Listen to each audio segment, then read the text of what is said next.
Gentlemen, I hope you're doing well.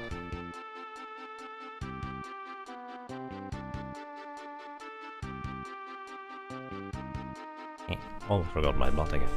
So yeah, greetings ladies and gentlemen, good evening, good morning, good afternoon, whatever it might be for you. Greetings to you, Lathlin. Greetings to you, Qualit, and greetings to you, Johnny Chatham. And greetings to you, Metric. Hello. I love the grammar. So yeah, how are you guys doing? Good afternoon. Let's continue with the timer here. Make sure it actually is not set to global hotkeys, so I don't accidentally disable or reset it. And then we continue with our White Mage solo challenge. Or try to anyways. So, alrighty. Where were we? Oh, yeah. Let's see. Apparently the controls are messed up again. Now the controller I'm using apparently is controller number 2. Which is kind of weird, but who cares? So, alrighty. Last time on the menu, we just managed to complete our big grind. We have leveled up Ferris to level 64, we have acquired 99 elixirs, although some of them I've now used up already again for the previous boss fights.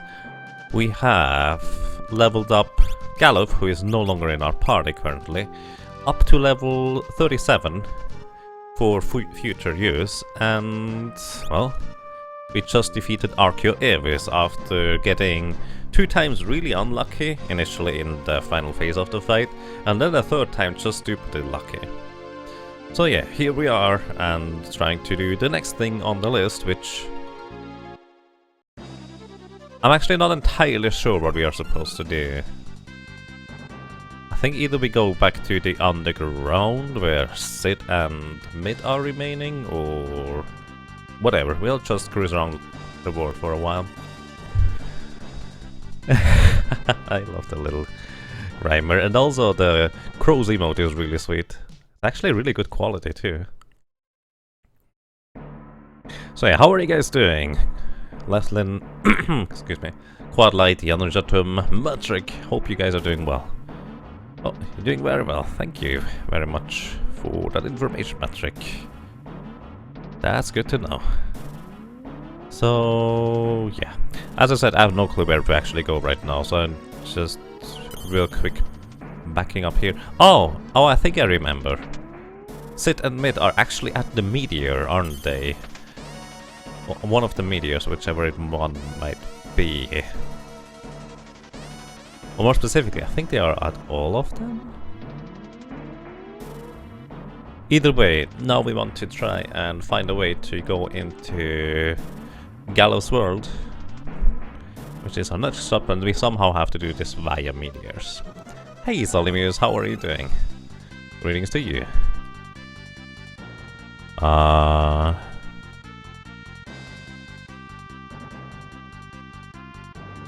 I think we just check out the various meteors. Wow, you don't look quite healthy, little Drake. It even stays that color, that's weird. Not seen that before. It is not here. You're pretty good, glad to hear that at work today. I see. Well, hope work is working out for you.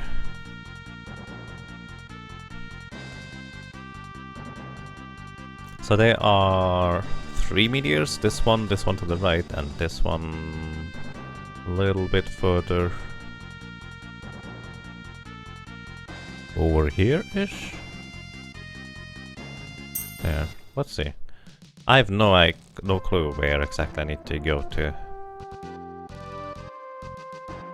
You're good, glad to hear that, Solimus. And thank you for the host, sir, I appreciate that. I'm doing quite well, thank you. No complaints. Oh, there we go. This is where we need to go. And let me check real quick. We have the healing rod and nothing else. We have a silk rope that we probably will never use because it's strictly worse. And we have an elf cape. That sounds about right. I actually forget what is awaiting us in here. Wait a second, what does the power ring do? increases my strength to 23. A bit more defense. Hang on. Maybe that's actually good. Let me actually calculate real quick whether I get additional multipliers through gaining 3 more strength. I probably do. If it's significant enough, I might as well just switch over to 23 strength instead. So, let's see. Ferris has 23 strength now. We would gain 1 additional multiplier. So that's it. Just 1. Nothing else. On the other hand, we likely don't have to heal as much. If we use an elf cape, and that might be simpler.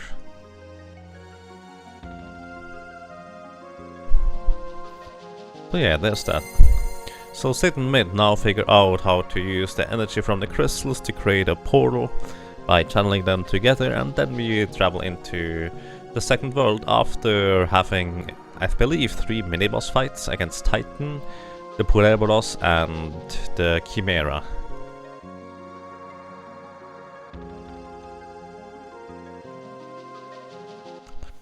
We already defeated the Atom and Timmy in here, so now we can go to any of the other 3 locations for the meteors as to where we need to go next.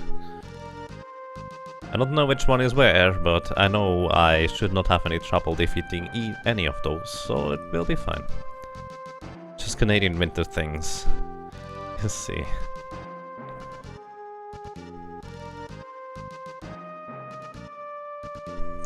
Freezing rain is no fun, though. Whether you have to drive or not, but especially if you have to drive, it's no fun in my opinion. Oh. Stay safe, I would say. So before I go in here, very important, quote-unquote, because this is a solo mage challenge, I do kind of want to make this solo mage challenge. You defend, you hit yourself, and then we run away. Critical hit, well, hit right, I guess. It's unlikely that I will die against those guys. Although, actually, the Purobros, I don't know which one it is, but against the Purobros there's a real chance of actually dying. I just kind of hope that doesn't happen. So after those 3 mini-bosses, we will be stocking back up to 99 elixirs.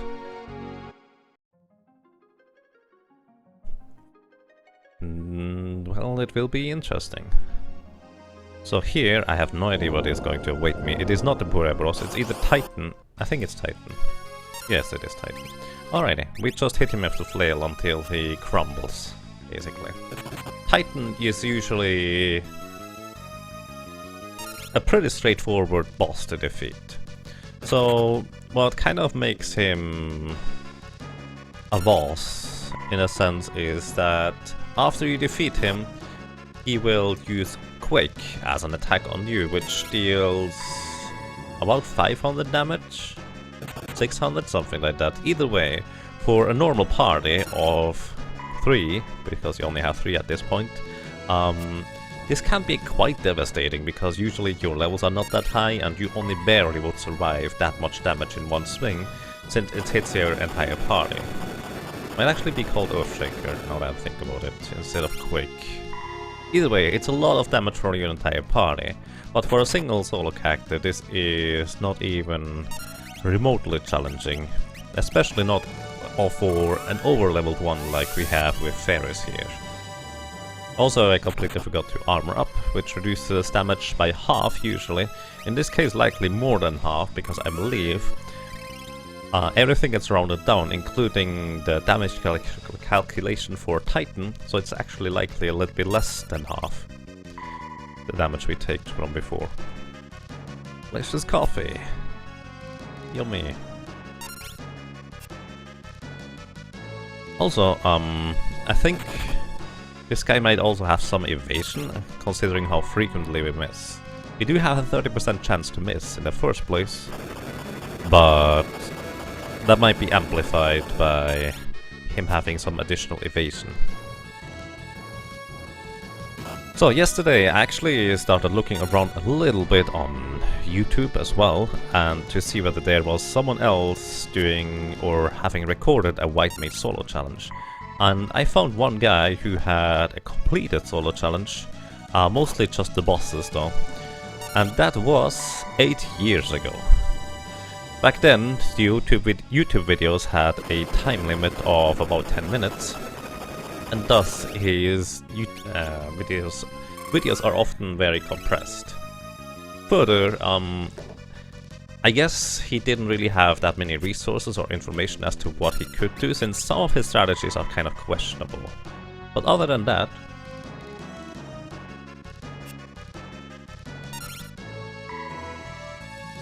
I can now say with confidence that I'm not the first one to complete this kind of weirdness with a White Mage solo challenge, because there's actually video evidence of it. He used emulators and apparently also fast forward for emulators, which I don't blame him for. It is quite the chore to try and do this without fast forward at times if you don't have good entertainment, which I do have. I have awesome people in chat. And it's also kind of relaxing to just do, what's the word?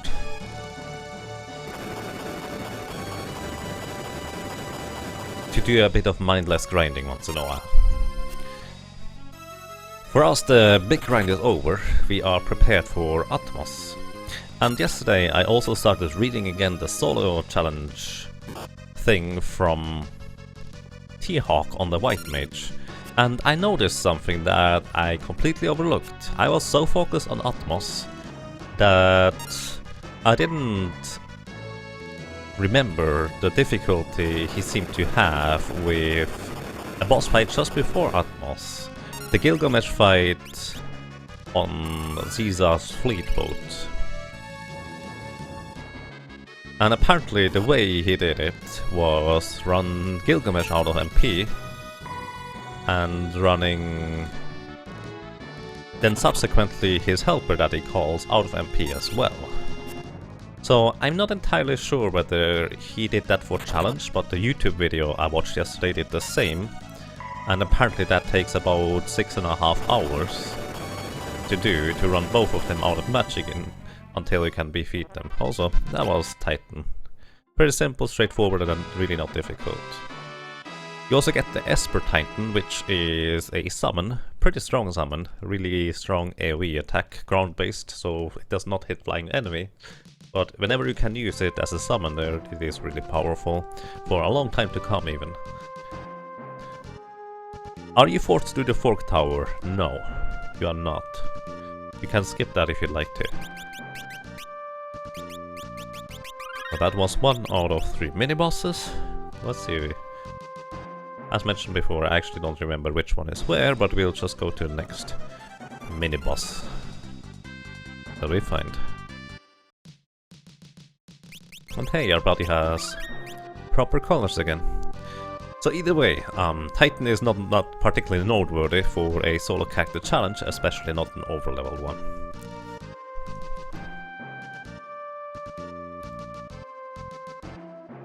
This one here, however, is a bit more notable.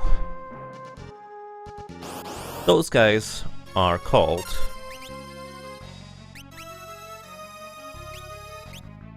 Purobros. Purobros have 1500 HP exactly each, and what they like to do is use Exploder.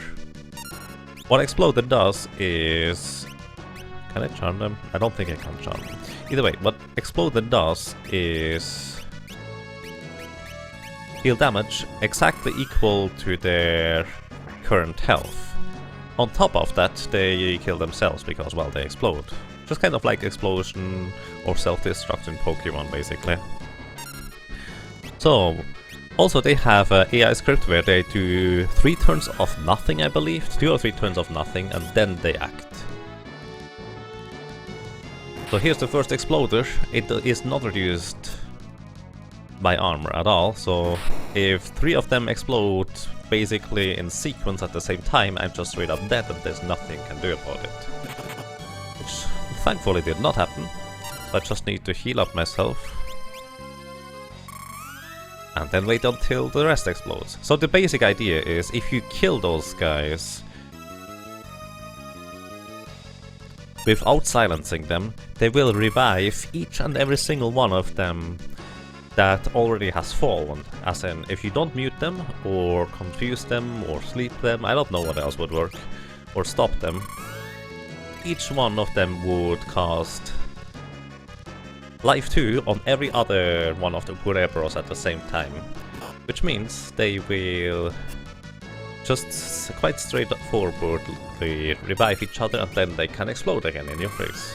They run out of magic pretty quickly using Life 2, but you can imagine having to fight those things over and over again until they run out of magic. That would be a lot of 1500 damage rolls. So, because I can damage them, they will explode for less damage eventually, in theory. So this guy is doing about 300 less damage with his explosion, which can be relevant, but we'll see about that. In a sense, for a solo character challenge, usually you just need enough HP to survive exploders. And that's pretty much it. If you're lucky, you can get a fight like me, where they don't explode all at the same time. And in a regular solo challenge, which the character has not quite as insane amount of levels and HP already, you usually have just about above 1500 HP. Which means, your character will survive one explosion, then you elixir up, and then you hope that only one at a time explodes between elixirs. And that's pretty much the entire story of the thing here that you can or cannot do, so to speak. For a white mage this high level, I need only a little bit of luck that they don't all explode at the same time. More specifically, I survived 2 explosions full force, and the third one I would not survive if it was not reduced HP. Also, when they explode, they don't revive their companions, so one of the ways to beat this boss is just wait until they explode and just revive each other. Which is the simplest way to do, but it might just also take quite a while. What I plan on doing is I hope that all of them explode relatively quickly, and this guy should also soon be exploding, hopefully. Also, what I'm doing here is I just soften them up so they don't deal quite as much damage, in case all 3 of them explode at the exact same time. 840, no problem. I did 84 damage to the guy in the back. And now, with this amount of HP, there is no chance of me dying anymore to the exploder. Unless I accidentally kill one of those guys straight up and he revives all his companions, so let's not do that. Agrees to you, Dave the Fate and Todd James. How are you guys doing? Thank you for the good luck. Red Runners! There we go. 1500, that's okay. So, this is 84 plus 288 damage. How much is that? 372.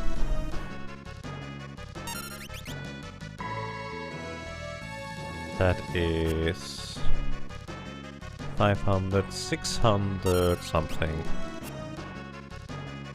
White Mage also has a scan ability, so I can actually just straight up look at his precise HP value if I want to.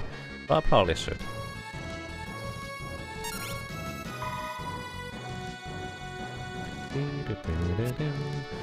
If he explodes now, that is basically perfect, because the fight would be over. So either way, as mentioned earlier, I looked into that YouTube series where someone already did a complete White Mage challenge, 360 HP. It's nice. I'm going to silence it just in case I can roll that high of a damage roll. If I can silence it, it will not cast Life 2, or more specifically, it will fail to cast Life 2. Alright, it didn't work. I'm going to silence in between each hit now, because I'm not entirely sure how long silence lasts. So yeah, that Gilgamesh fight on Caesar's fleet. There we go, we win. It was pretty interesting to see, and it is pretty insane and crazy that they ended up actually doing that. Also, one thing notable about that series on YouTube is he leveled up to level 40 before Carl boss. That is before the lobster. I thought leveling up to 20 was annoying. To be fair, I didn't have emulator speed-ups, but that was quite the task already. Even with speed-ups, that's a lot more experience. It's not just twice as much, it's way more than that. And that before Carl boss. So yeah, it probably took a while. So where was the last crystal? Crystal? Meteor. So there was one, and I think we have one over here. There we go. That's the last one, I think. No, this is the first one, isn't it? Where we've already been. Yeah, this is the first one. So I need to find the other one, which I have no recollection of where it is.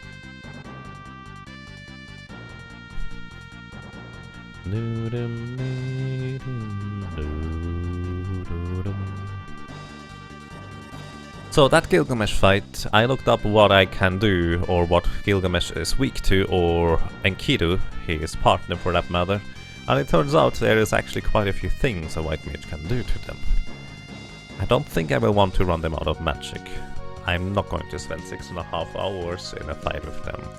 As long as the information I've read about it is actually correct and I can inflict those statuses to them. But before that, we have quite a ways to go until that happens. I have no idea where the last meteor is.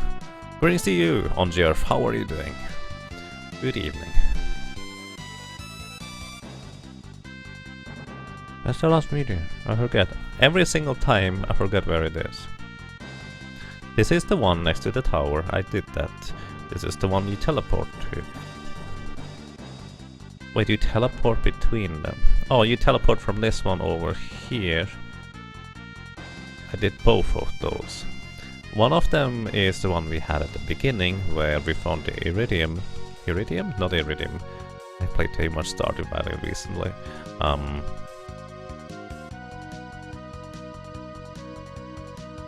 Mithril? Forget what it was. Okay. And greetings, cats. And greetings to you, Yuna92 Raichu. Thank you for the good luck, guys.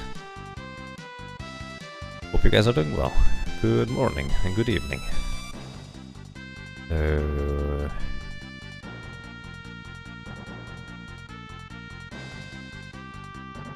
boss is easy to fight. I know which one it is. Next up, it's Chimera I'm playing, but I forget where it is. Every single time I forget it. Don't we have a map? We do have a map.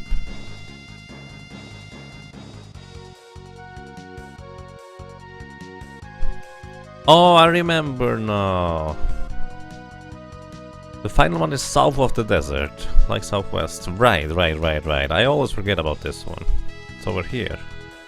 I always forget that this is a thing here, because this is where the continent or the city or whatever the thing in the floating sky rose into, and I keep forgetting about that thing even existing. It's so silly. Greetings, Metal Bear, how are you doing? Doing fine. We had some pizza yesterday. My flatmate accidentally. He failed to notice the amounts, made 1 kilogram of pizza, so we had a pizza party. Wow, that's a lot of pizza. I hope it was tasty. That doesn't sound too bad. That's one of the better kinds of accidents.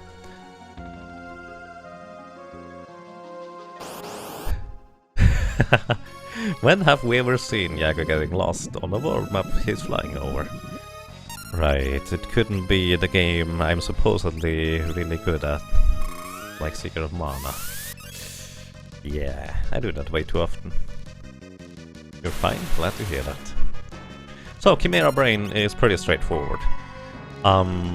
There is actually an interesting weirdness you could say, for this game, where there are rings that absorb elemental damage. Like, I have a fire ring that absorbs, well, fire damage, and there's a ring that absorbs water damage.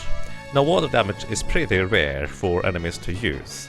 And then on top of that, what do you think the element of Aqua Rake is? And to give you an idea, Aqua Rake is actually not water, it is neutral element. Don't ask me why that is, that's just how it is. So, even if you buy a water ring, it would not be useful in the least until way later into the game.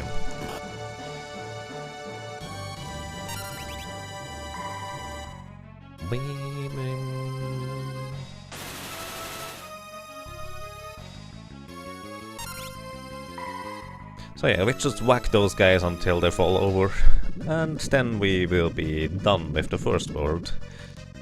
And we teleport into Gallows territory, or more for that matter. Which, it will take a while until we arrive there, but eventually we'll get there. Since we still need to stock up on elixirs. I have not used any elixirs for the mini-boss fights here. I carefully avoid to do so. Which is also why I did not use any of the Purobros, even though there was a reasonable chance that I would have died to it. But I will need to stock up on them before I go to the second world. So I will do that in the ship graveyard, since that is our best opportunity to do so. And that might take a while.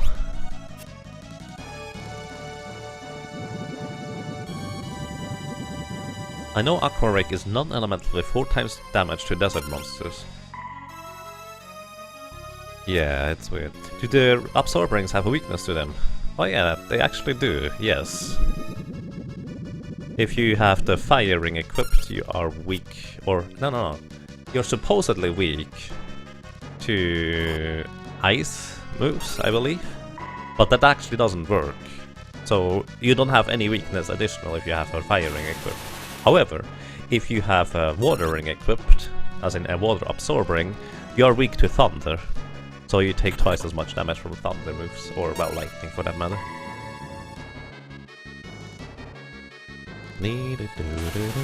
By the way, there's one mini-boss that I could go and defeat around here, that is Ramu.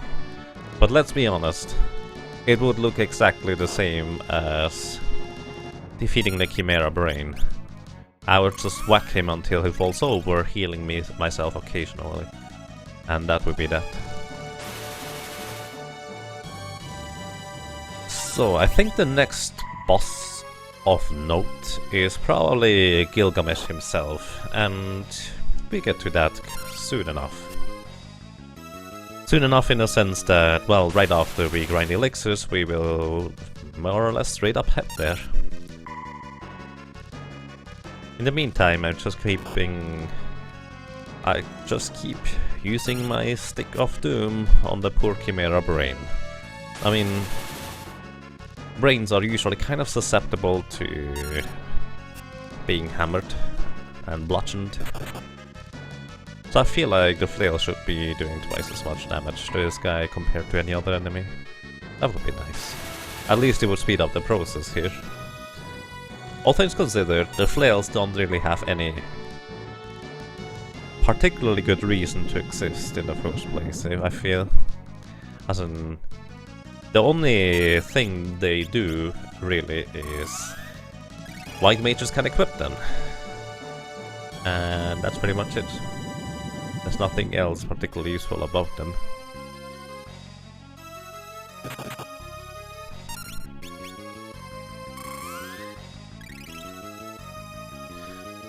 Also, by the way, the Angel Ring does not have any absorption properties, so it doesn't absorb anything.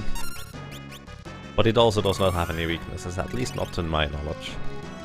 It's just the highest magic evasion and defense item that you can buy as an accessory this early in the game. Can you post a link to the Final Fantasy VI that you told me 2 days ago? Go ahead, Metal Bear. You can do that.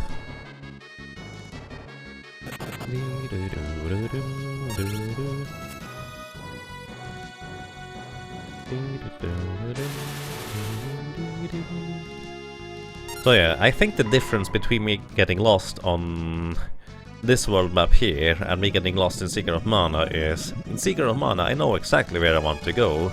In this place here, and well, in Secret of Mana I know exactly where I want to go, but I just don't find the island. In this one here, I have no clue where to go and I just fly around randomly. So I guess there is a slight difference. There you can download the ROM hack. Nice. Thank you for the link. I'll take a look at that.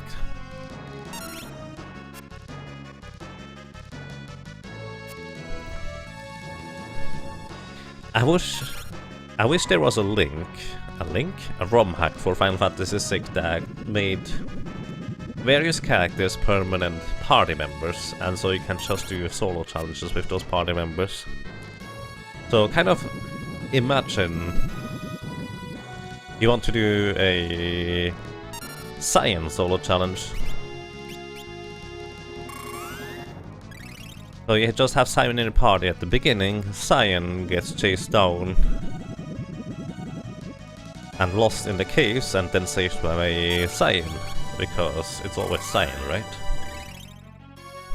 And then Cyan also goes back into the cave system and helps the Cyan save Cyan. And then you go into Figaro Castle eventually, where you meet Cyan, the king. Because everyone is Cyan's. That's how I just kind of happen to imagine a solo character challenge ROM hack to work. All Cyan all the time. Then when you got to the floating thing, what is it called?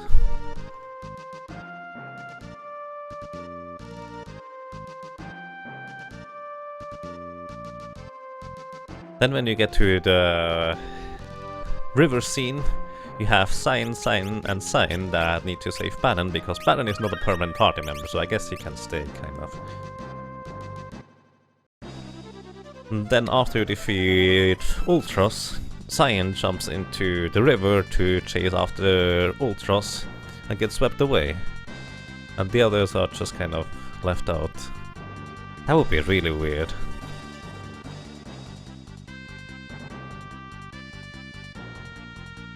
So yeah, I'll take a look at this once I'm done streaming. Thank you, Metal Bear.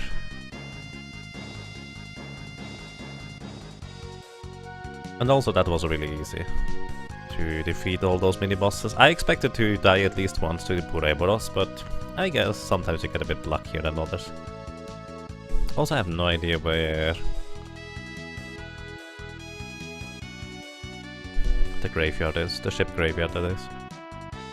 I'm not going to farm elixirs in the second world, that would take a really long time. In comparison to here, where it just takes long, but not really long.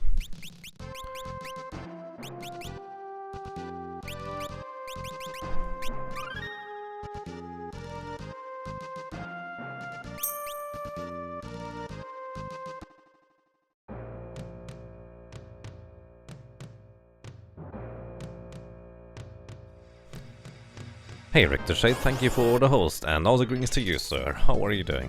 Preemptive attack, run away! Skeleton way too scary. Or maybe just not worth my effort. Cyan saving Cyan in South Figaro. I was just imagining a Final Fantasy VI ROM hack where you can do a solo character challenge. But because it's a solo character challenge, you need to do everything with that solo character, and of course, everyone is that solo character.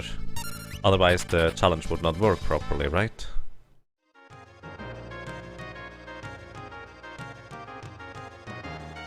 So yeah, we need how many elixirs?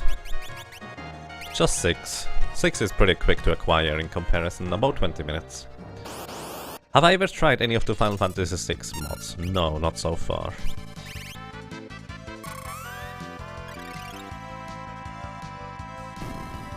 In this ROM hack, the 3 statues are Extef, Genova, and the other bosses from Final Fantasy. Wow, we already got one. Nice. That sounds interesting. Are those fully fleshed out boss fights or toned down versions of them? Because that sounds rather fascinating, I have to admit. Boss on the floating island is from Final Fantasy VIII. Nice. Although I feel like Atma Weapon is a pretty awesome boss either way.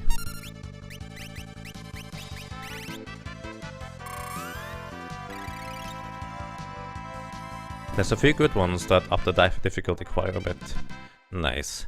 I actually like that idea, because boss fight difficulty is something that I missed a little bit. As in, I could just take any party and roll with it without any particular preparation. Which is not a bad thing inherently. I just would like to have a bit more of a challenge personally. Science singing the opera. Yes. Oh, Maria. Wait, no, that must be the wrong way around. Never mind. If you go to insanedifficulty.com, they have a decent selection. Interesting. The main issue you usually have with just straight up difficulty increases is that they increase the stats and nothing else really. I would like to see the mechanics being more difficult to handle rather than the stats being straight up increased. Although it's possible that in Final Fantasy VI, nice, elixir. It's possible that in Final Fantasy VI, if stuff just did more impact damage and was more scary as a whole, it might be more interesting to play around and handle.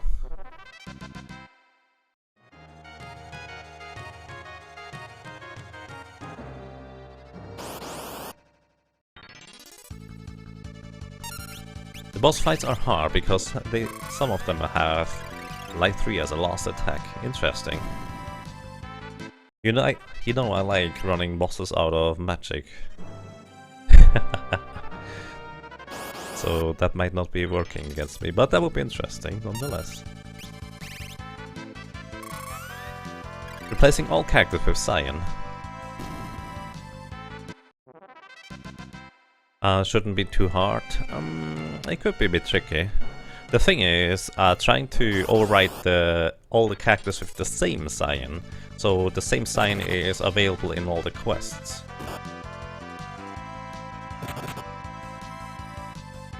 Also, Cyan is written like the color Cyan. And greetings to you, Mad Insane. How are you doing? I played one that did the stats as well as limited the abilities available to certain characters. Yes, that's the hack of Final Fantasy VI that I've heard the most from.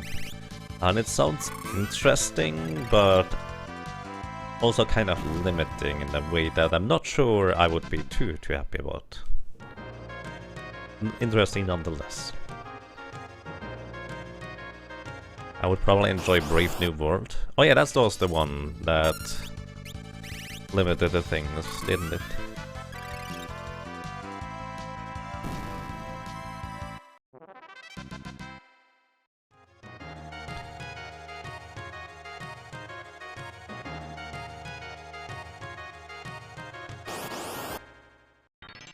The bosses don't cast Life 3. If you kill the boss, the angel comes and you think, yes, I made it, and then damn. Careful with your language. But yeah, that can happen, I guess. Kind of like the little Purobros. Just reviving all their comrades. Because why not? So you have two options against the Purobros. Either you AoE them all down at the same time before they can do anything. And so, because they are all there at the same time, they can't revive anyone since no one is technically dead yet. Nice. Wow. Only 3 more. Also, the other one option would be you silence them, or you stop them by a stop spell of the Bard, or what you also can do is just let them explode on top of you, and you just heal up the damage, or you just revive each other. There are so many options and possibilities. You can also just run them out of magic instead of waiting. I like the variety of strategies you have available in this game here. It's really awesome. It gave you the new flavor.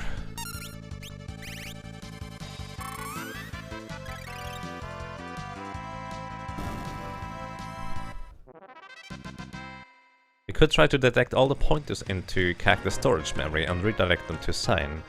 You would have to look into it. I mean, the thing is, by the way, Sign was just an example.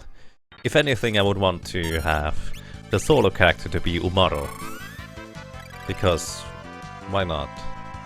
To be fair, Umaro might not be the most interesting choice, because in the early game he would be probably fairly overpowered, considering his initial base damage output level. And towards the end it might just be a bit silly to try and fight Kifka with Umaro alone, since it would end up running into the same problem as a solo berserker running against Exter. It would just, well, have such a small percentile of chance of working out, since you actually cannot equip Umaro. So that would even be less interesting than a berserker for that matter. And greetings to you, Koroi. Miss my voice so much? Aw. Welcome back then. I hope you're having a good day so far. Rump Lord. Greetings to you, Shiro. How are you doing?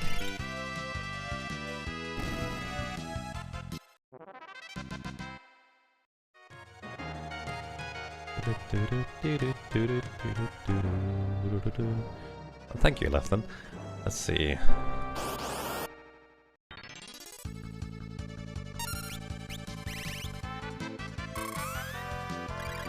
An interesting coding challenge. Would be an interesting ROM hack. The thing is, for a lot of characters they are not supposed to be available this early in the game already. So you may want to adjust the entire game just based around making a solo challenge for them. Which then subsequently makes it less interesting, because you adjust the game specifically for the solo challenge, whereas it's kind of the idea that you beat the game normally, except with just one character. Which, not sure. And greetings, Paul, back.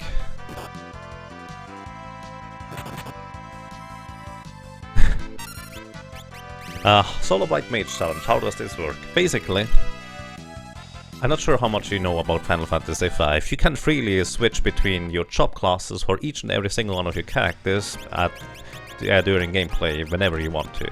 The idea is that I just have a single character, Ferris in this case, as a single chop with White Mage, and that's how I try to beat the game with it. Or her. And that's it. That's the entire game. And some of those solo character, solo class challenges are more insane than others. For example, White Mage has barely any damage output, and in general you just need to outlast your opponents. In some cases there is not a particularly clever solution to a lot of things. You just bash your head against the wall until you break through, basically. And you also have to grind an insane amount. Like right now I'm just straight up grinding for gaining elixirs. 99 of them to be specific, for a future boss fight. Hello White Knight, how are you doing? Greetings to you. Had a hard day at work. Oh. I see. Hope it wasn't too hard, and I hope you can relax now. Nice, hang on. How many more? We need 2 more elixirs, we are almost there. You were wondering if I run or casually play Rudra no Hiho. I played it months ago and wow, it was awesome. It's underrated. I know about Rudra no Hiho. I know DMC Ether runs it, if I'm not mistaken. But I've never played it myself or seen too much of it. It looks very, very interesting, and I would be definitely intrigued to play it. But since it is turn-based, I believe anyways it is turn-based, if I remember the correct game. It's probably not going to be something that I would necessarily run, at least not seriously. Maybe just a single run of it, if anything. Did I beat the Archaeavis while you were not around? Well, if you were not around the day before yesterday or yesterday, one or the other, then yes, I beat Archaeavis while you were not around. I think it was the day before yesterday. And greetings to you, Tecket. I'm doing quite excellent. How are you doing? How does Cure 2 work to defeat the enemies? All enemies here are undead. That means healing undead enemies deals damage to them. And this is one of the earlier areas of the game where all enemies are always undead. Those are undead husks, or in the fan translation, undead rusk. And undead husks and those weird wave blue thingies, they have a chance to drop elixirs, 1 in 16. And that's why I'm here. That's the easiest place in the entire game for our little white mage to farm elixirs, and that's what I'm doing here. Because I will need almost all of them in one of the boss fights upcoming. Am I going to do a goof troop run today? That is kind of unlikely.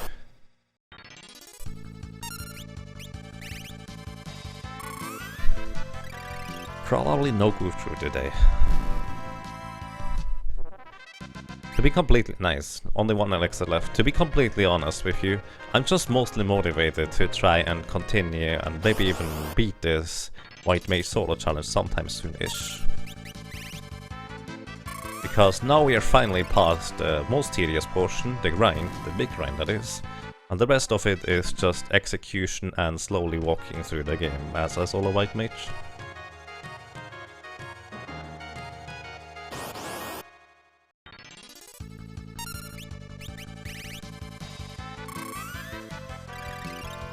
I think it might be that you have a cooldown to your Shiro, not entirely sure.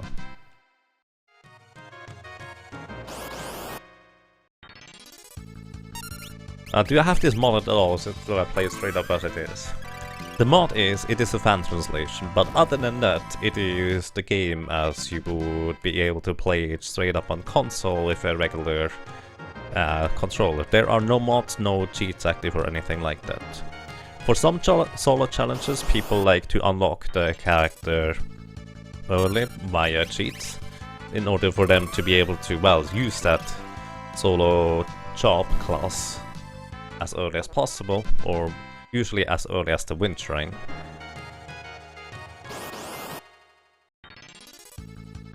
But in this case, the White Mage is one of the first 5 jobs that gets unlocked. So I don't have to use any cheats or anything like that in order to achieve that.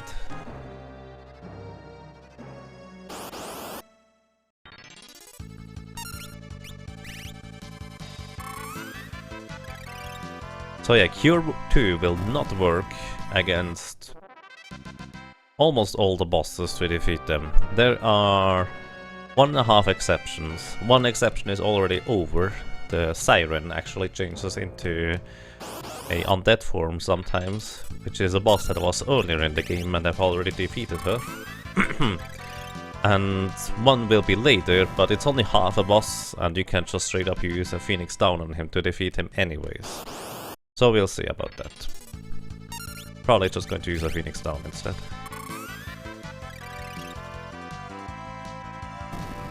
All good here, glad to hear that. Work was fine, not too stressful. That sounds nice.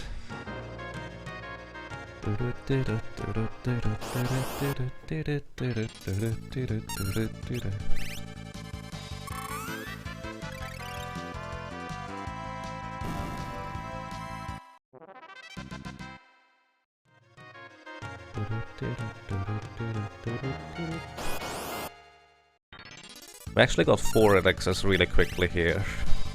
Good chances for another elixir drop. By the way, can someone tell me what is the chance of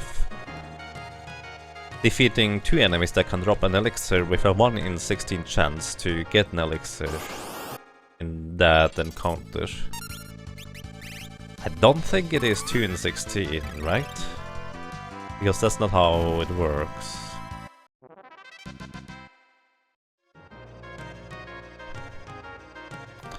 Oh, wait, it is, hang on, I know. It is 15 plus, no, 15 times 15 divided by 16 times 16. So the chance of getting elixir in one of those encounters with 2 undead rusks is 87.89%.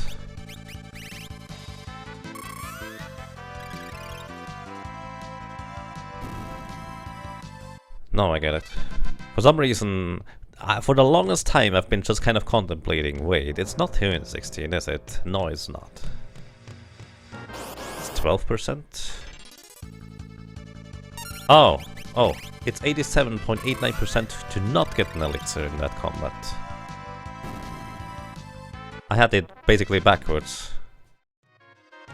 Because as you calculate on what the chances are to not get an elixir, you are right with it is 12.11% chance roughly to get an elixir in that combat here.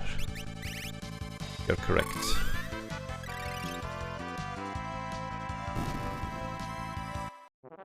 No, you have it the wrong, correct way around. Basically, I said the chance is an 87 whatever chance, which does not make any sense. Basically, I calculated the chance of not getting elixir and forgot to turn it around to figure out the chance to get an elixir. Am I doing this calculation in my head? No. Well, 15 times 15 is easy. 16 times 16 is easy. But dividing those two numbers with each other in my head would probably take a bit longer to get an accurate result, so I just used the calculator real quick.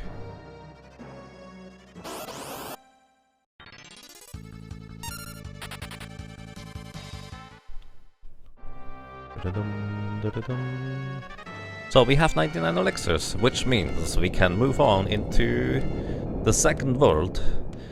And that was actually a bit quicker than I anticipated. That's really nice.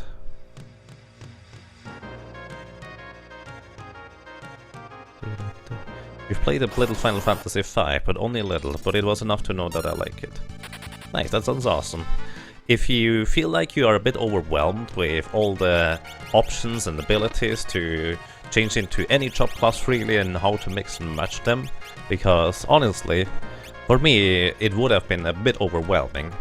There is the little event that happens every year through, I believe, July through August or something like that, which is called the 4-Job Fiesta.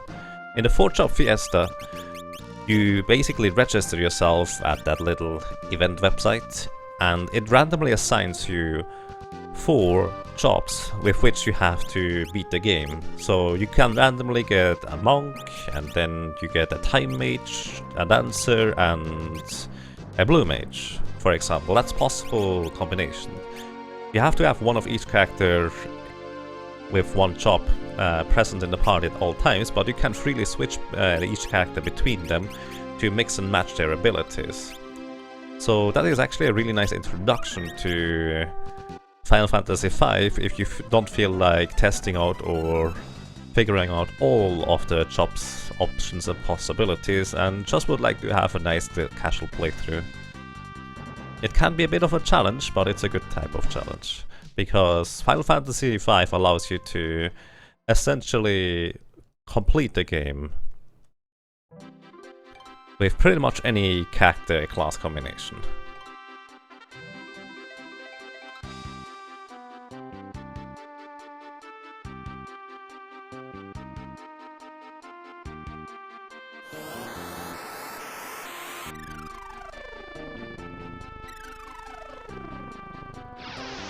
But yeah, on Jerv, you had it correct with the calculation. I derped a bit with the execution in the end.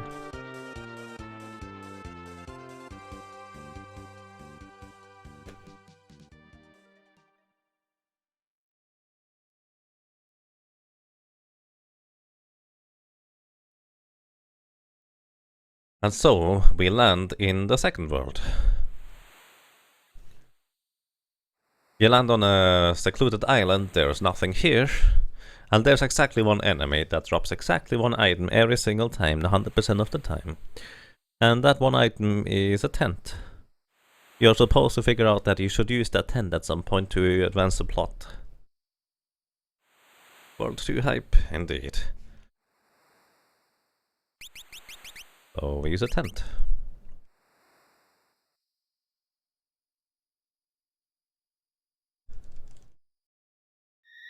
By the way, if you don't know the story, or if you don't know the game, in this playthrough there are going to be quite a few spoilers specifically for the White Mage, and I usually also like to point out a lot of things about individual circumstantial things, interesting little things that are on the side. So I'm not sure this would be a good thing to watch if you would like to play through this game yourself, if you enjoy this kind of challenge. On the other hand, maybe that makes it actually more enjoyable because you don't run into brick walls in terms of enemies. Run away! Ferris got kidnapped. We can't defeat this guy, it's impossible, because he deals 287 damage.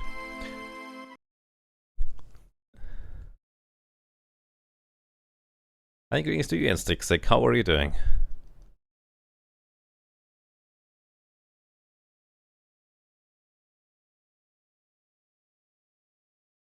%6 chance.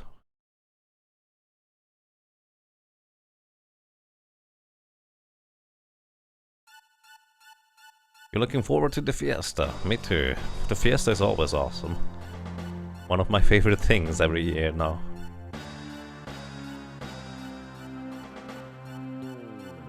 Chop system is so intimidating to me that I'd rather be assigned the chops instead. Yes, it was the same for me. Essentially, I had no idea what Final Fantasy V was, but then I started watching Magus and Happy Squid and Dragon Dark and Boo Exo, and so many people were just doing 4-chop fiesta things, including Empty Eye and a few others. And it was just really enjoyable to me to watch, and eventually I got around to try it myself, and now I really like Final Fantasy V. And it happens to be literally the first Final Fantasy that I've ever beaten, actually. I've played a lot of Final Fantasy VI before, but I've never actually beaten it until recently. Doesn't it come to a 6% chance? No. What do you get to for the 6% chance? Hold back. And no, it's not 1 in 8, because if you would calculate it like you get a 2 in 16 chance to get 1 elixir for each of the 2 undead husk encounters with 2 times 1 in 16 chance, that doesn't quite work, because if you think about it, in case you do 16 encounters, that would mean you would guaranteed get 1 elixirs, because it's a 16 out of 16 chance, right? So 100%, which is really not how it works. Oh, I love this music, it's so good.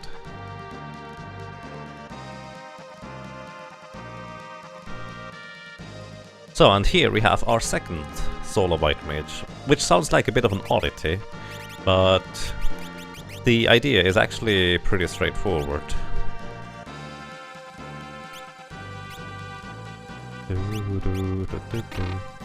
I needed a second set of equipment. Oh well, that should work. The idea is pretty straightforward. In some instances, Ferris is not going to be in my party, and that's why I leveled up a second solo White Mage up to level 37.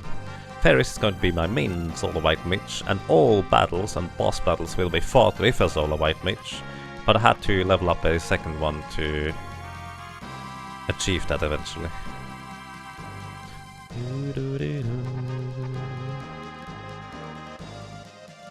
1 in 16 is roughly 6% chance. Oh, 1 in 16? I don't actually know.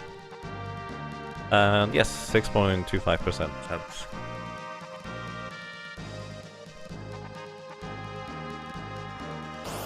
Sorry if I misunderstood something.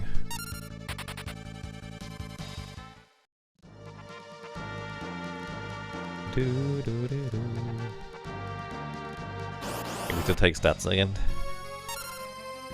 So we have White Mage here, and Gilgamesh here is really weak. So this is a battle where you're supposed to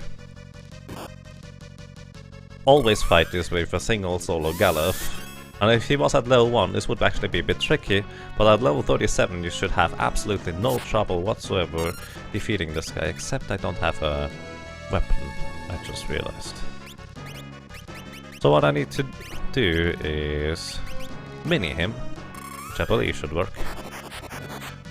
Not all status effects work on all bosses, but this one does. So he will deal absolutely no damage anymore to me. And I can defeat him with probably punches? So Mini, what Mini does to you is it doubles your evasion, if you have any, that is. Oh, well, I have no idea how long that will take. But it also reduces your attack power tremendously. I think you can still deal damage, but it reduces it. But it also reduces your defense to 0. But because I don't have a weapon, this might take a while. I forgot to unequip the flail on fairies. I thought everything will be automatically unequipped, which is not true. So... whoopsie.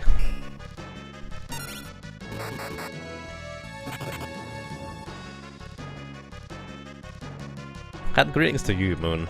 How are you doing? Never beaten any of the Final Fantasy games, though you have a feeling you're getting closer to finishing Final Fantasy X. Nice, that's neat. I like Final Fantasy X. It's one of those that I definitely want to go to and beat, because I've played it a little bit as a kid when I was allowed to... what's the word? Get the console from one of my friends for a while, but I never managed to beat it in that short amount of time span. Are you currently leveling the second White Mage you need for the second split tower? I already leveled him. He is high enough level to do the split tower already. So I'm not currently leveling it, we are just progressing through the game now. We have done all the level grinding that we need. At least I think so. You can mini Gilgamesh, you can mini this Gilgamesh. There are various others that you may or may not be able to mini. And this one just happens to be one of them. Borrow, there we go, thank you. On the earth. Alrighty. Let me real quick try to put a weight onto the A button to keep attacking, because I feel like this is a fair opportunity for me to try and take a real short bathroom break, so be right back if I can do this.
Was there any sound just now? But no, the mic was not muted, not technically anyways. But I just took a bathroom break. How long did you guys not hear me? I did actually announce that I would take a short bathroom break, and I'm just holding down the A button right now. My SNS is literally sitting on the A button for the thingy. But yeah, it actually did not give any sound through the microphone. Which is a issue of my cable, that I've noticed.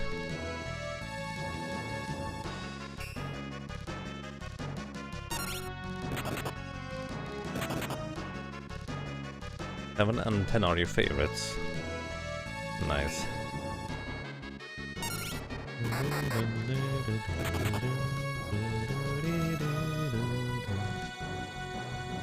Alright, thank you, Andrew.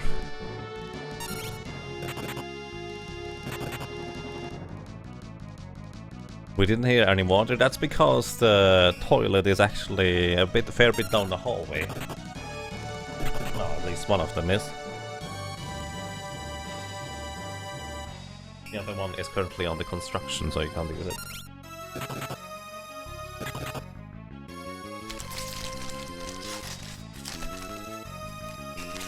As in, for anyone who does not know, I currently live in a single room, and bathroom and shower and toilet is shared among the floor residents. There are 1, 2, 3, 4, 5, about 12 or 13 or 14 rooms per floor, and the residents share the common facilities like a kitchen. There's also a living room if you want to be there, but I basically just live in my room.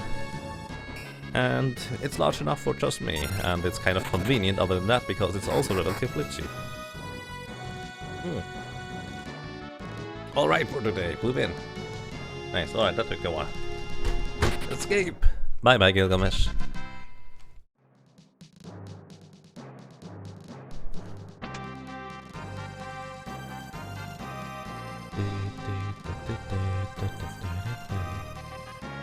So, now our little Galuf does no longer need any equipment. I will be only focusing on ferries now, and I need to make sure that Galuf falls over basically dead sometime soon. That's the idea anyways. Attack from the back, that's annoying. That's annoying because the people in the back row take less damage than the people in the front. I'm still going to hit Galuf at least once to deal some damage, so it's going to be easier to knock him out. Old Gilgamesh fled, what a coward. Yep. Why do you think you encounter him multiple times? Because he might be commonly known as a coward, but at the same time, if you think about it, if you're dead, you cannot actually do anything. So it makes more sense to run away sometimes and try again later, even if it's generally considered cowardish. Or cowardly.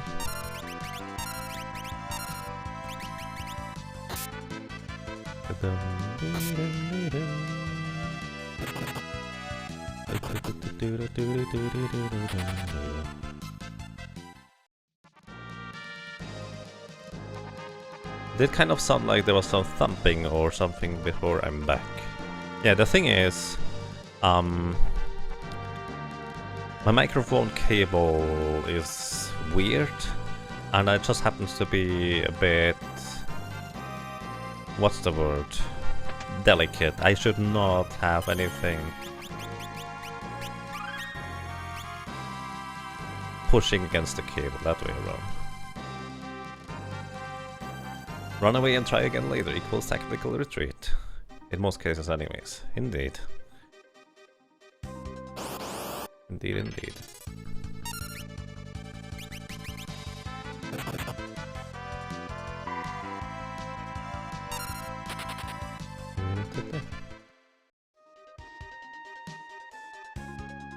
You need to play this game. It is pretty fun. It is actually quite good. Hey Floam, thank you. Also, the music is quite good. Flo, thank you for 6 rounds in a row. Really appreciate that. Welcome back, and well, I'm glad you enjoy your stay. Thank you so much, Flo. So does anyone know? I know you can avoid 100% of the encounters over here. I just don't know what the pattern is. Let's try left. Nope. The thing is, you cannot run from those encounters at all. And trying to defeat them is going to take a while.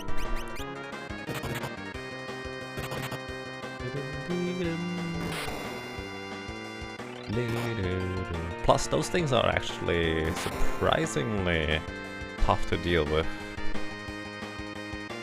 Mustard Bomb does pretty strong upfront damage.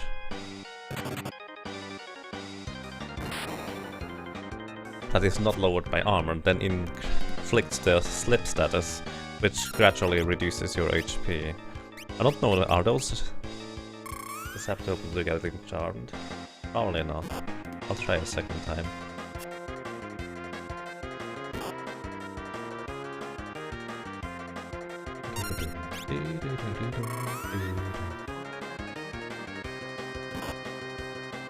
"7 hours on your crap internet until Final Fantasy 15 finally downloads. I see.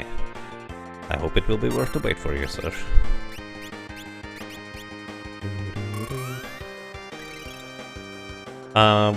Basically there is cleaning personnel for this kind of thing on Earth. I don't have to clean a thing, which is also one of the conveniences for it. The inconvenience being obviously that it's shared among other people. But it seems like people are pretty clean around here, so it's no issue. Hey Radiances, how are you doing? Battle on the Bridge hype indeed.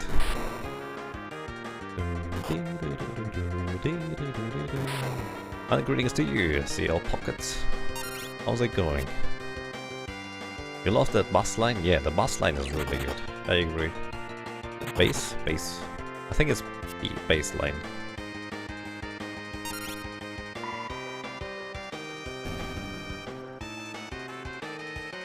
Oh, no, you don't need any cheats or mods, Paul back.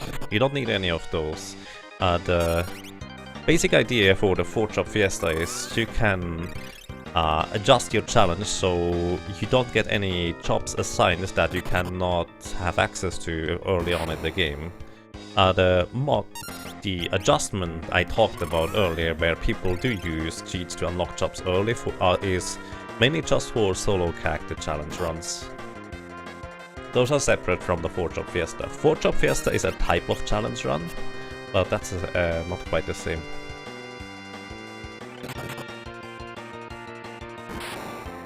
You're a firm believer that Final Fantasy games should be turn-based and Final Fantasy 15 isn't, but I promised someone that if I could get it cheap enough, I would give it a try. I see. That's fair. Personally, I like turn-based games, but I'm usually a speedrunner, and I don't speedrun turn-based games. I prefer more action-oriented approaches, that is.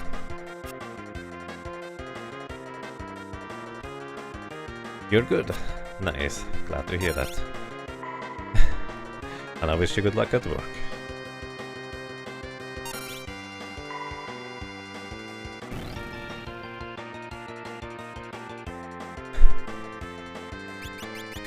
You always hear Forge of Fiesta. That sounds a bit different.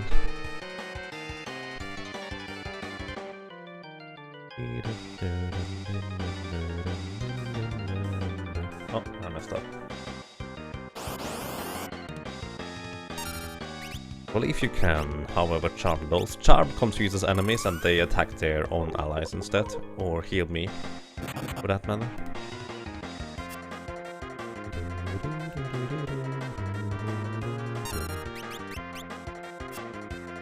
Also, I think those flying killers usually have pretty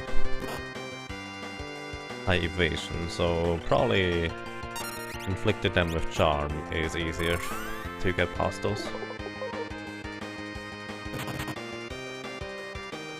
No, even Forge of Fiesta generally does not use cheats either way. As in, you just have the game, you can play it on console if you know Japanese. Or you just play the Game Boy Advance version, which is fully in English.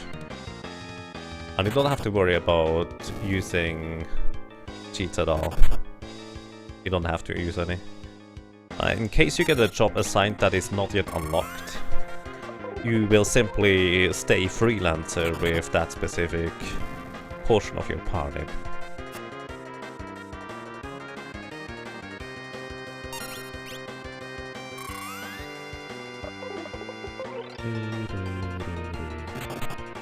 The idea is, as soon as you have a job assigned that you can use, all the people need to switch to that job that are in your party.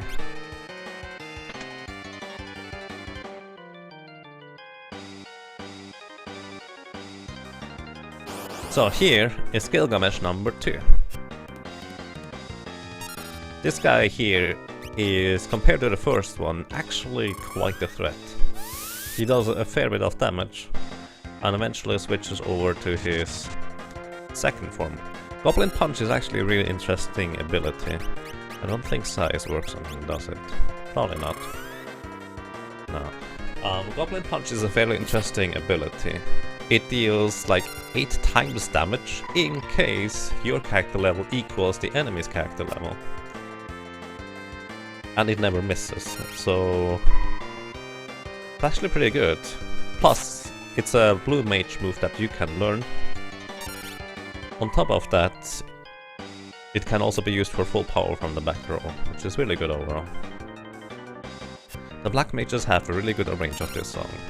I agree.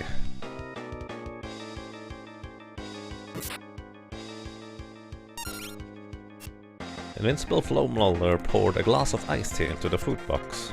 Wait, you poured it into food box? It's going to make everything soaking in iced tea. I guess the rabbit may like that.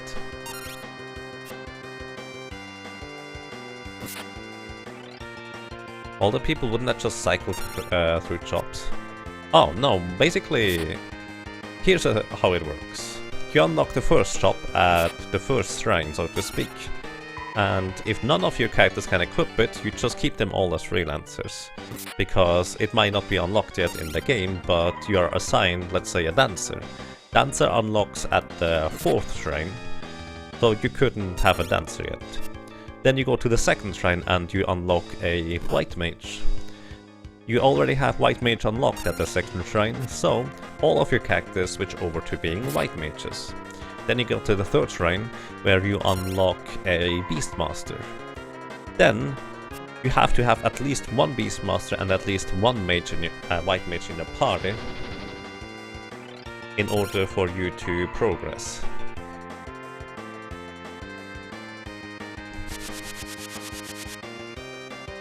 Let's actually see what his status is like here real quick. Oh, can't see his HP, that's a bit annoying.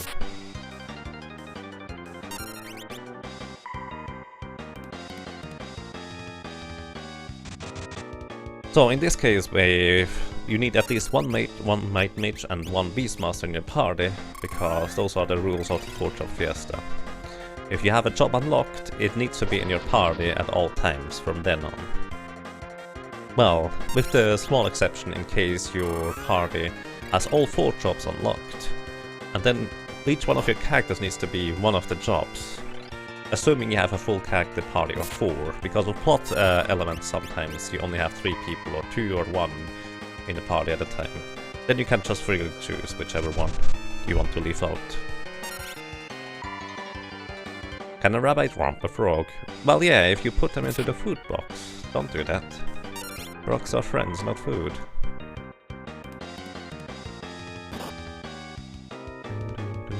I feel like he's going to switch over sometime soon. So what you can do against this guy is mute him, which blocks all his spells and abilities. And once you push him under a certain threshold of HP, he will actually go into his second phase, which is kind of dangerous. I have no idea how close he is to the second phase. But what you can do is just mute him. I'm just going to mute him over and over again, then whack him again. What he does at the beginning of his second phase, he will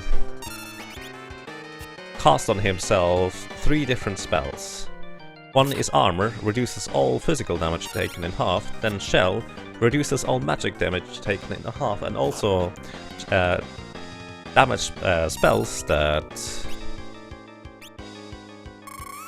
inflict status effects or anything like that will only have half the chance to hit with Shell, and also Haste, which makes him way faster in combat to act again.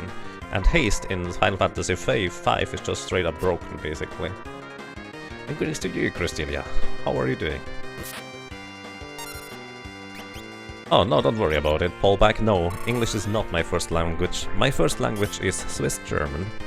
And my second language is technically French, but I don't really talk any French at all. So I'm mostly just talking in English nowadays, for stream anyways.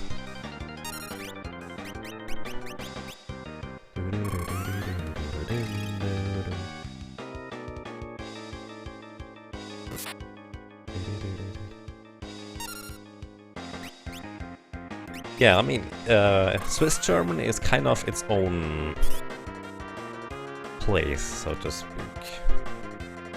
Place? It is a clear distinction between German and Swiss German, in the sense that German people usually don't understand Swiss German at all. Ne parle pas français. I mean, I know some basic French. Glad to hear that. Fallback and welcome.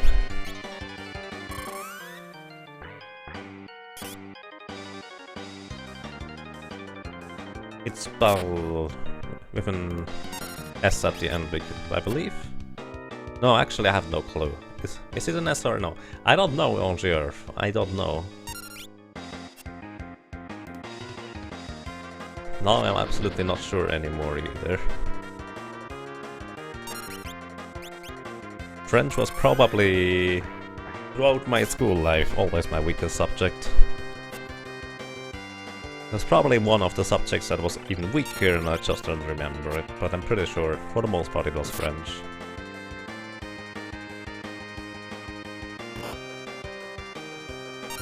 If it's Plattdeutsch. I think that's another little sector of German that is not quite the high German that you would learn in school. Either way, you don't really learn Swiss German unless you live here. There's no reason to learn Swiss German, because just learning straight up German, you are 100% fine in Switzerland. Unless you may go into the French or Italian regions. I have no clue about the Red Romance regions, or whether there are even such as that.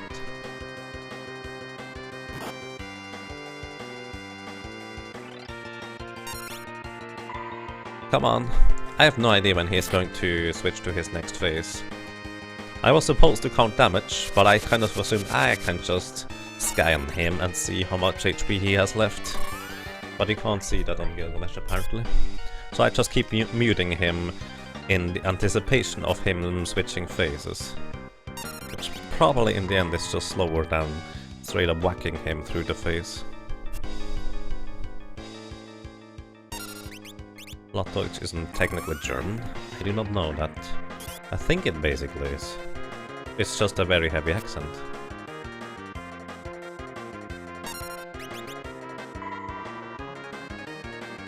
Maybe you're just weird like that? Who knows? The thing is, at least where I'm coming around, there are pretty much all streamers I watch talking English. But they also have very different backgrounds, even though most of them are from originally English-speaking countries. A lot of them are also from Germany, France, and sometimes even Chile, and various others actually. There's one from Mexico, or Poland, kind of depends on how you look at it. Just various, it's pretty awesome actually. And greetings Soulless, how are you doing?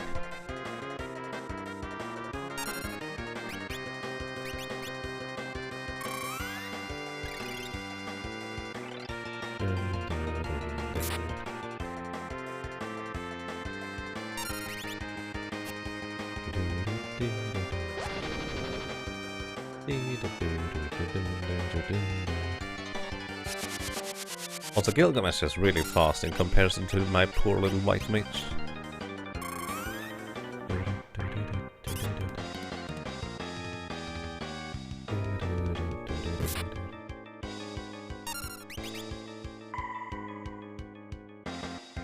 I have no idea how long this is going to take until he goes to the next phase.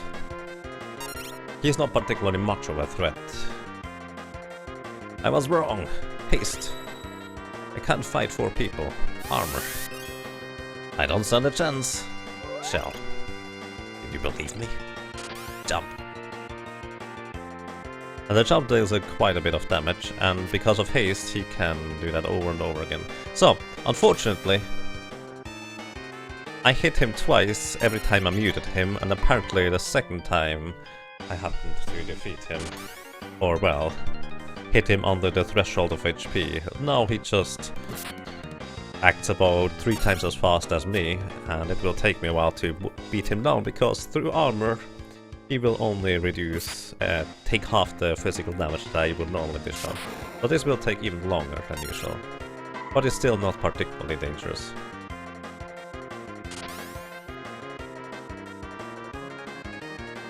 Normally in regular casual playthroughs this guy can be a bit of a trickiness, especially if you don't know what you are doing.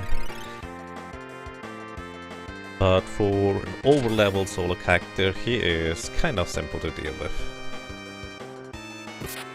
And good morning B-Dragon, how are you doing? I moved to Munich and people don't speak Bavarian here.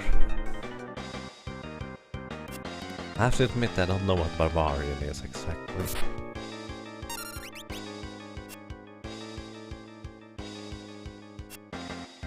The rabbi opens up the food box and finds a weird mush liquid at the bottom. Iced tea! Tasty! Wow. Someone poured a glass of iced tea into the food box and the rabbi likes it, so that's nice.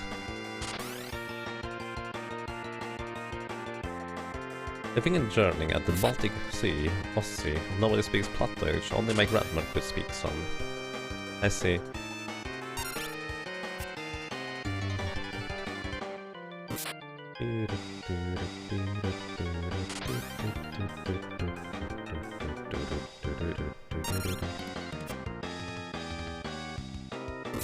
I can't speak that. I probably can imitate it very, very poorly. I probably will not try.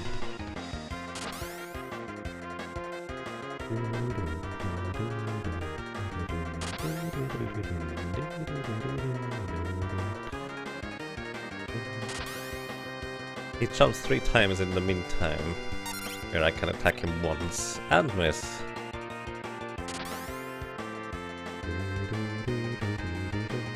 And greetings to you, Axel Ryman. You're trying out the Grand Cross randomizer yourself. I have never heard of that. What is that about, if I may ask?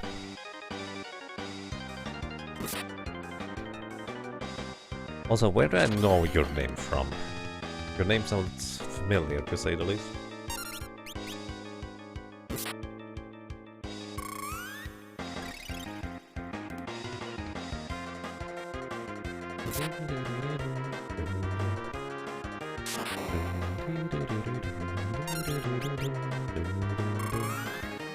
So yeah, this guy is not particularly dangerous, which just takes a while to defeat.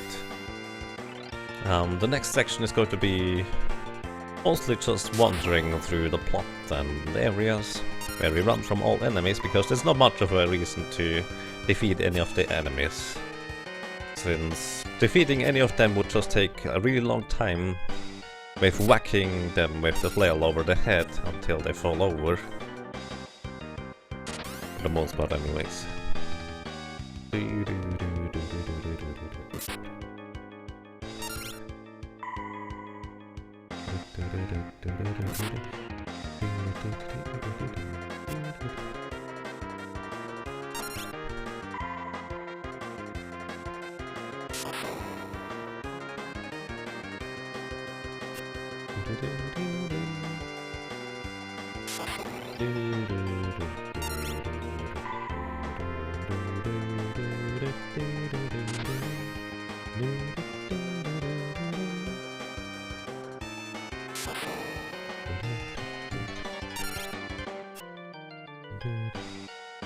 It's a program that modifies a ROM of Final Fantasy V to randomize specific aspects based on the person's choice, such as job abilities, jobs from crystal shards, treasure chests, jobs, and enemy stats. Also palettes just for fun. I see, so it's just a, well, complete randomizer. That's pretty sweet. I did not know a straight-up randomizer exists for Final Fantasy V. I know about the, well, ancient cave hack of it, but I did not know about the randomizer. So you can get, say, a white mage with guard, white, and item instead of fight. White item. That sounds really useful, actually. What if you get 3 characters who have, like, dance guard... No. Like... What if you get 3 characters who have white, guard... What else? Capture... and all those kinds of abilities, which all literally don't deal any damage whatsoever. Do you just reset and restart? I mean, with white and guard, you literally can't deal any damage until you get holy in the late game. But that sounds like fun.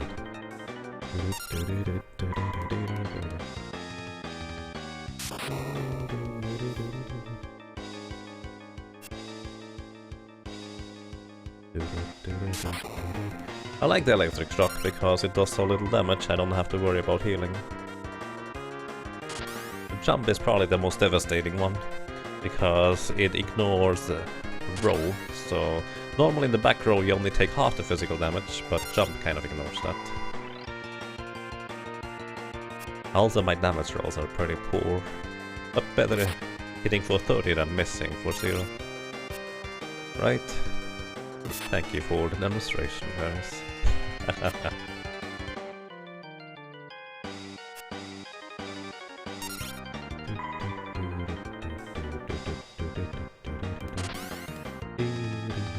It should be fine, Lethane, thank you.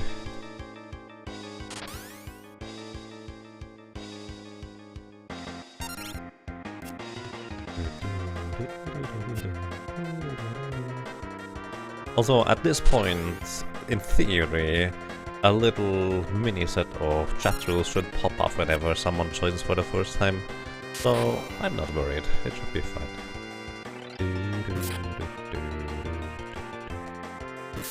Capture is Mage in SNES, so you'll have damage. Oh. Yeah, alright, I meant Beastmaster capture.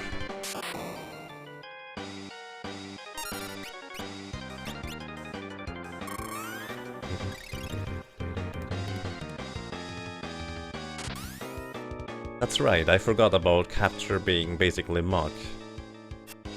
That's one of the weirder translations, I guess, but on the other hand, there might not have been that many official translations to refer to at that point yet.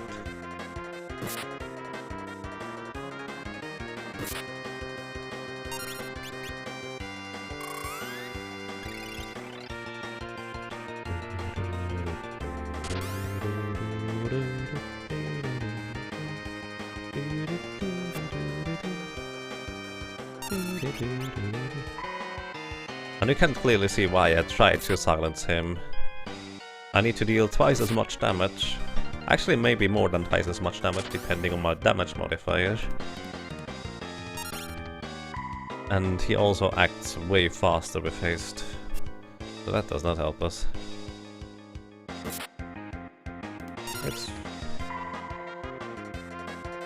It may have been faster for me to reset, actually. This fight is taking some time. Yeah, it will take a while. But there's no risk. There are other fights that take longer, as in that's just kind of the fate of a solo white mage. In this case, it's not particularly dangerous, but other fights are quite treacherous, to say the least.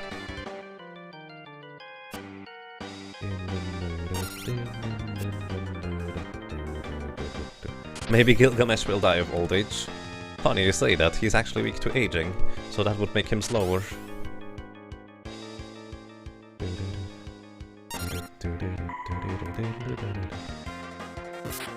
Which is why one of my favorite weapons in the game is the ancient sword.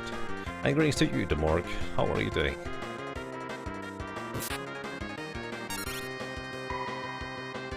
Third work from home day this week? Wow, that sounds pretty extreme. If Ferris doesn't die of old age first.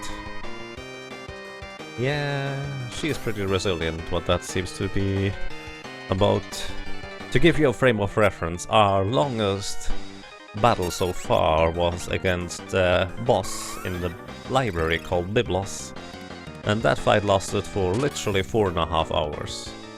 With more or less the constant possibility of dying until he ran out of MP. And then we slowly blinked away his health. Very slowly.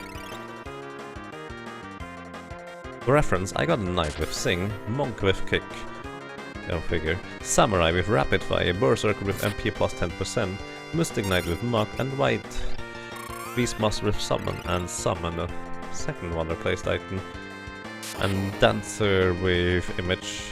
I found the Manny the dagger in the first town.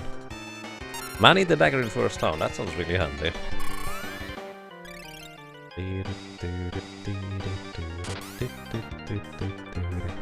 With the Manny the dagger, you can have someone with jump and deal full damage. Plus, I believe it does ignore defense and double damage to humanoid enemies.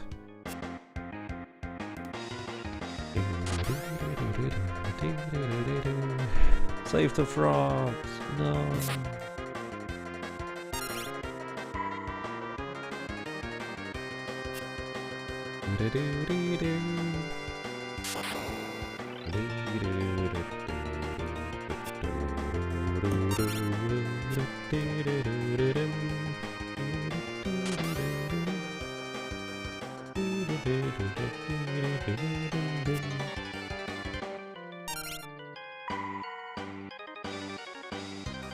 I feel like he should probably die soon.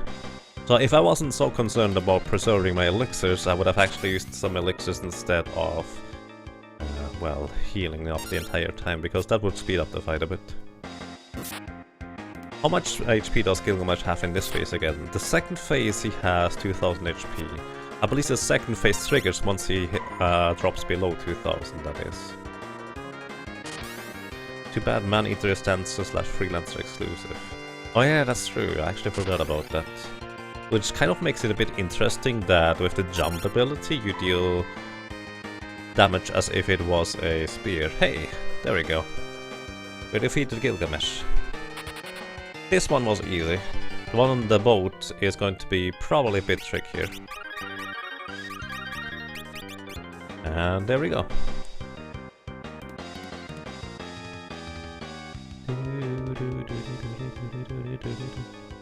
Oh no, there are more enemies. I thought that was it. Well, I guess not quite.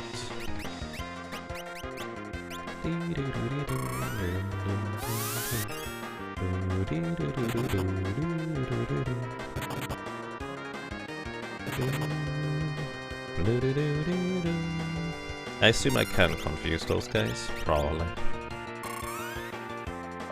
Oh. I can confuse a Neo Galura, and now he should deal damage to his own allies. Although not a whole lot, it seems.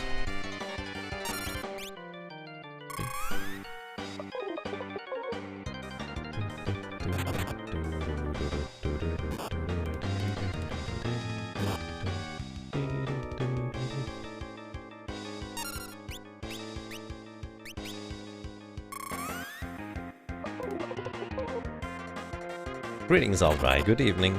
How are you doing?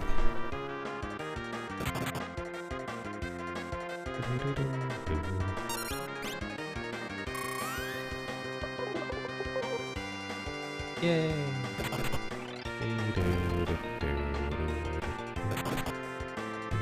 I'm pretty sure it's faster for me to confuse them and let them kill themselves than me trying to hit them.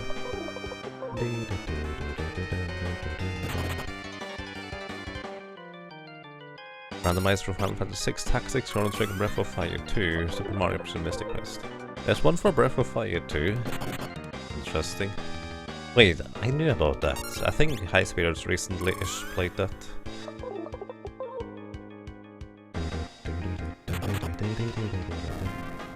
Yay, that was easy. As expected. Oh, we win, basically. So we move on into the second world very soon, and a little sequence where we need to travel through fields since we get swept away by some strong wind or something like that. Grandpa. Does anyone here know of a Tyres minute? I do not. No clue what that is.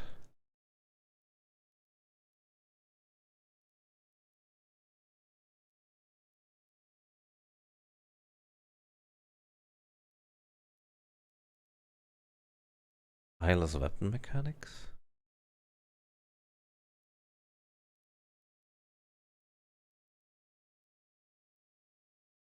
You feel like a wet noodle. That doesn't sound too pleasant. I hope you're very healthy soon, if that's a concern. I'm doing quite fine, thank you. Still trying to sit up straight, because that's a thing I should have done years ago. But now I finally start doing it, quote unquote, for real, you could say.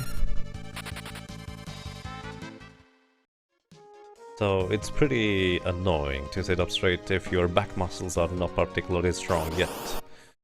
But it gets better every day. Not much better, but slightly. But other than that, I'm quite fine.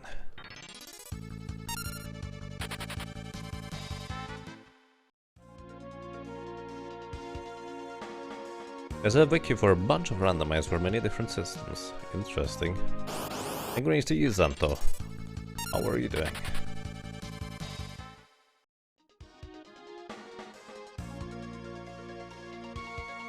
World map real quick, we need to go down. And here we arrive in the village of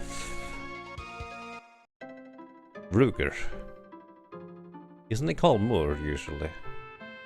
Either way, I believe we can get new white mage spells. Those are black mage spells, we don't get those. And we get image, shell, and we already have heal. Oh wait a second. I thought we would get berserk here. I might have been wrong about being able to do the Gilgamesh fight better. Uh-oh. We'll see about that. So let's see whether we can get some new weapons for our poor little white mage. Nope. No new weapon here.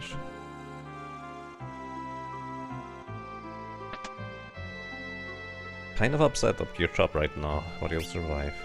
That does not sound pleasant. Sorry to hear that.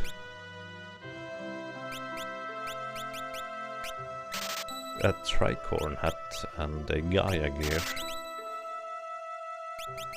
Are those any better? Tricorn hat has more magic power and better defense, but probably less magic evasion?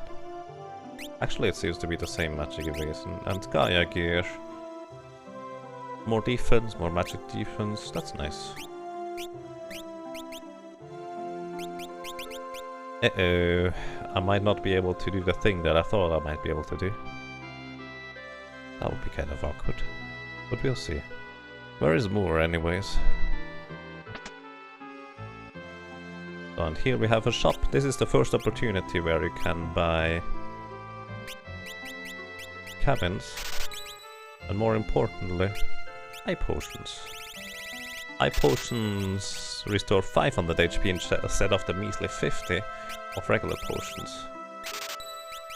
Although for our little white mage it doesn't matter too much. But to stock up on all the other consumable status removing items for now. Because why not? Might as well.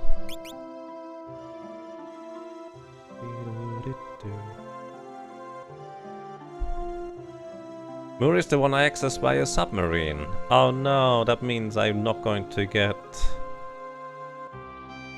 Berserk before Gilgamesh, doesn't it? I'm pretty sure that's what it means.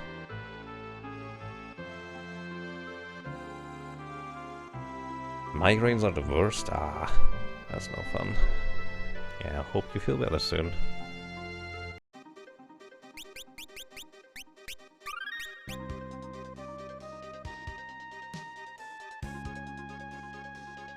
From your second migraine? Oh, hope you get better soon as well, Flo. Migraines are no fun.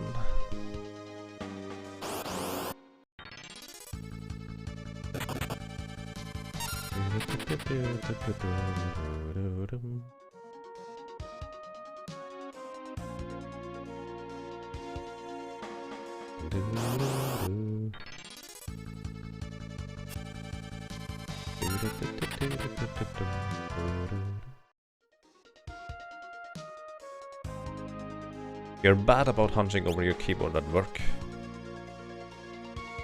I'm pretty bad at that too, so that's why I'm sitting up straight.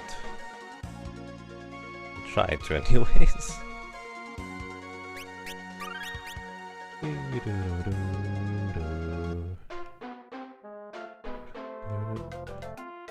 Little Moogle! Oh no! He fell into the hole. We need to help him.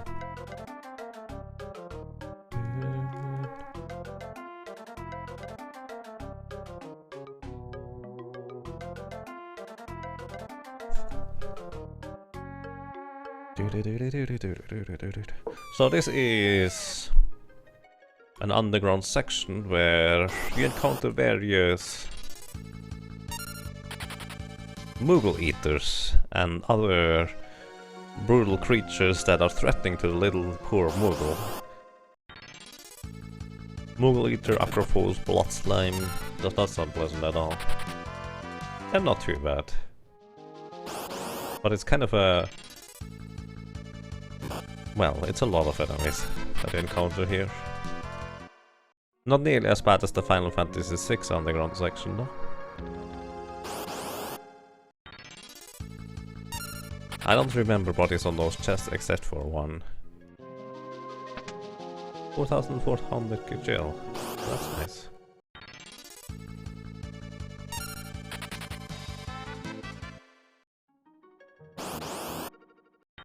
Yay, second rabbit.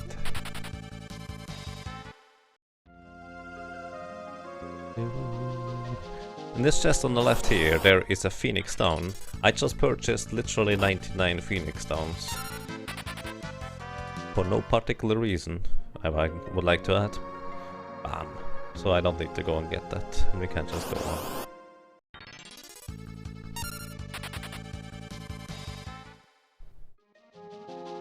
Two feet of snow in the last 3 days. That's a lot of snow at this point.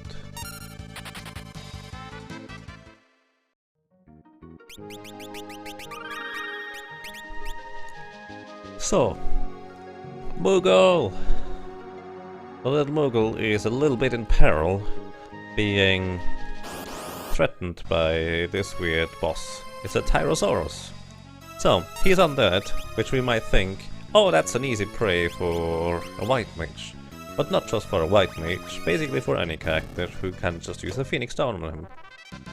The thing is, I could try and defeat him straight up, but the issue with the Tyrannosaurus is that he deals damage based on how much damage he took so far. Well, at least he has an ability to do that. So if that were to hit me after he takes about 4000 damage, I'm straight up dead, so let's not do that.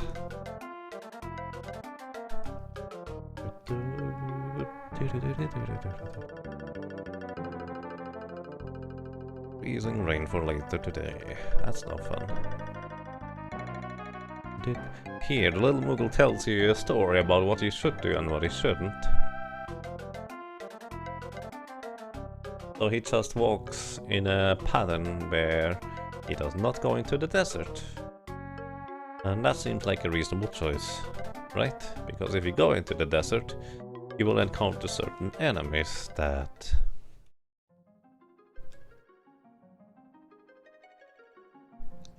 Well, let's put it this way. Are usually really brutal and difficult to defeat, if not them just killing you outright. But especially for a white mage, just take ages to get past, so let's not even try that.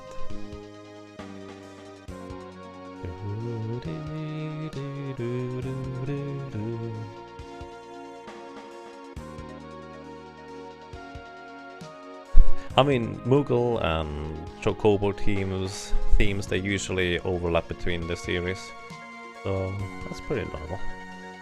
Oh, I missed it.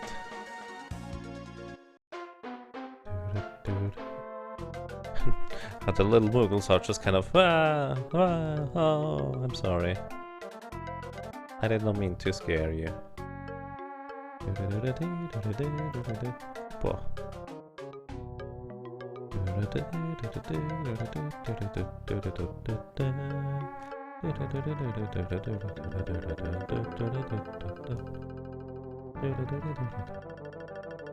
And this little Moogle, of course, is scared as well, and then he recognizes us from us saving him from the weird Tyrannosaurus earlier. And he tells everybody, hey, we are your friend. And then he wants to give us something.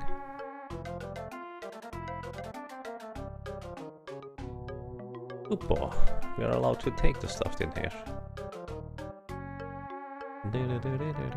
Thank you, little Moogle. We get an ether, we get a Phoenix Down, a 10,000 gel, 1 gel, a dancing dagger, which is a crazy good weapon for various reasons.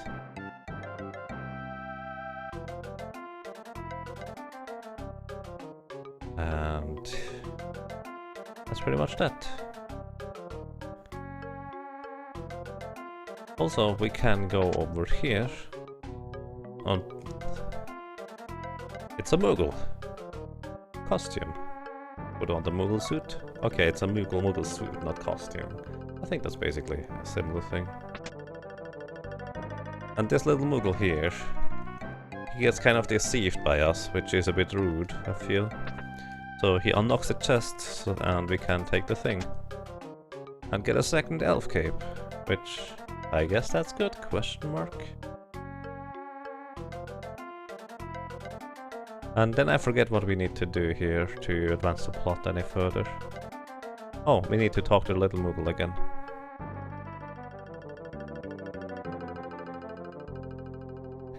And then he calls out to Gallo's granddaughter, who brings over a little dragon to pick us up, which is nice.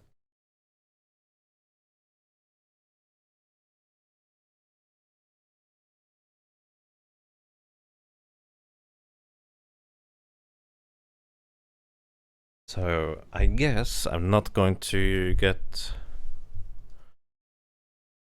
Oh, it's 3 AM there, wow.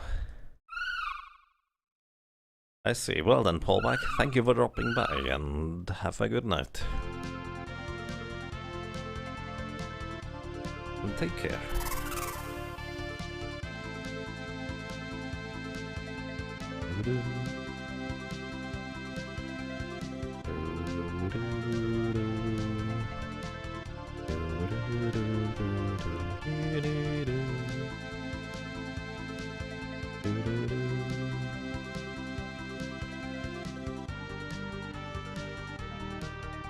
the nose.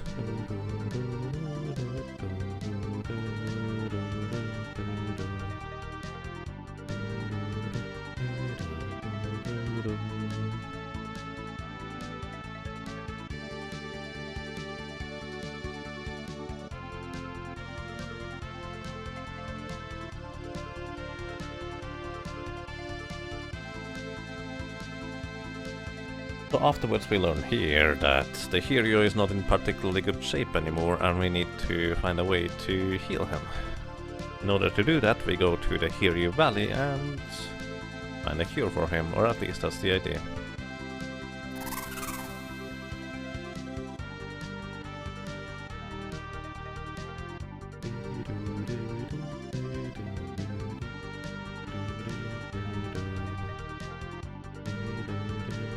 So it looks like, in case I don't get Berserk, that means my strategy will not work out.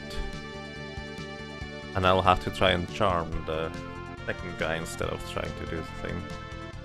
We'll see about that.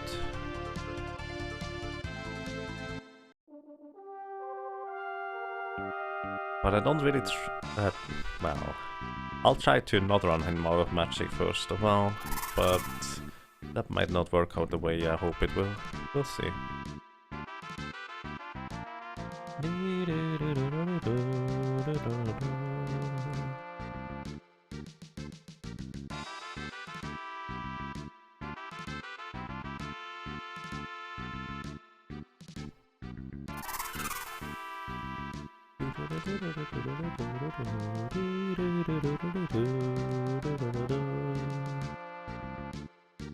This music is so nice.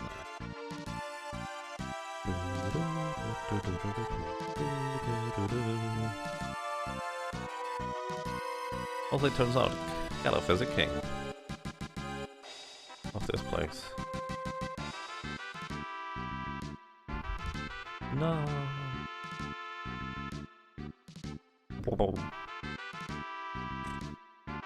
I can't stay in the food box.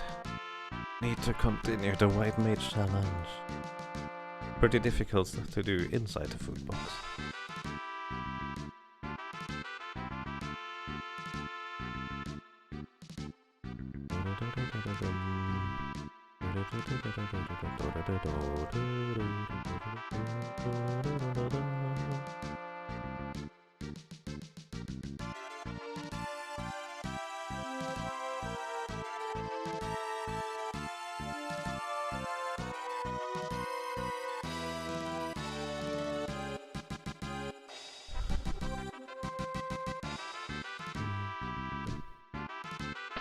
So we get a hero drink, which is useless unfortunately. We get the exit spell, which is a time mage spell that allows you to exit from any dungeon. Very handy if you have a time mage. We don't, we only have a white mage, that's it. We need to talk with the little Moogle. Oh, actually never mind, we don't have to. But up on the balcony we made Kara and learn about the Hereu needing some medicine. And then we go to the Hereu Valley. Hungry rabbits in the food box. Right, there are rabbits in there too now. But they have some iced tea on the floor, so that's fine, right?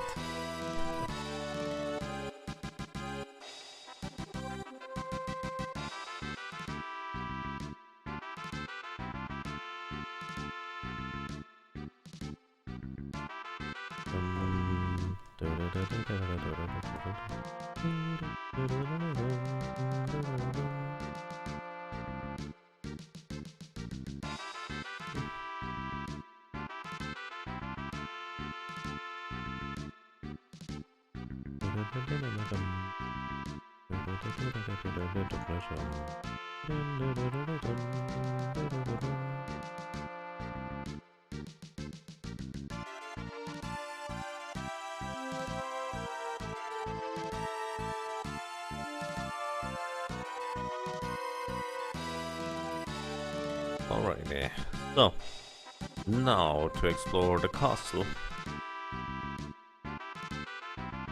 Because I feel like there are some chests hidden in various areas that I want to take advantage of. Down here I believe is just Yeah, basically a dungeon that we don't have to enter, and unlikely will not even enter at all. That's okay. Sorry, little rabbit.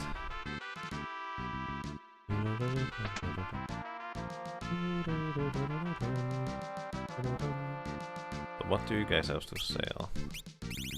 Ether, Revivify, High Potion, Phoenix Stone. Nothing interesting. I could probably buy some ethers. Not sure I should stock up on that many, but may want to get some, just in case I need to have MP for some reason, and I absolutely don't want to use an elixir.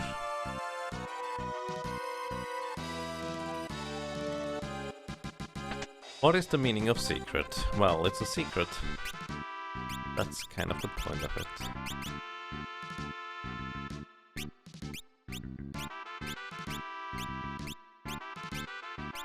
Yeah, we already have all of those equipment pieces. Let's see. Forward slow 2. Brain break and bio. Image shell and heal. That does not look good for my plans of what I want to do with this stuff.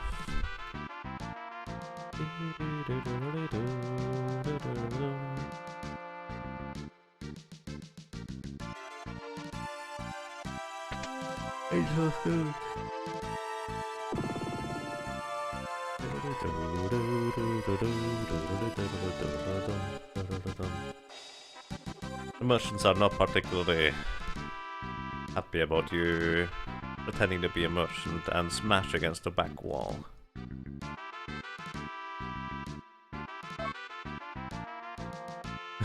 And you get something as a reward, because that other guy kind of feels a bit sorry for you smashing you to the back wall.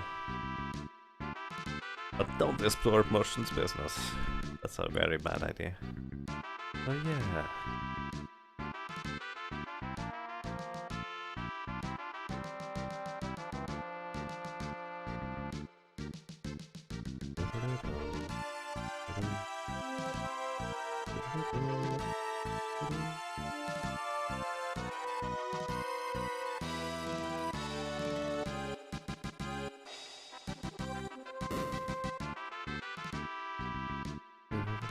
But yeah, the idea is that you get it to 100% to figure out what the secret does. It's nothing amazingly amazing, but it's just a really nice little thing, I feel. So, order of operation. Oh, Galuf is still dead, that's good. I believe I can just charm this guy to defeat him, so that will be easy. So yeah. I wait and watch as he defeats himself.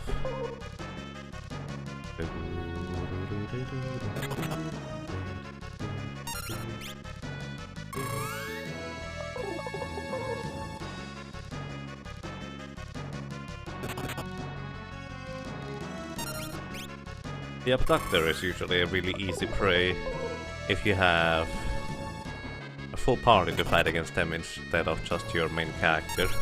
If you are fighting this guy just with your main character in the island, it's kind of sometimes a bit tricky. Although pretty often you kind of beat him too. I believe the first time I ever encountered that thing, I just really died. But not on this encounter here specifically, because you have a full party now. And dying is part of how you can progress on the island anyway, so it's okay. There is no difference between you, well, you getting defeated by this guy or defeating him in terms of plot progress. One difference is, afterwards you find a chest and you get knocked out by some sleep cats.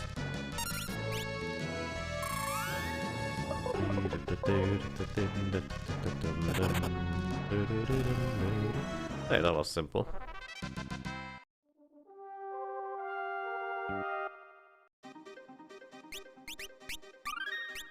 And we move on.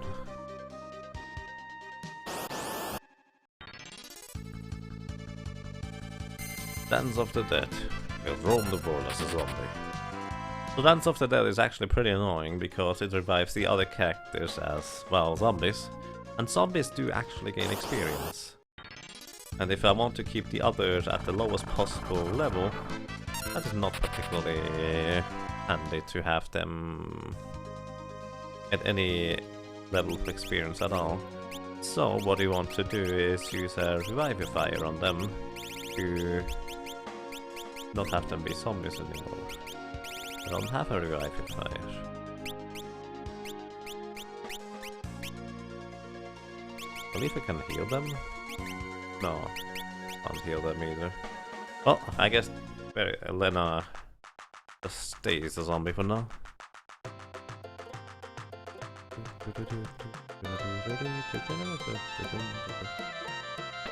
So, you want to go into this room here and then you go back outside. Or try to anyways. Charming chocobos. In the Game Advance version, if you want to get him to the Monster Bestiary, you have to beat the Abductor. Right, but is it not the same enemy in front of the castle and the one on the island? I mean, the one in front of the castle you have to beat. He is a regular boss for you to progress through. Not a strong one, but it is a regular boss, right? I've never tried to die against that one though.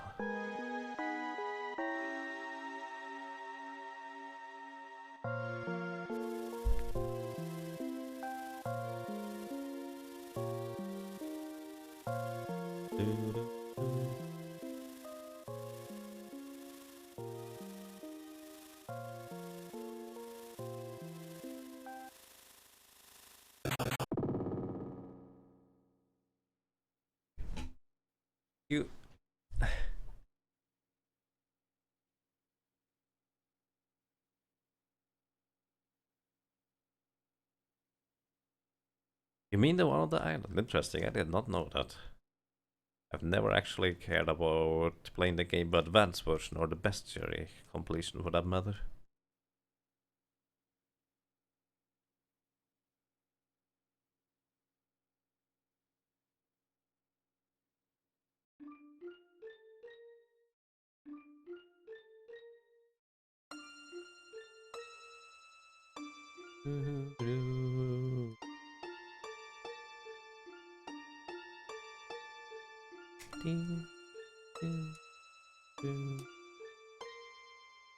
I'm really curious how long the fight on the boat will take me for Gilgamesh.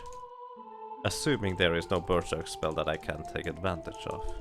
I just assumed there is a way to gain berserk because the Forge of Fiesta little tool tells me, oh, you can just berserk him and it's all fine. He will not even call his companion. But if you don't learn berserk with White Mage yet, I don't think you can necessarily berserk him because, well, you're just straight up lacking that ability.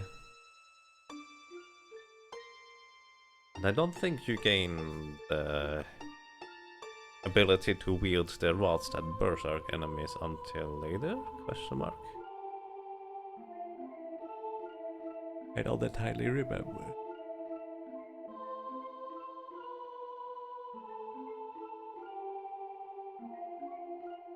The purple kid guy looks like Edgar from Final Fantasy VI. He does, actually. He looks like Edgar a bit.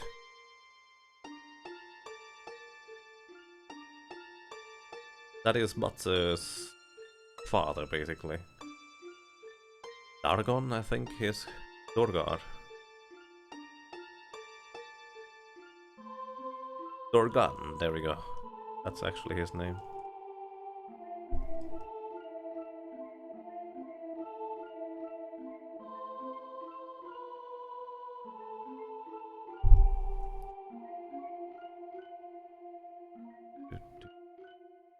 I feel like the little sleep from the last few days is finally starting to catch up with me, by the way. The last 2 days it didn't seemingly matter, but today it seems to start to be a drag a bit. So might be a bit of a shorter stream than usual, just for reference. I will straight up walk through that guy.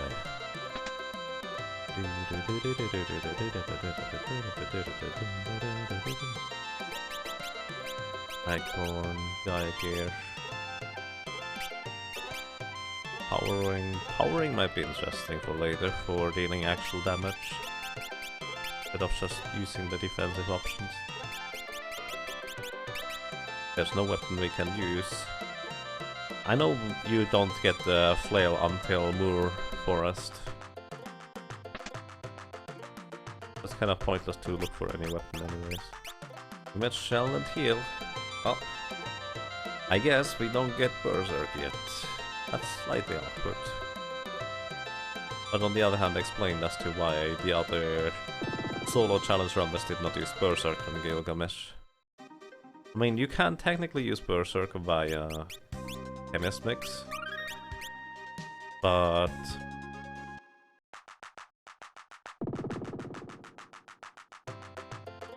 that's a slightly different topic.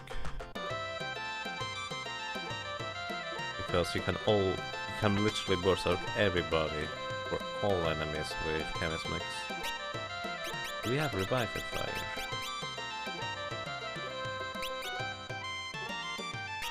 There. Oh, somehow I missed those last time. You need Revive Fire to...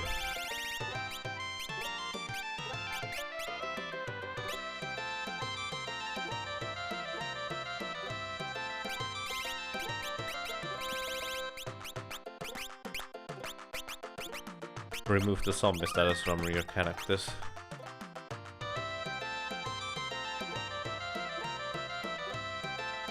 The Berserk method for Gilgamesh on the boat was through using a Beastmaster. Oh, interesting. I did not know there was a, well, capturable enemy that inflicts Berserk. Which one would that be, if I may ask? That would actually make a lot more sense. Don't do that! Oh my god. Elf is the most difficult to kill off again. Rude.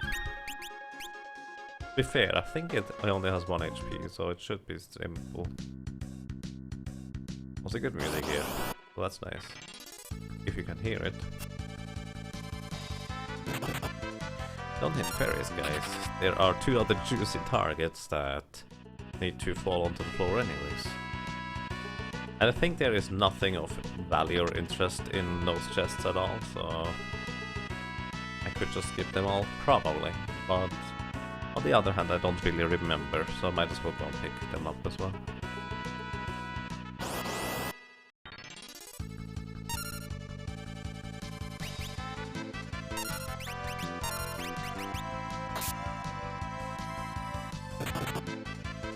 So looking forward to the Forge of Fiesta this year, indeed. Managed to find a Game Boy Advance copy of the game, and it didn't cost $1 million. Nice, that's awesome, alright. That's really awesome. Also, you can defeat those guys. But they only gave about half as much experience compared to the Hydras earlier. But in case I need to gain additional levels, that will be my best option around here.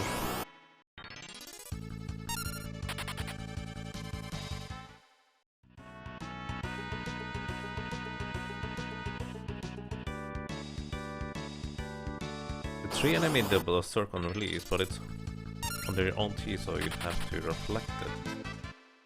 I see, but you still technically do have the option to do that, basically. No, you don't have a wall yet. You don't get wall rings until after the ship battle, and you don't learn wall as a white mage until after the ship battle either, right?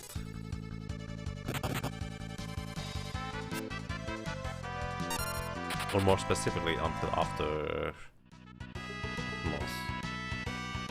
But do you learn, or can you learn wall already? Did I just miss this up?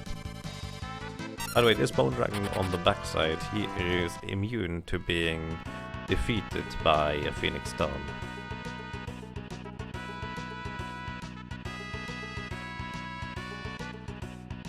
You also don't have the summon for Reflect either yet.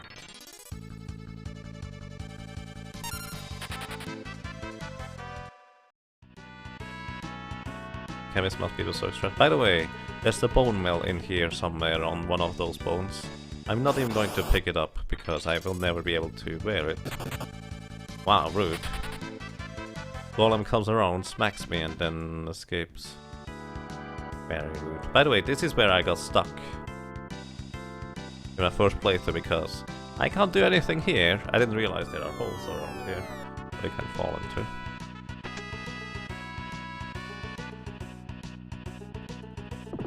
Oops, I went the wrong way.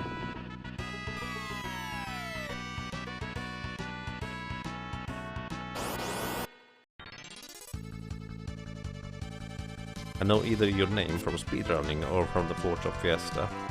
It's very likely that we've met during 4th of Fiesta somewhere. But also, what do you speedrun, if I may ask?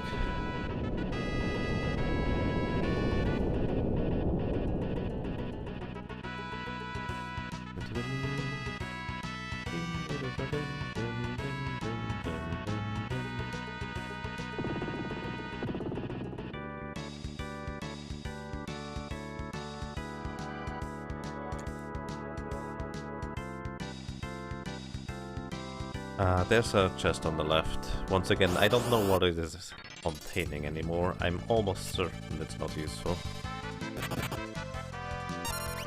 But only almost.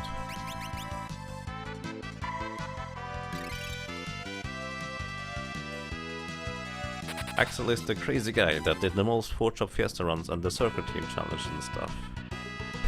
Nice. That might be where I remember your name from. That's awesome. Hey, I can actually equip the coronet, so I was wrong. The only downside is equipment weight goes beyond 8, which means it reduces my agility effectively by 1. I'm not sure that's worth it for a bit more magic defense, at least not for the next boss fight. Since defense does not matter. Correction, most 4th of Fiesta runs in 2015. Some people are really crazy about that, it's amazing.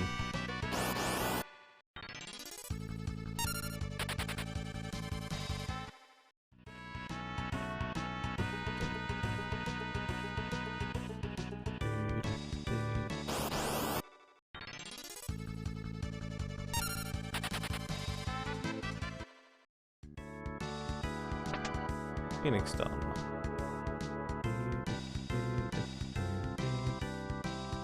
Alrighty, we are about to encounter the next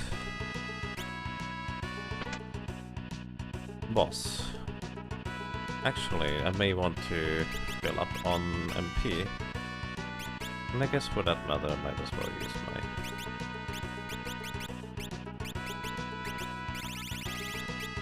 Keepers. I don't feel like using a cabin to kill off the other guys again.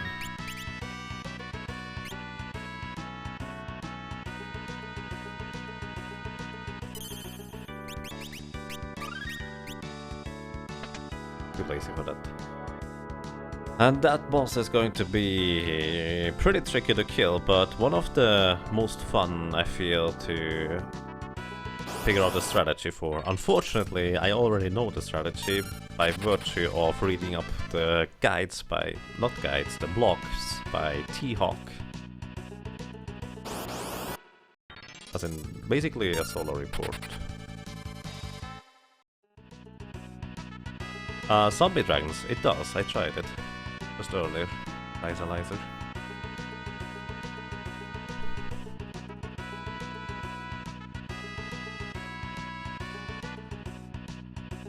The big black Tyrannosaurus skeletons don't die to Phoenix Downs, they are heavy, but the red ones, they do. They are not heavy flag. So, alrighty. What I need to do is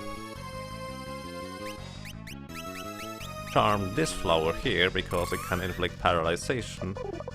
I need to charm one other flower. I don't remember which one it was though. Why did you die? And they also inflict image. on this thing that way. Why did you die? What are you doing? Also, this thing is a darkness thing. Charm pollen, that's the bad one. That's the one I want to charm as well. That was weird. But there's a really good chance that I'm not going to be able to defeat this thing anymore. Also, I just realized I can basically reset already. Because I need to equip the Angel Ring to at least protect against the aging status. Without an Angel Ring, I would be so weak that it would take way too long to get anywhere against this plant. So there's one status I can resist, that it's aging. The other status is like poison, darkness, charm, and whatever the other thing is. Just paralyzation will still hit me, and I need to deal with charm and paralyzation.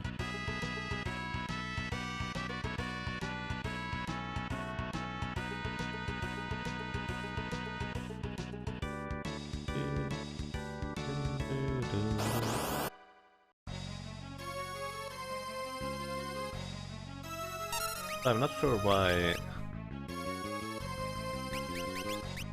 flowers disappeared and then reappeared. It was a bit silly.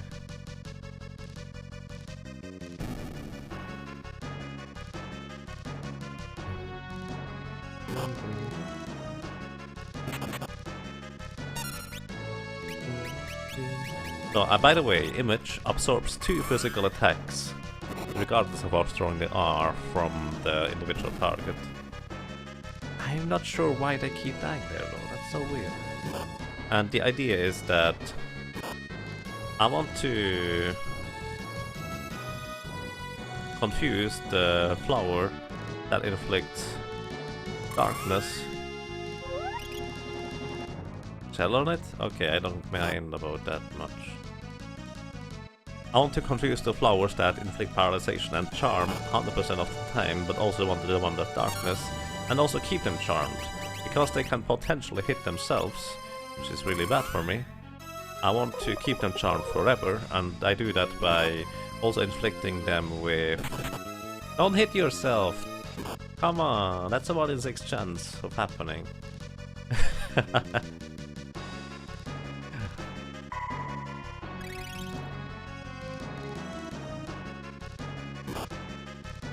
Where's Poland?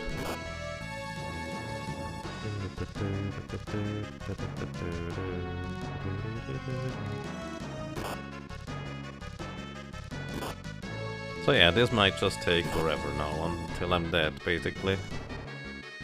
I think I need to wait at the beginning.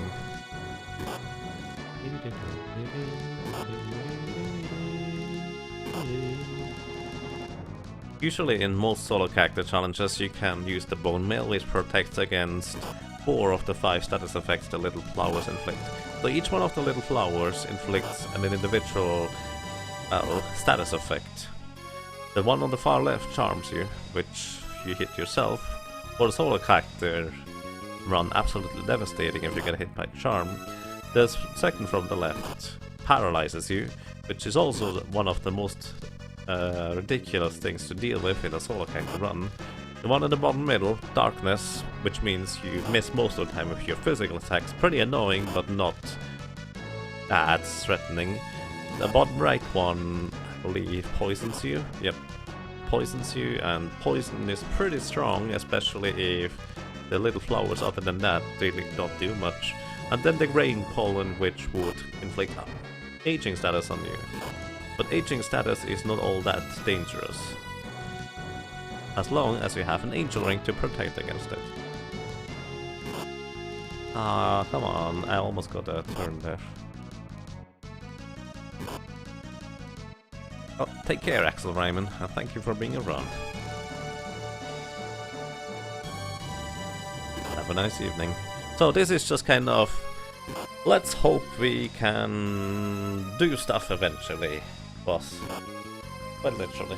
Because the little flowers don't deal a whole lot of damage, and all the big flower in the middle does is revive the little ones. That's it. That's all the middle flower does. Casually, this is more of a silly boss rather than anything dangerous. Hey, I get to do stuff. You actually missed.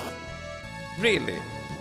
Oh my god, that's so unlikely to miss.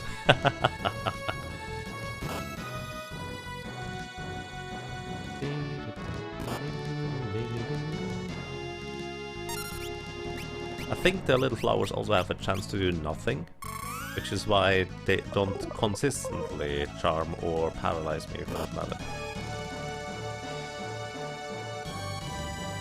I'm actually starting to wonder whether the poison does anything at all. No. Because it doesn't look like it does anything. I haven't seen any damage numbers from the poison. Just don't hit yourself, little flower. Because if you hit something with a physical attack, it snaps out of confusion. And I don't want them to hit themselves. Really? How high is their magic evasion?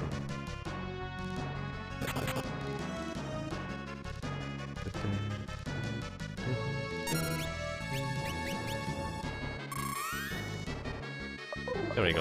Alrighty, now I need to buff them with Blink, so in case they hit themselves...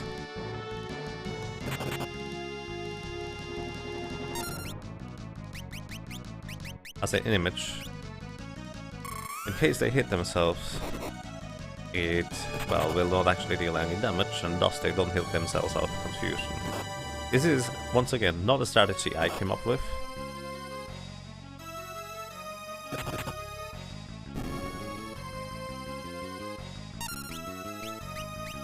But it's really clever, I feel.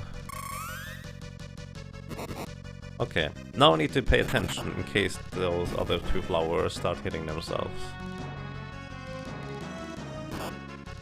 Also, darkness pollen is pretty annoying.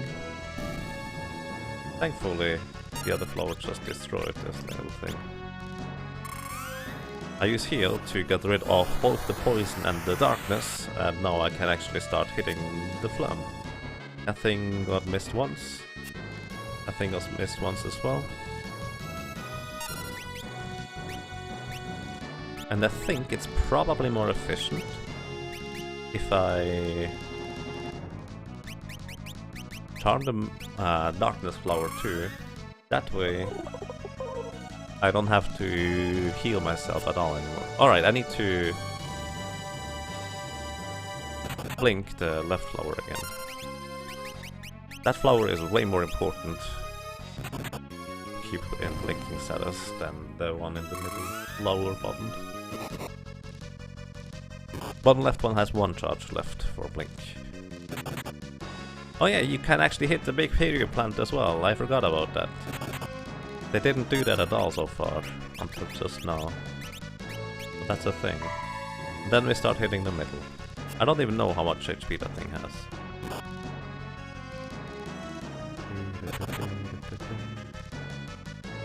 So far I've been, after the initial kind of less than lucky, so far I've gotten, other than that, really lucky in terms of what hits what. Okay, lower left now needs to have blink again. Or image. I just like to call it blink. And I need to heal myself. Ding. Probably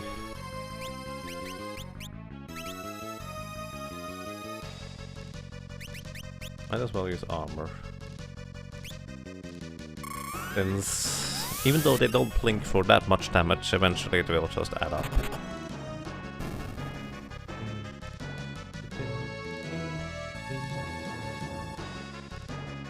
Okay, I believe the top left flower only had one image left. That's going to be putting that on again. Both of them now have 2 images.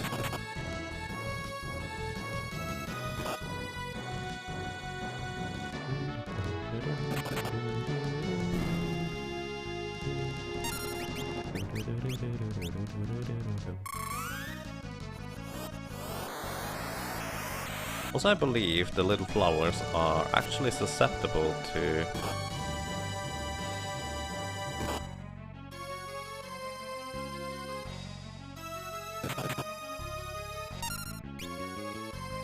mini? Let me just try real quick. Yep, you can mini the flowers. And now they are little gnomes. I don't think that does anything for you though.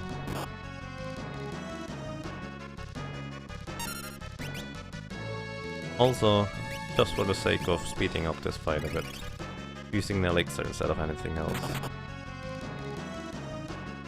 Because otherwise I would be spending about 5 turns healing myself. So the original strategy or idea for T-Hawk in his solo White Mage challenge was, and there was no strategy yet available, was to use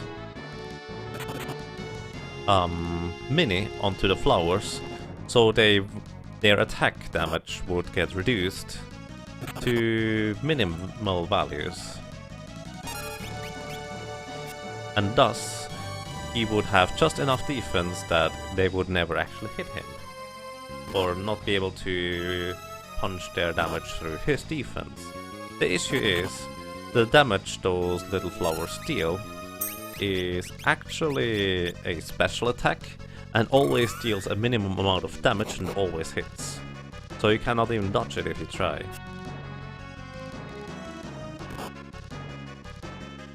And greetings Jintatsu, and greetings to you, Mindesi. Thank you guys for the host, I appreciate that. And welcome.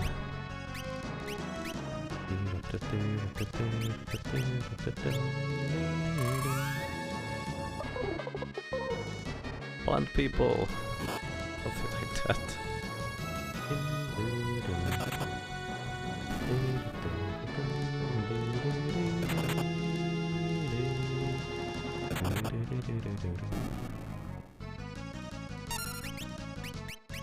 Image on you as well.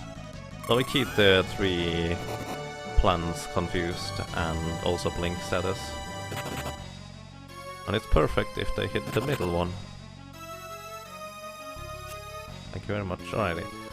The bottom left one I believe has 1 more image, but because there are so few targets, it's kind of likely that they would hit themselves again. Also, I believe the left one only has 1 image left as well. Ooh, that was good that I used image on it again. Wait, how many times does that miss then? I thought it was only twice.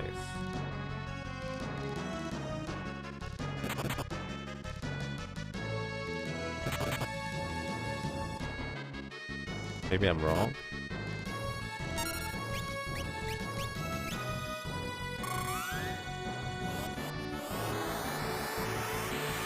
Oh, enjoy your lurking. Thank you for being around, Mandesi. Also greetings to you, HS. How are you doing? So I believe the left one needs to be used blink on again. The bottom one has 1 more blink charge. I thought it was 2 dodges, or is it 3? Someone can correct me. Okay, the left one needs to be blinked again. The bottom left one has 1 charge left. Image gives 2 misses, but it can be stacked on an existing one, I think. Really?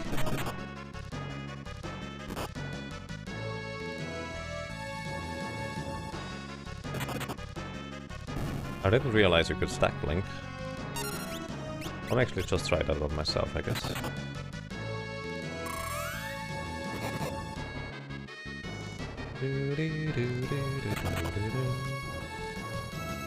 Nice thing is, even though I don't really deal damage to the plant in the middle, eventually those little guys will kill it.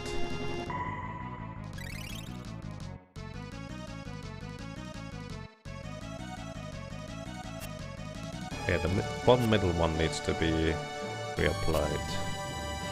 I think the bottom left one as well. Yep. It needed to be reapplied. Now I need to charm it real quick again. And hope it doesn't hit itself again. And the other two also don't hit it. Because that's one of the dangerous ones.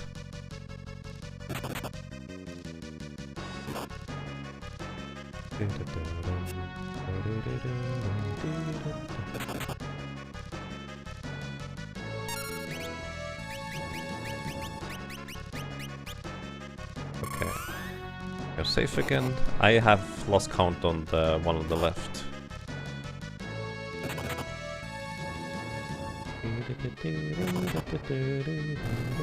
By the way, the little plants have exactly 100 HP.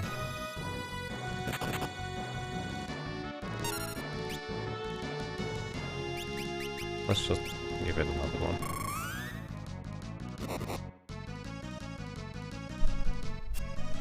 There's a balance.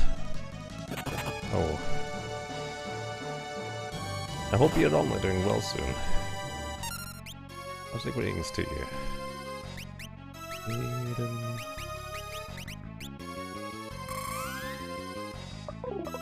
And also greetings to anybody else that I may have missed so far. No.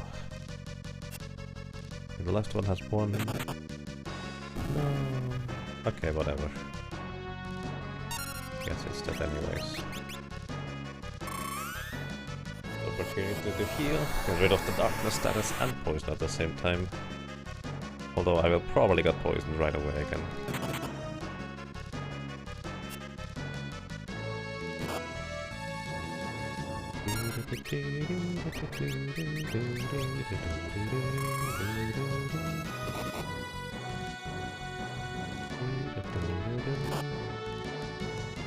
Does Hereu mean troll?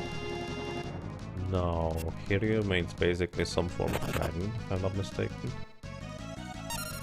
So, we try to actually attack them once in a while. I forget I was darkness.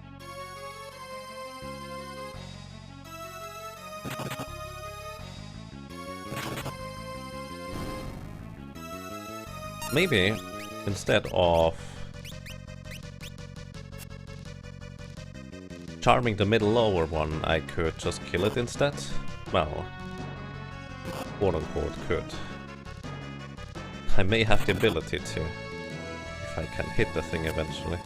Oh, lower left one needs to be reapplied, I think. Greetings to you, Svinder. How are you doing? And what's that? Meta Sigma? Wow. I need to check out his emotes again once in a while.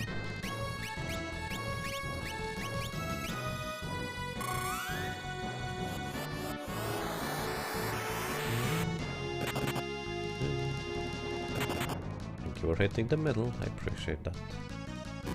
No, don't darkness me. No, don't gray me.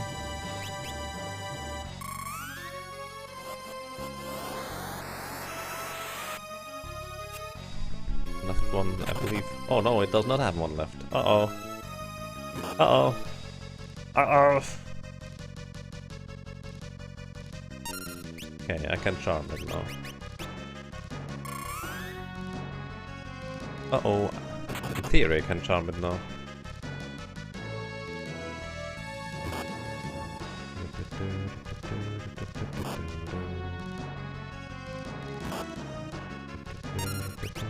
So I'm going to equip the healing rod just in case it actually hits me with charm. At least I would heal myself.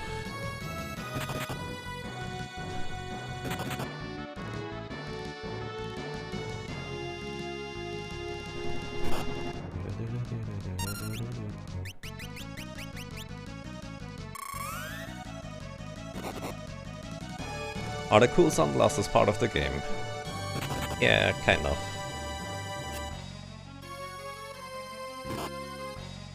Some form of part of the game, so to speak. But you can remove them, because with the sunglasses, unfortunately, you don't see anything. Kind of like in real life. So it's really difficult to actually hit enemies with sunglasses on.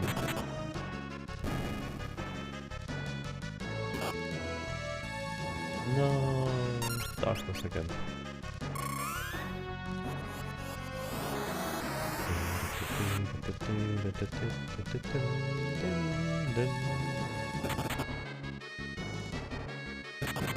I like it when they both always attack the same target. Oh boy. Let me charming as well. Because it seems like I don't get to do anything whatsoever if that thing is not charmed as well.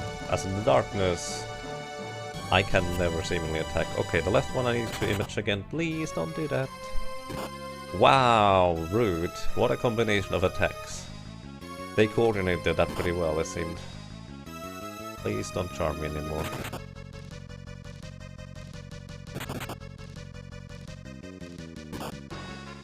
No.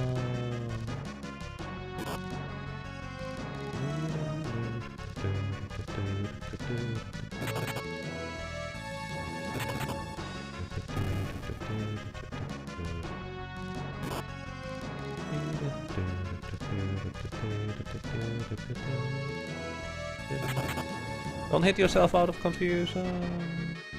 At least it killed itself, so that's a plus. Antidote. Thank you, question mark.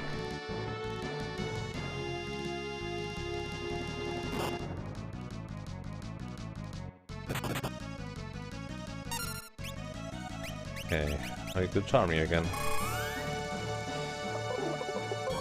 And then I put an image on you. Don't hit yourself, please.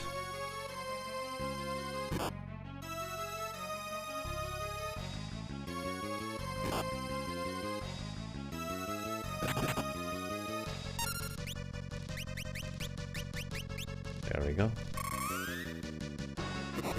I still left one other plant because I used mini on him. And that's just the general image that is used whenever you mini an enemy. To become a little gnome. Because why not?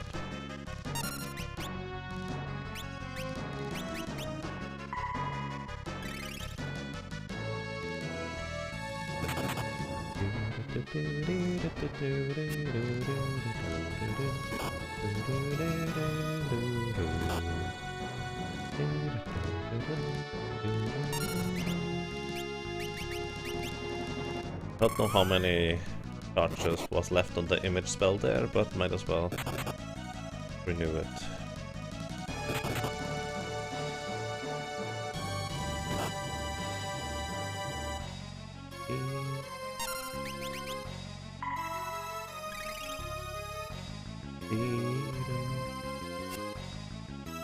Lower left one has one charge on it left.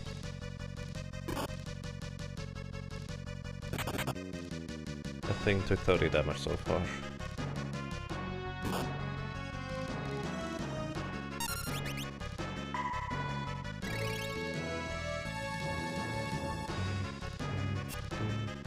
The left one has also one charge left.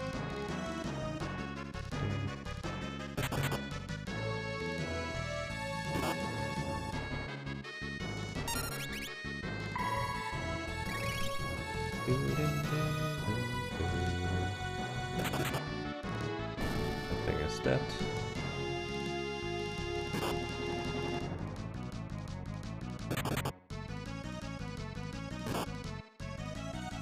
So I need to be ready to cast mini blink again on one of the other flowers once the other flower is doing anything already. Didn't do anything.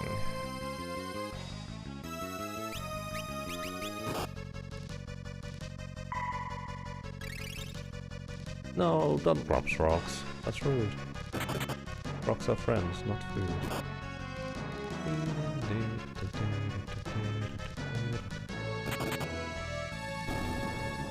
We are making very slow and steady progress. Let me actually check the plant real quick. 1000 HP left still. Guys, that could take a while.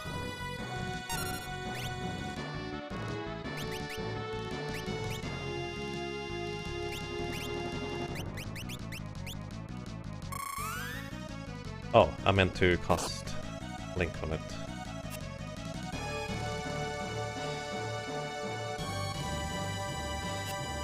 Uh-oh, both of them are basically snapping out of confusion.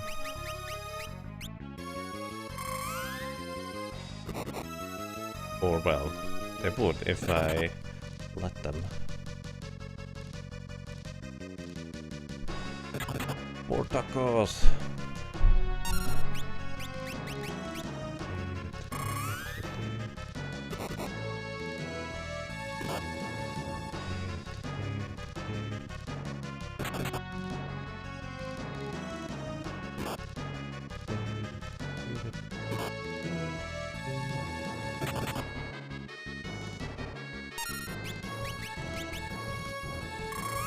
Here, removes poison and in other status. And we are blinded again. That's the main reason why I healed myself in the first place. Because otherwise I'm not going to hit anything with my flail. At least I don't get poisoned for now.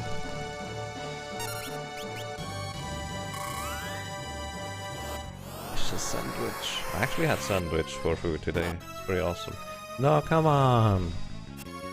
Okay, the left one I need to blink again. Don't hit yourself, you silly.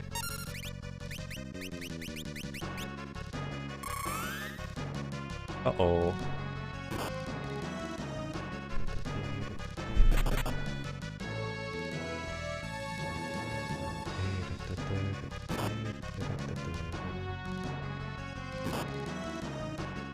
Okay, now we might get into a loop. It's less than ideal. Oh, well, it's dead. It's actually kind of convenient. Because that means it will get revived very soon.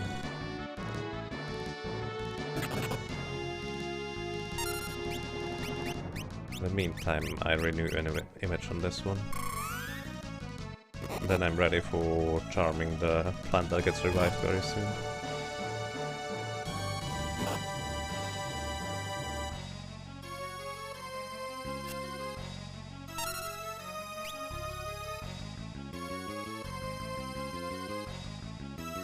Why does the sandwich... No, that's tacos that contain snakes. Oh, it depends on what people put into them. You put a snake in there, it's a snake in there. Kinda straightforward.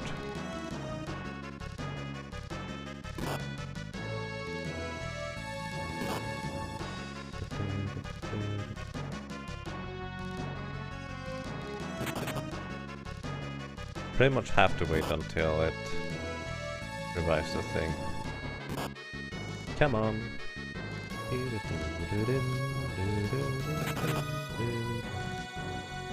we go.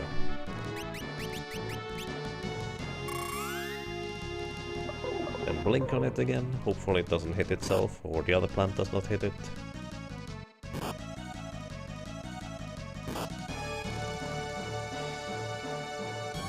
It was either snakes or turkeys, and I'm not a huge fan of turkeys. I guess that kind of makes sense, almost. You can go with that.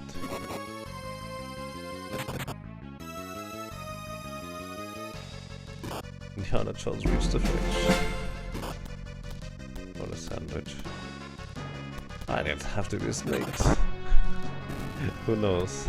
And Annihilate, thank you, sir. Thank you so much for 14 months in a row of subscription.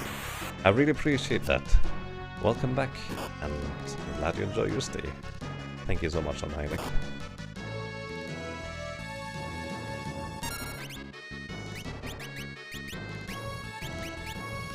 Hey, I get to hit the Hereu plant once in a while. That's pretty awesome. Okay, the left one has no blink charges left.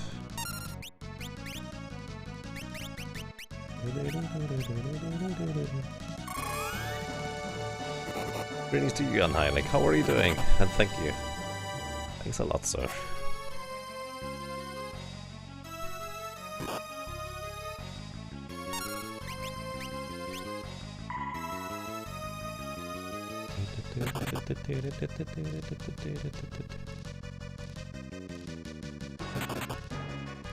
one? Yeah, you hit that one. Okay, with that. I'm going to do the same. Instead of trying to charm and blink it as well, I'm just going to try and kill it.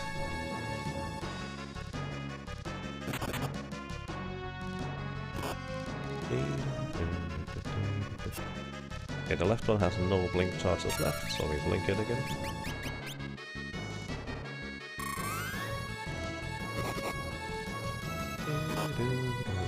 You're great, nice, glad to hear that. That sounds awesome.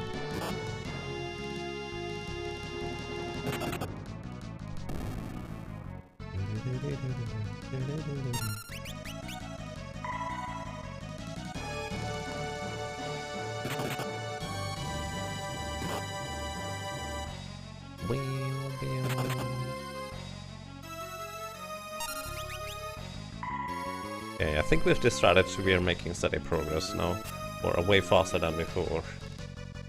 To try and kill the one that inflicts darkness statuses instead of trying to do the charm blink strategy as well. Image, this version.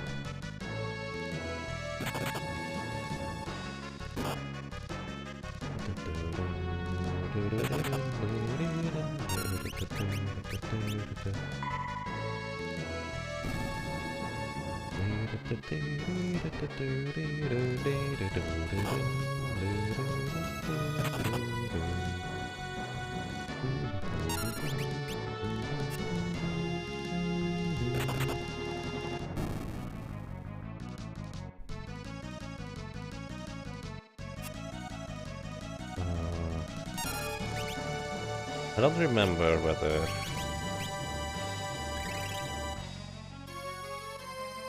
the left one has any blink charges left. I think it does. Okay, now it does not anymore. No! Oh, no, no, no, no, no! I meant to blink the flower. Thankfully it hit the Hereu plant. And this one too. I'm lucky. That was also a lot of damage on the Hereu plant, that's pretty awesome.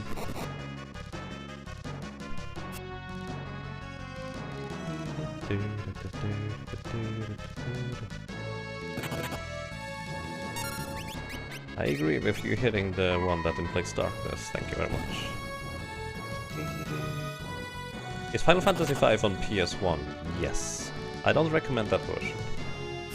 It's both a really questionable translation and unfortunately also the load times are not that good. So if you can play other versions, I recommend those instead. Uh-oh.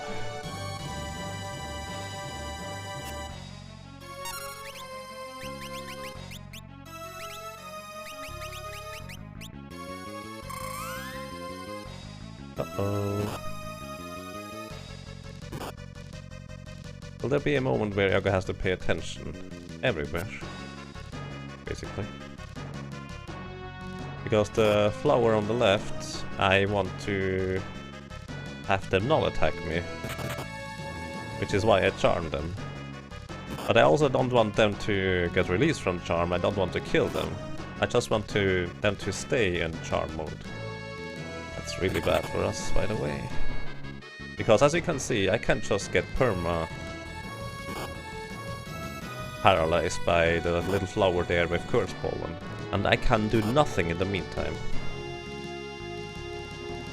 Worst case scenario is exactly that. The left flower also hits itself out of confusion, and then I can't do anything for even longer because it will confuse me.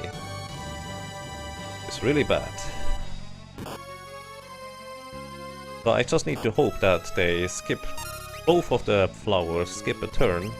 I hit with my charm.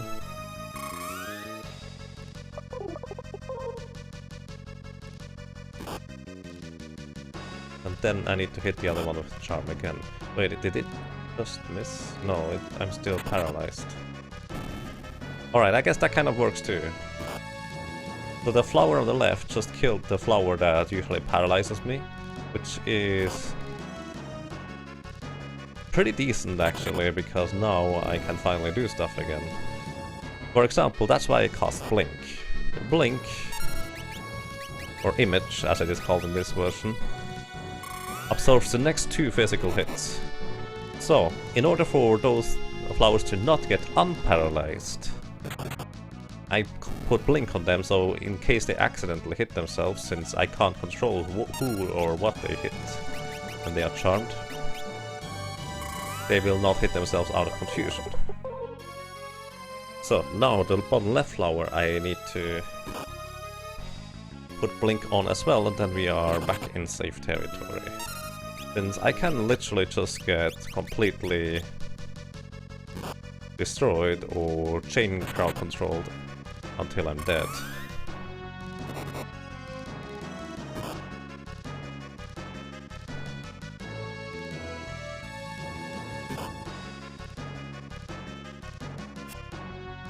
So bottom left flower now has 1 less blink charges, I just need to keep track of them. And in order for me to be able to attack, I need to remove the darkness status as well. Which means I either kill the little plant that inflicts darkness status, which is what I'm trying to do, or I charm it and blink it as well. Charm and blink would have the issue that the plants hit themselves out of confusion way quicker. So that would be less than ideal.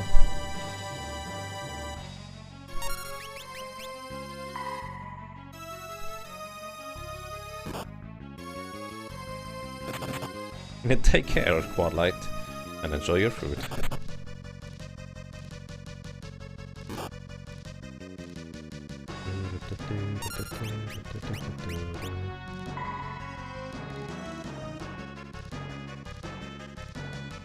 So, the blinding flower has returned. I would like to kill it again if I get a turn before it gets a turn, which I do.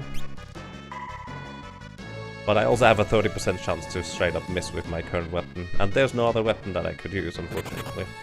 Actually, no, never mind. I was just thinking, maybe if I were to use my unarmed weapon, I would guarantee hitting it.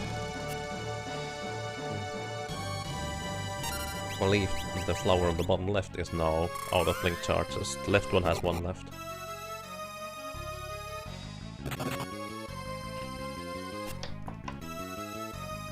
Okay, let's refresh blink on the left one.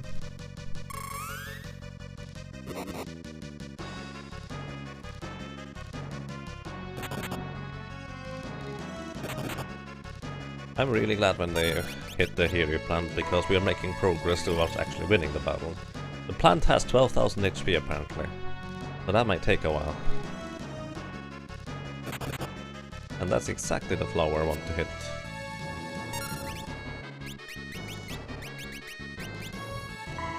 Nice.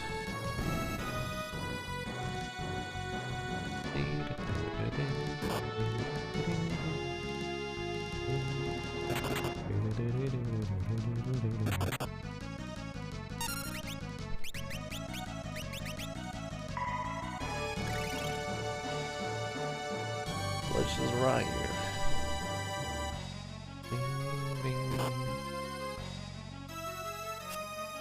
Okay, the bottom left one has no image charges left.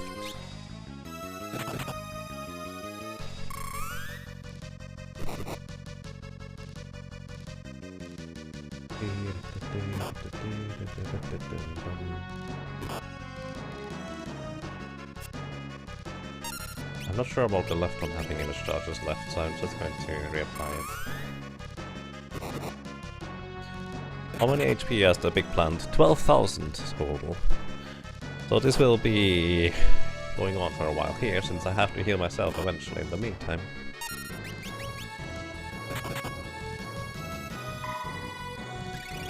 $12,000 HP for the Hereu plant in the middle.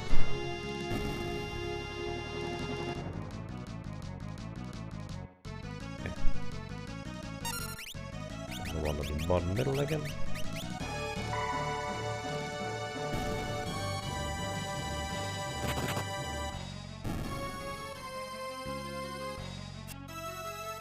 Left one needs to I can actually cast Antidote on myself. Reduce the incoming damage for a while.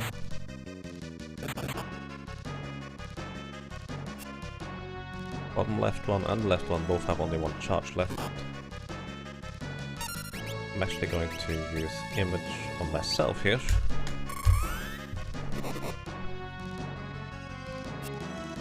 Bottom left one has no charges left. Left one has no charges left.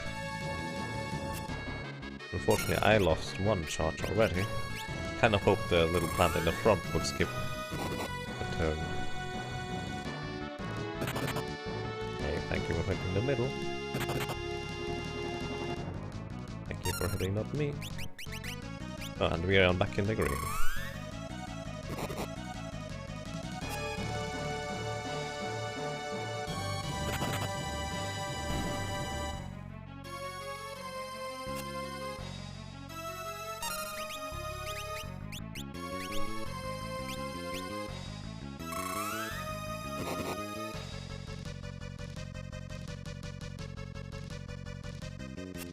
Okay, left one I need to apply Image again. It's actually more important to apply Image than it is to kill the bottom middle one. Even though killing the bottom middle one is annoying if it inflicts darkness at me in the first place. And poison is not much nicer.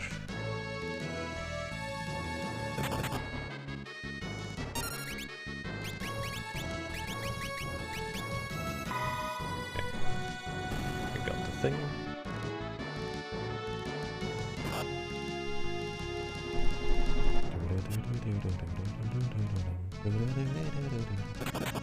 Okay.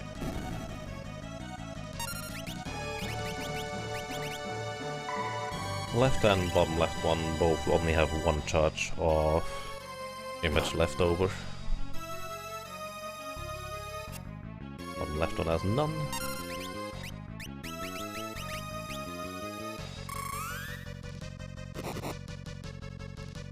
And the left one has none either.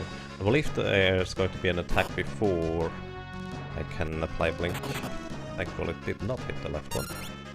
It's nice. So both of them have two charges again.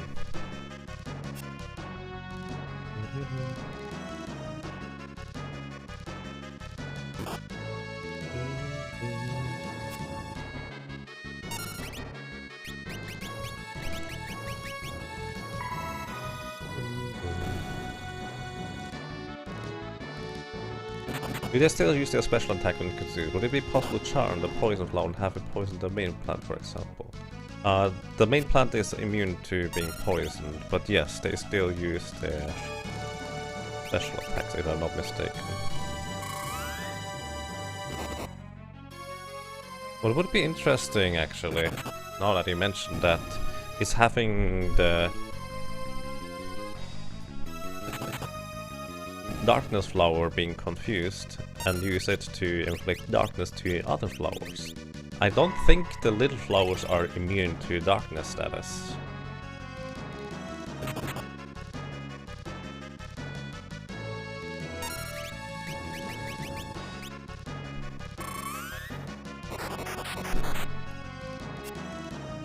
Okay, I need to link the left one. Well, I guess it just killed itself straight up.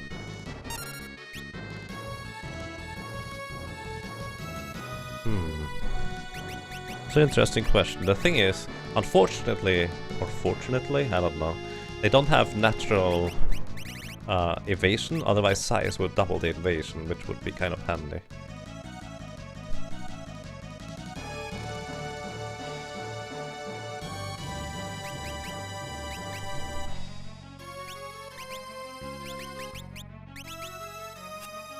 Oh.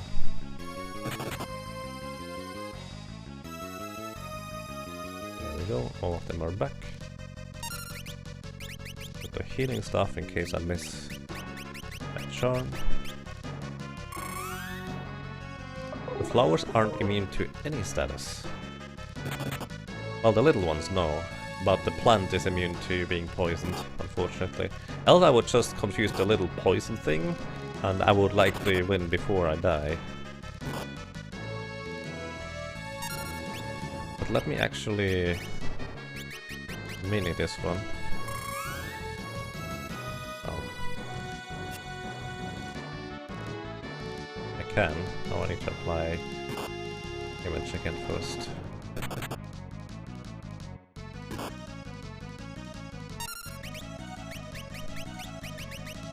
Actually, I don't know whether it even matters whether the little ones have darkness status on them or not. As in, I don't know whether they can miss with darkness status.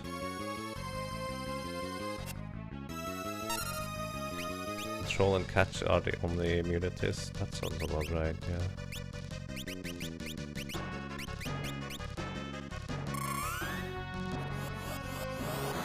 Status immunity: Stone, Toad, Mini, Poison, Sleep, Paralyzed, Charm, Mute.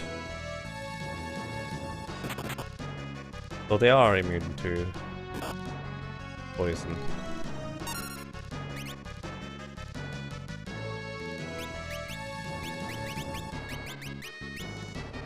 Oh, I didn't see her sunglasses. That's unfortunate.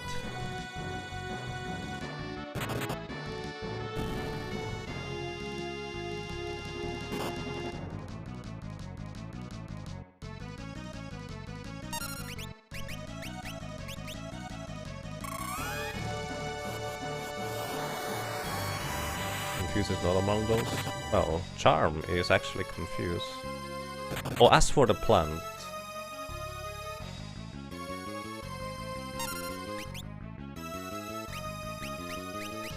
That's what I meant to say.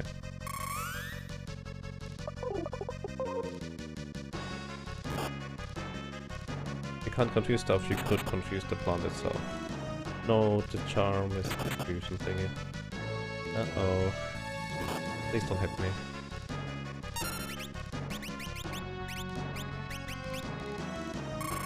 Please hit. Thank you.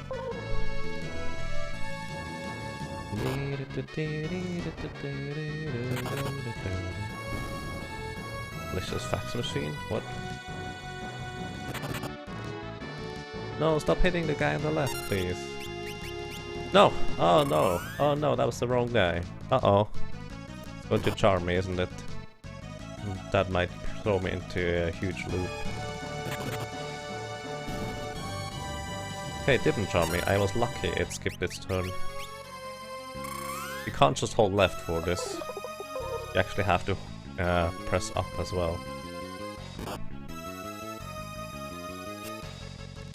I think the bottom left has no... Well, now it has no blink charges left.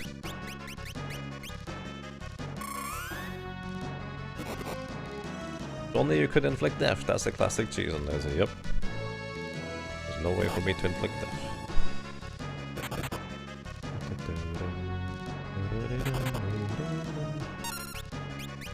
Okay. We have control again, that's good. It just fixed the fax machine by poking it a bunch, actually. Nice. Why are we feeding Rabbi the electronics? Oh, we are not just feeding the Rabbi, sometimes he does other stuff with the stuff he gets in the food box. Uh-oh. Uh-oh. The controller. Don't do that. Okay, bottom left needs to be tracked since it lost one blink charge.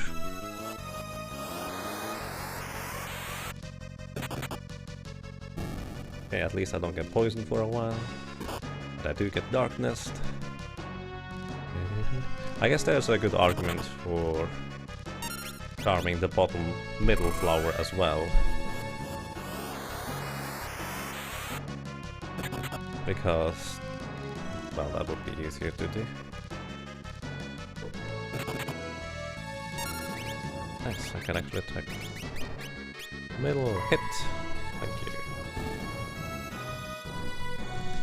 Okay, bottom left has no blink charges left.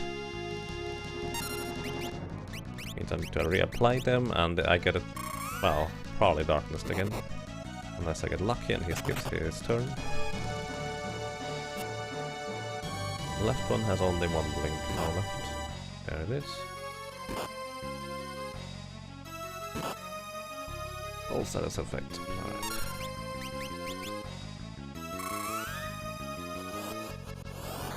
Darkness is totally worth it for the awesome shades. The issue is I already miss often enough with a flail. So, not so happy unfortunately. Tick tock, tick tock, tick tock, tick tock.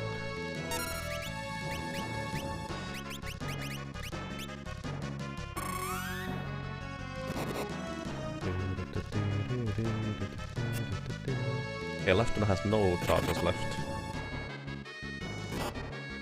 I need to reapply blink.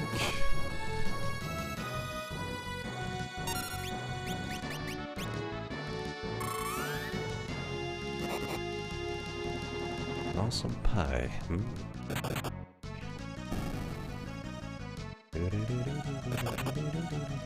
One step 2. Darkness again.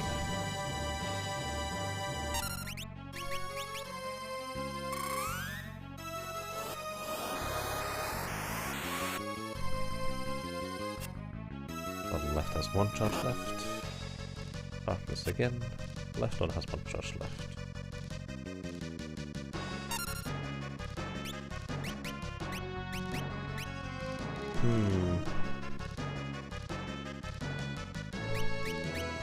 Size doesn't do anything else for you, does it? I don't think it does. Let's see, how far are we? 7,114 HP left, so we're not even quite halfway through yet. Greetings to you, Caster Shell. How are you doing? Good evening.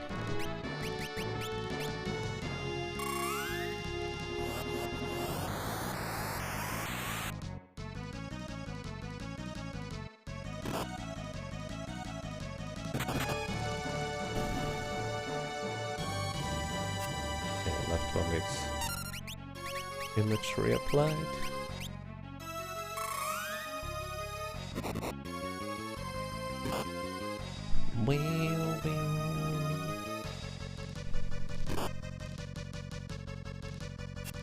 One left on needs image reapplied.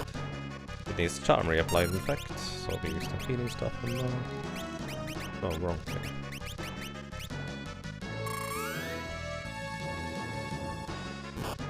Upon further consideration, you should have eaten the pie instead of the clock. Yes, I can recommend pie over a clock instead. No, we're paralyzed now. Paralyzation is annoying because you restart your ATB bar after the paralyze effect wears off. And the paralyze effect just happens to wear off right after Ferris gets out of, well, paralyze effect. So I need to get lucky that the Paralyzed Flower skips its turn before the Confusion Plant hits itself out of confusion. Preferably. Okay, it did skip its turn. Now, please hit. With Charm. Wow, there are 2 misses on the Charm. That's pretty bad. And we are back to square one. It needs to skip its turn. You're good? Glad to hear that. Thinking before work. Uh-oh.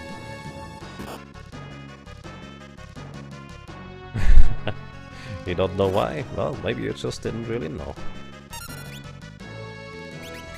That's okay.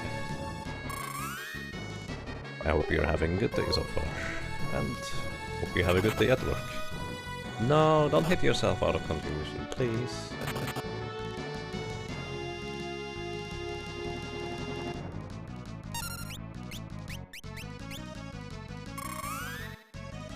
And I miss again. No. Oh, getting cursed again. I actually would not be opposed if you killed the bottom left plant. Saying that to the far left plant who is currently confused. Because then I could at least set up again.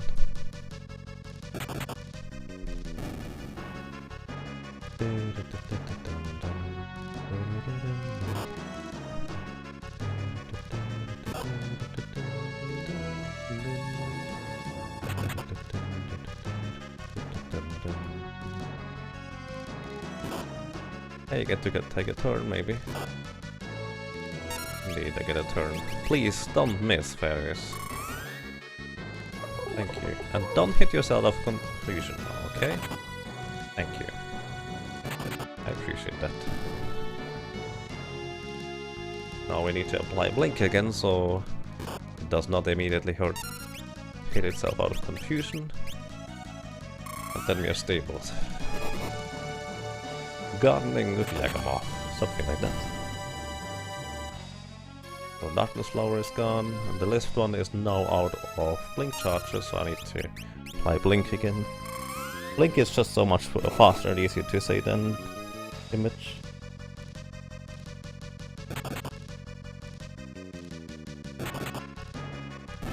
Oh, they did not like that plant at all over there. So now we can try to heal ourselves. It removes all status effects, by the way. Well, almost all of them, most of them. Unfortunately, if we get darkness again, we can't actually attack properly anyways. So, using heal again to try and get rid of the shades so I can attack. At least that's the idea. Maybe using Blink on it would be the more appropriate choice at this point.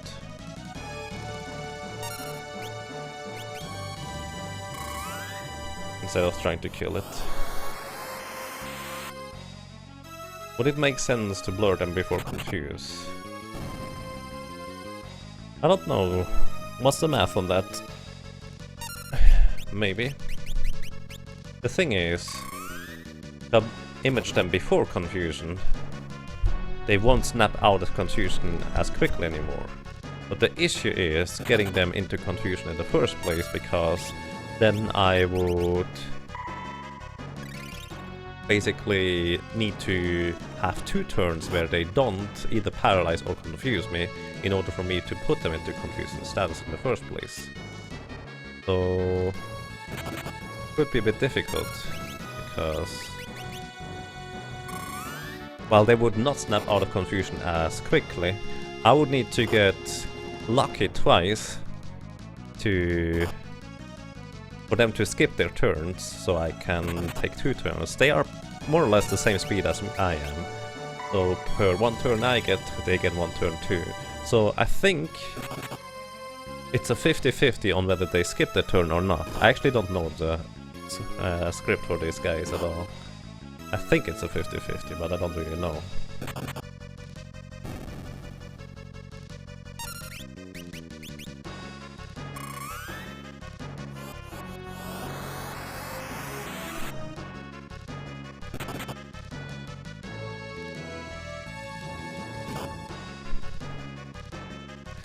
But basically, for them to hit themselves is a 1 in 6 chance? Yeah, 1 in 6 chance.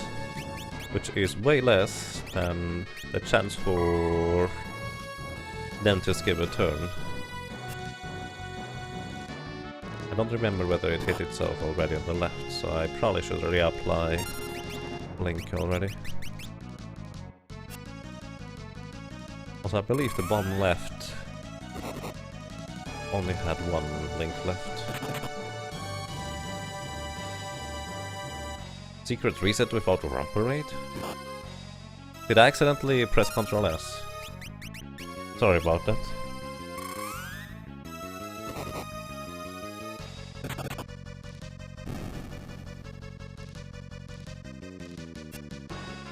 Sorry about that.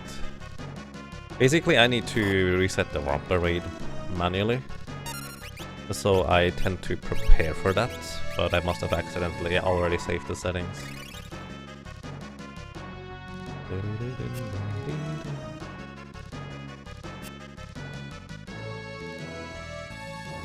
I reset it back now. Also, Swinder, if you can somehow find the time to make that automatic, that would be handy. Kind of like resetting it after a minute, those two.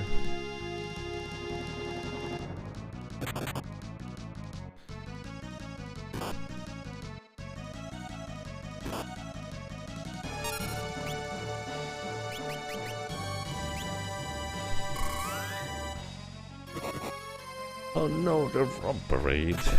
So this is what happens if it hits 100%. It's kind of romp all the way.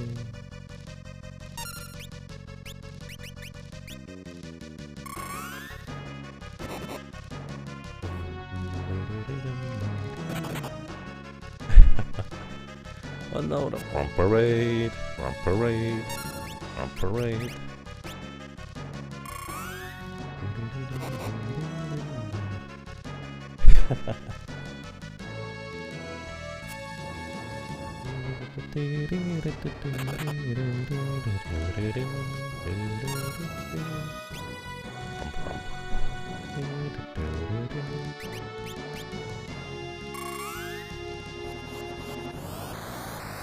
All the rumps. So if I missed any question, I apologize for that. Just feel free to pose it again, or input sentences, whatever it might have been. Romper rate has calmed down.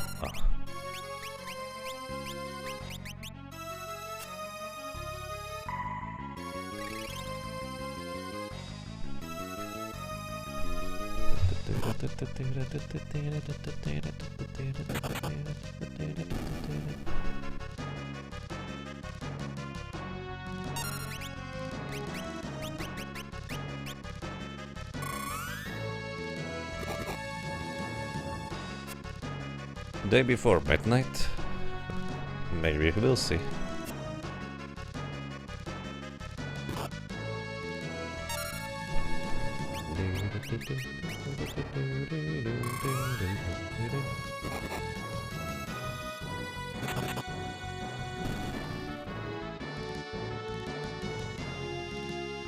Primer mid?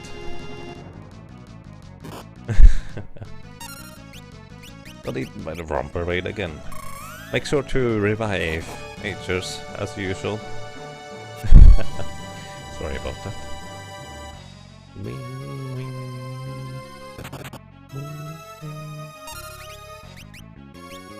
So basically victory is inevitable.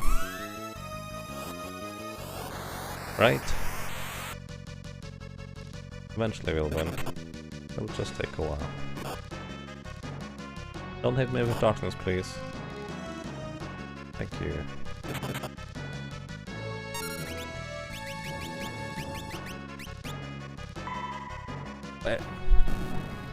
Took a while until I was able to attack again.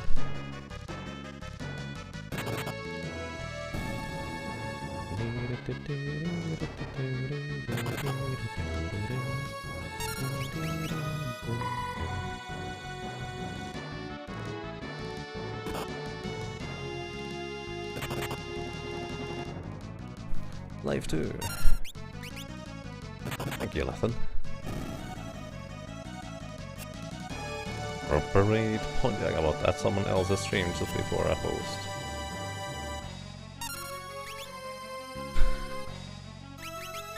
You can't spam like that unless you're a mod though.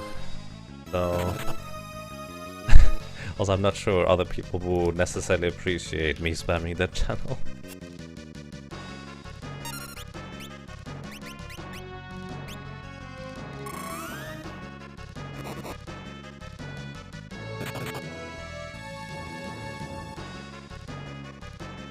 Darkness, no. I mean, we will die of old age eventually. Even without the grain pole actually working, just because this takes so long. That might get in Twitch trouble. Maybe. You probably likely will just get timed out if you do that without a proper announcement or raid, or maybe in some channels even straight up, based on whether they accept this kind of raid or not. For example, you will almost 100% of the time get timed out if you go over to DDRJake's channel and do that. At some point I actually hosted DDRJake, and his rules are a fair bit stricter on emotes and emoticons than pretty much any other channel on Twitch that I know. So I didn't emphasize enough on make sure to read the rules first before I send the people over there, so that was a little bit awkward.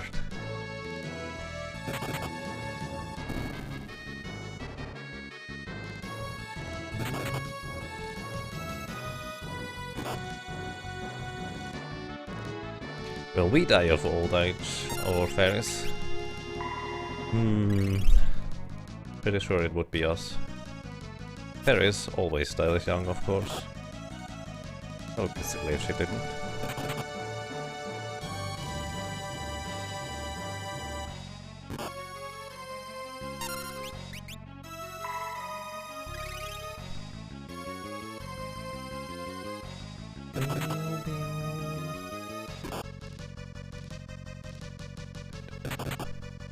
Nothing is dead.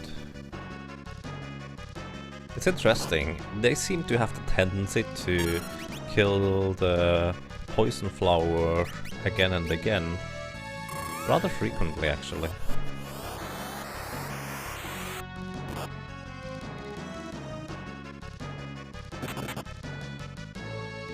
That one too, they don't kill the darkness flower as often. As much as I would like to kill the darkness flower, I need to renew the image.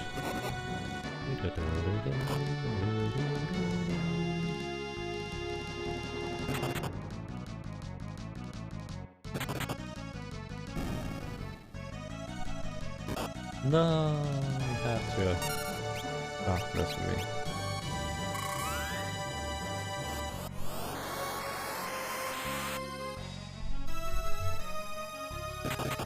Nice, that thing is straight up dead.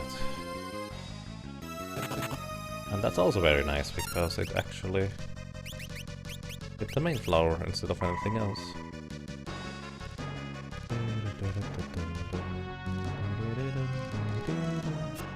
Uh-oh.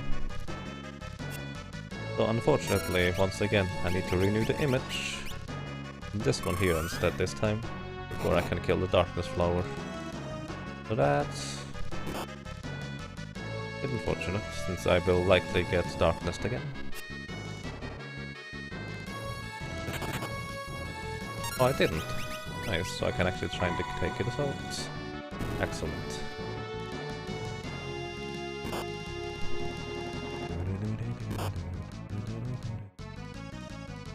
Let's see. Don't hit yourself or your companion over dash. Okay, that bottom left one now is out of charges, so I need to hit it with darkness again, with charm again maybe? No, image.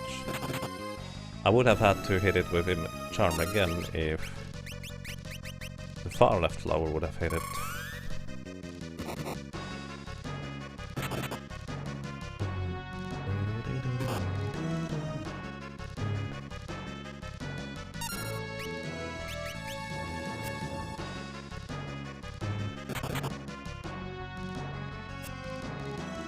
Both of the dangerous flowers now have only one blink charge left. That's okay for me taking out the darkness one first. Because the chances of them knocking one or the other out of it is not all that high.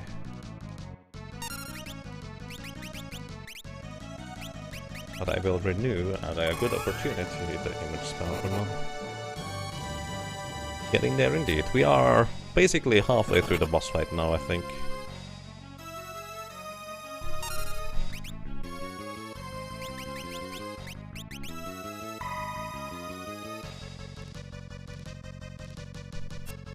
Uh-oh.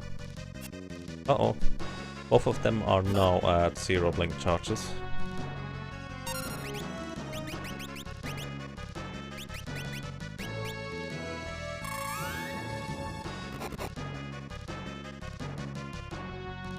I cast image on the bottom left one first, that is the paralyzed flower, because that one can potentially be much more devastating than the other one. Since it can just paralyze me forever and I can't do anything, at least out of in confusion, another flower can hit me and knock me out of confusion quicker than paralyze I would get released off.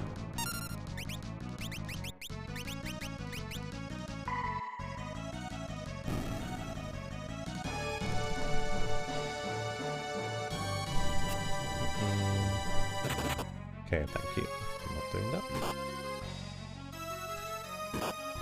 I mean, the chance of them knocking out one of them out of confusion, if they both have one charge left, is they get one turn each, so they have 2 attacks. So they would need to both hit the exact same flower in this case. So, in case all of the little flowers are alive, which is not usually the case, usually I just have only 5 targets, there is a 2 in 5 chance that they hit one of themselves, and then a 1 in 5 chance that they hit the same one again.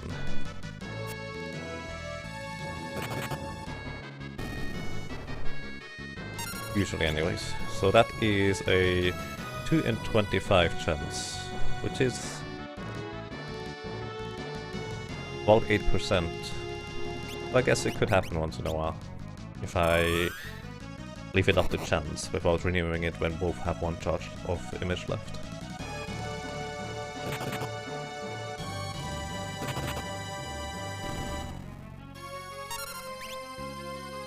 Actually, I'm going to just take a hit and eventually choose to use an elixir instead.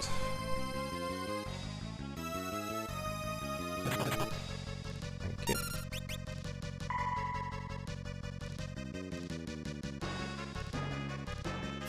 Middle plant has not revived the others in ages. Interesting and also kind of convenient. Oh, bottom left has no darkness charges left. Blink charges, sorry.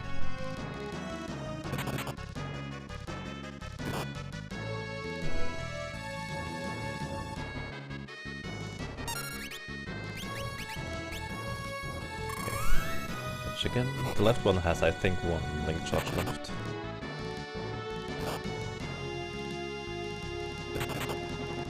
It's really nice if they hit the main plant.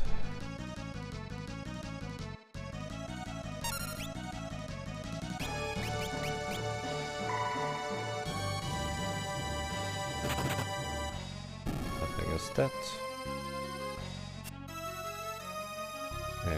We use an image on the left one.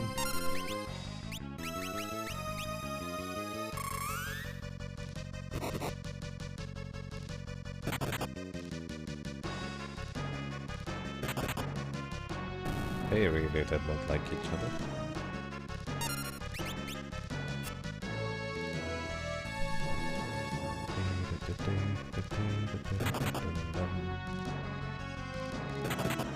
Wow. It doesn't look like the poison flower at all. Poor little guy.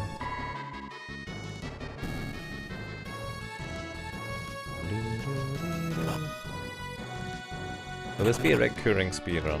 No. I don't think anyone speedruns this type of category. That would be kind of silly.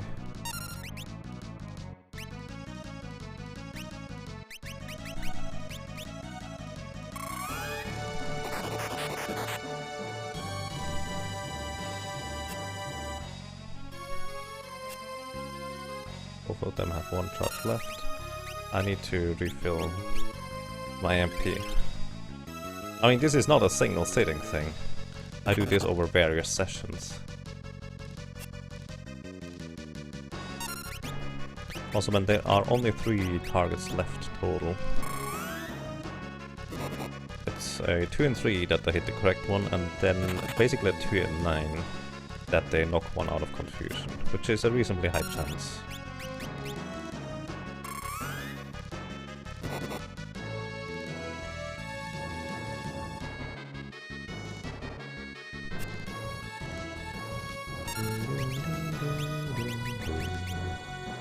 Uh-oh. No, don't miss the darkness flower, that's annoying.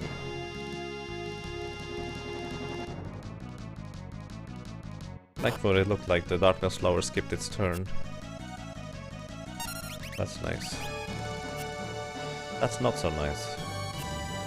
The left one is now out of image charges.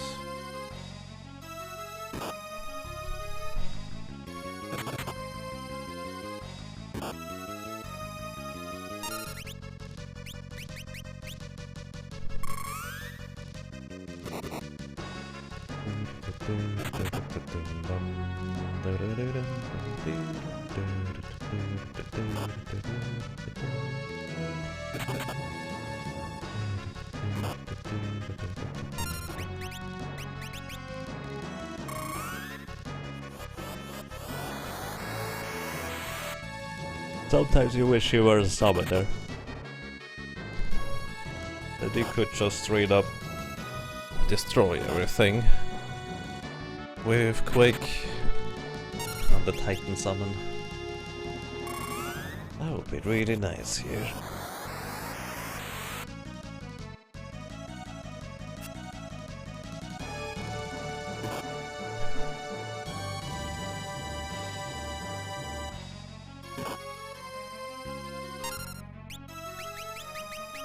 I believe both of them have only one charge left. And since I can't properly attack right now anyways, might as well do the thingy.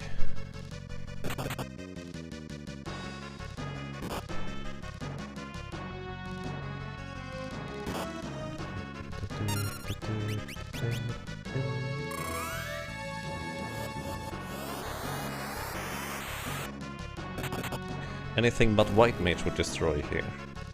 Not quite anything, I don't think. Nice, thank you. Taking that thing out. Not quite anything but White Mage. I believe, according to some solo character reports, there were some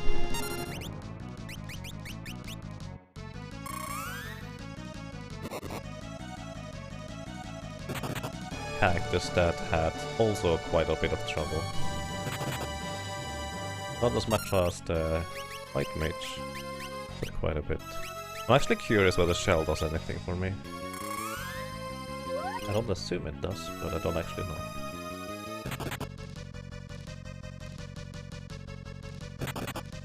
I love it when they attack the main plant.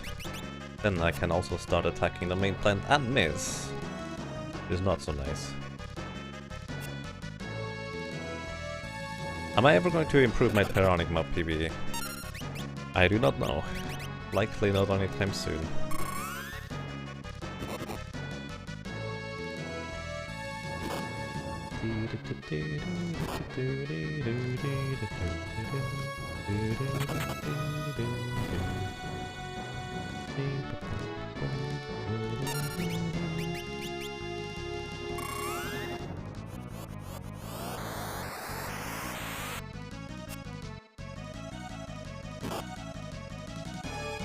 The left one has no image charges left, so we do that.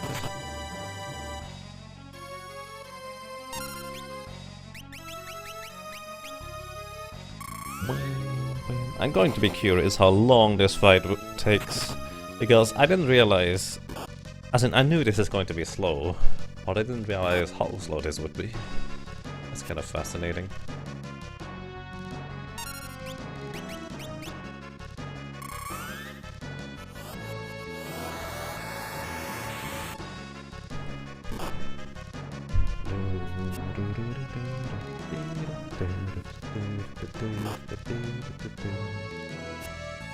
Okay, bottom left has no charges left, so we do this again.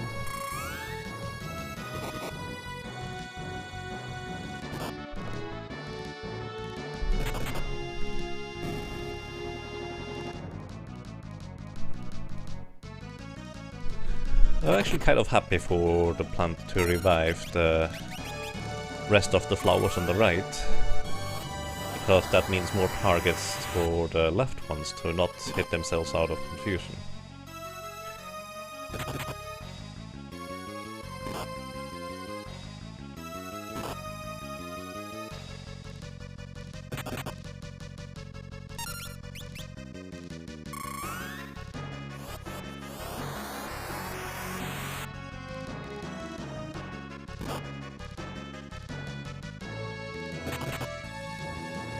And that flower on the bottom middle has 25 HP left.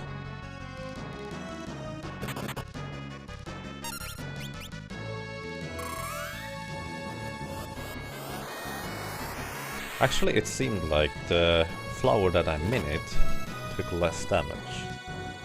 So maybe I want to mini the flowers on the right, but they survive a bit longer. What's the thought?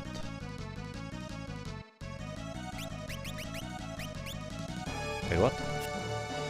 I didn't see the glasses. No.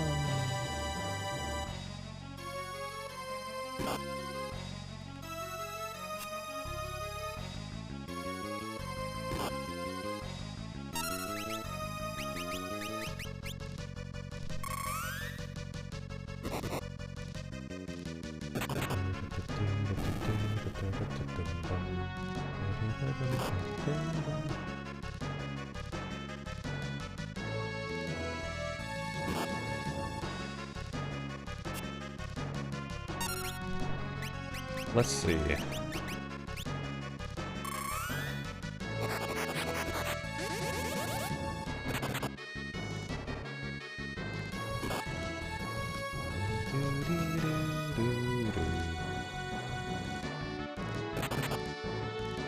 Well, I think it's dead.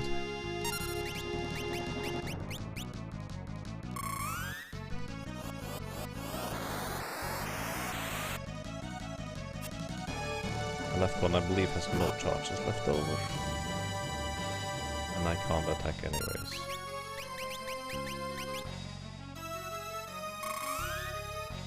Well, things would be easier when the region was a white mage spell. Yep, I agree. That is correct. But it's a time mage spell instead.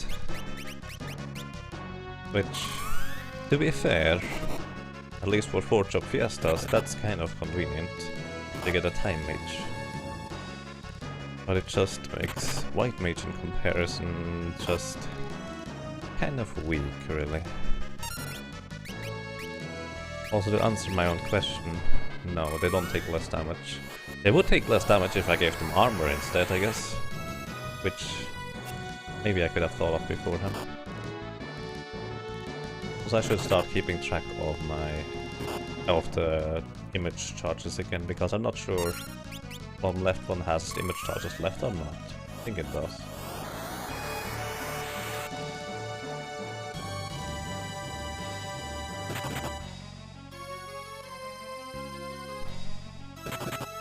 Well, I think it's dead. At least I don't take poison damage for a while.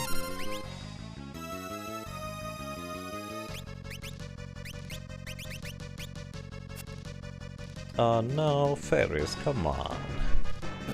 That's silly. And you're blinded again.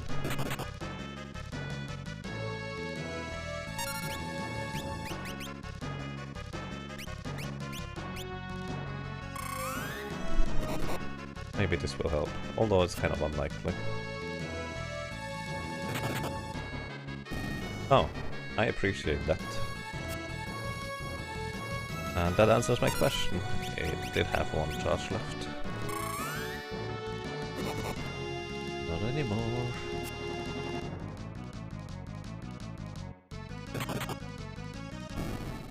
I think it's dead too. Thank you for 100 damage on the main thing. Removing the sunglasses.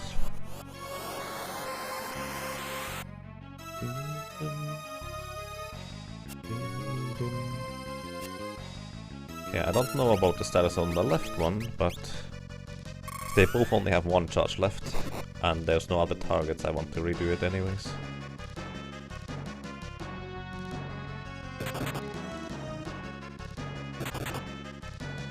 And to answer your question, H's, yesterday when you were not around, I actually did take the liberty and had about 10 to 15 minutes of slouching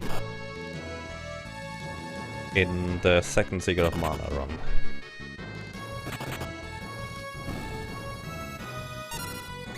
But that was mostly because I was really tired.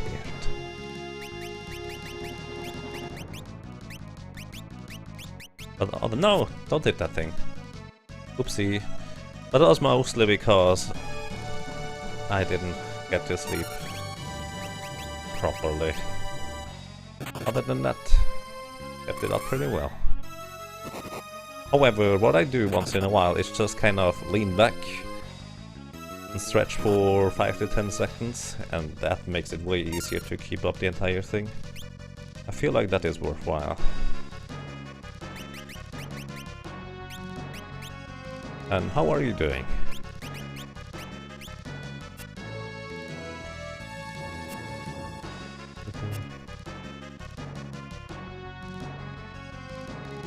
Not like this is easy to measure.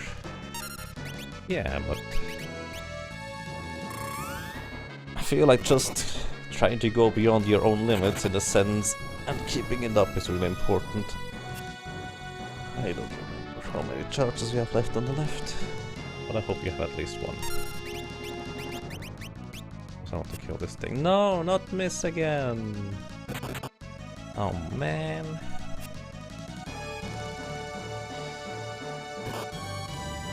Oh, there goes my sight again.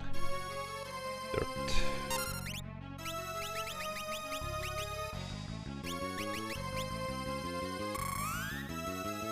And greetings to you, Antekar, and also greetings to you, the Unreal Hall, and the Duel, Danny the Pooh, and anyone else who is already here. Hope you're having a lovely day so far.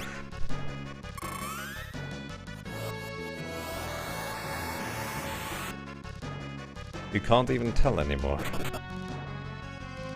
I do not know. But either way, if we keep it up until July, I would say, you get the stream thing, regardless. Just remind me of it.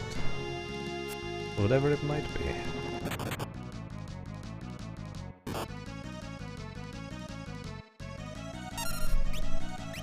And so does Black Shadow, for that matter. I just kind of assume he keeps it up.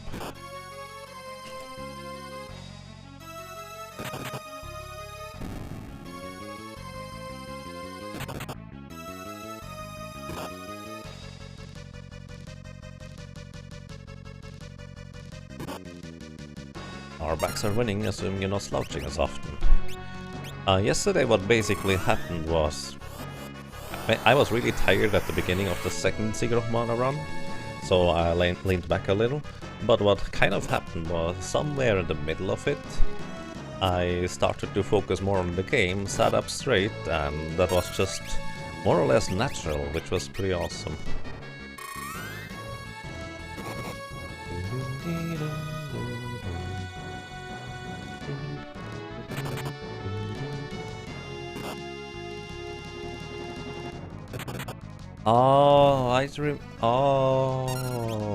I see.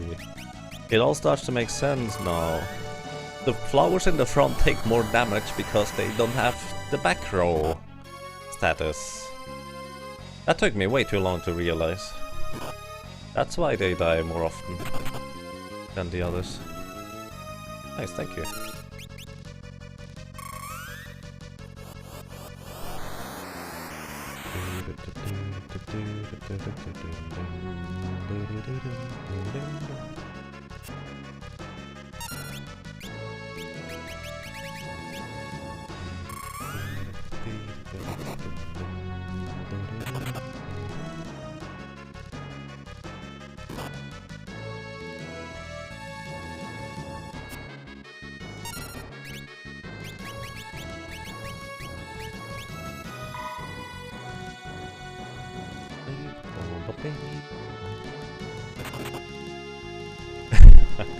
Hey Hobo, how are you doing? And greetings to you, Ryorid. How's it going?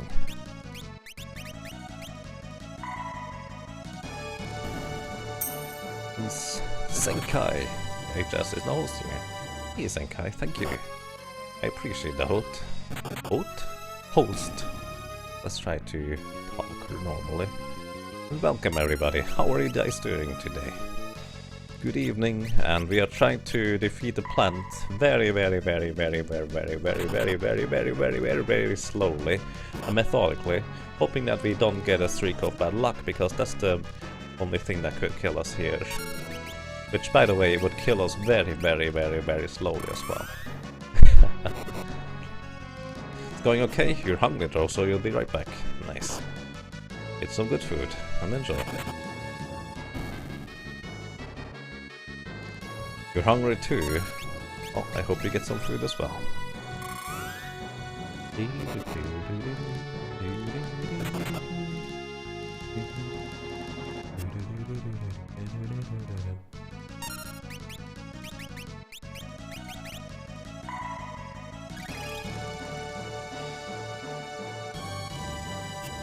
Uh-oh, that thing is now...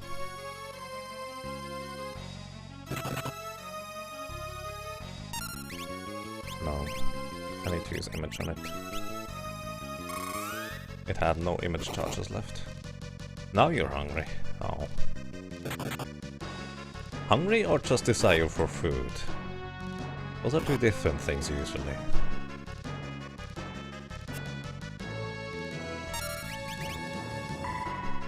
As in, today when I was just kind of eating my lunch, breakfast type thing, whatever you want to call it, it's basically the same for me. I felt like, ooh, I could use another or eat another sandwich because, well, I could. But on the other hand, I actually clearly realized if I eat another sandwich, I'm going to be too full, which is not particularly pleasant. So... slowly gathered up everything, put the sandwich stuff away. And that was probably a good decision.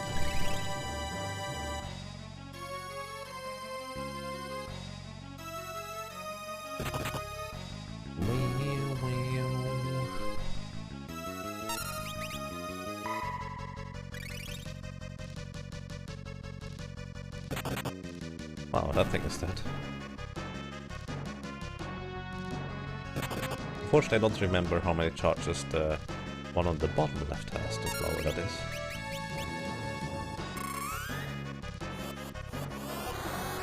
You'll stop eating tacos before you get to 70. Level 70. But level 70 is the perfect opportunity to celebrate with tacos. At level 70, you too can visit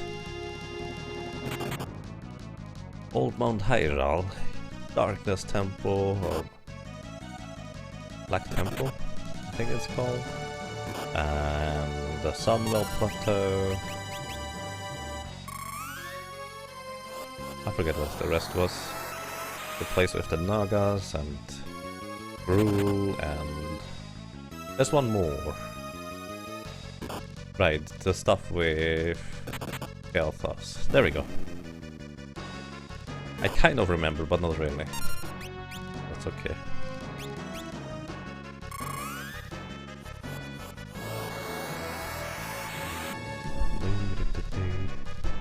Now you want tacos. Oh, tacos are awesome. You don't really get tacos around here at all, really. It's a bit unfortunate, but at the same time, it's also kind of okay. Why did I hit the plant instead of hitting the darkest one? I also don't remember how many... Oh, 0. I was about to wonder. I don't actually know how many charges the left plant has. It had 0 because I got hit twice. I didn't miss twice. Bacteridon's lair, there we go. I did mention that one. Actually, no, I didn't. That's true, that's another one. I just never remember that one because it seems so insignificant to me, since I only started after. Well, basically, when I got to 70, Sunwell Plateau was literally just being released. So I kind of skipped a lot of stuff, and only went there as a sightseeing tour, eventually.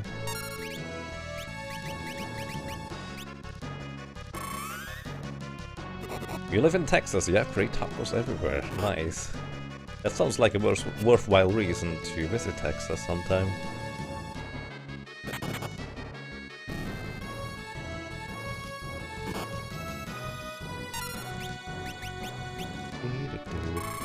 Oh yeah, Kara-san is, I guess, a 10 man. I was just mostly mentioning the 25 man, right? Bam, that thing is dead.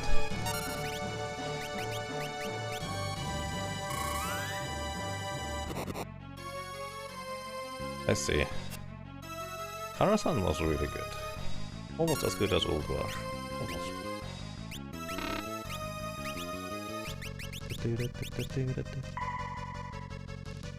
That was a good hit. That was a really nice hit.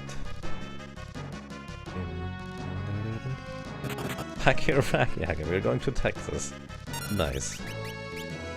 Is that somewhere close to 96? Really? Is that somewhere close to Salt Lake City? Because that's where RPG Limit Break is. I did not know I could damage that thing for 96 damage. That seems like it's a bit silly. Because that is literally just not enough to kill it, since they always start with 100 HP.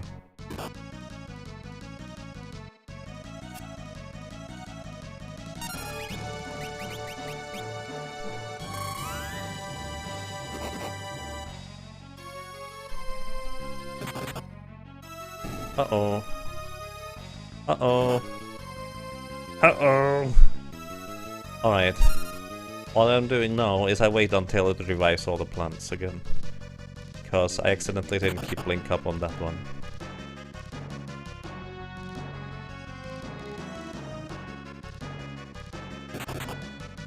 I mean, I'm okay with you keep hitting this thing.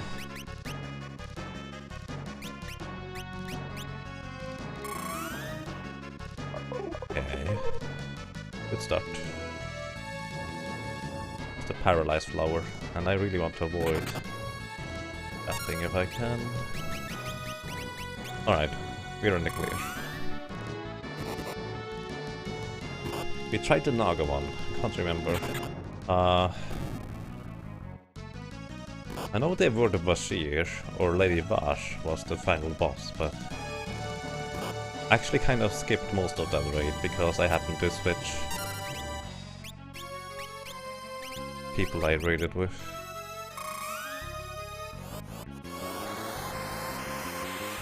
Couldn't get people together? Yeah, that's usually one of the big difficulties in that kind of game.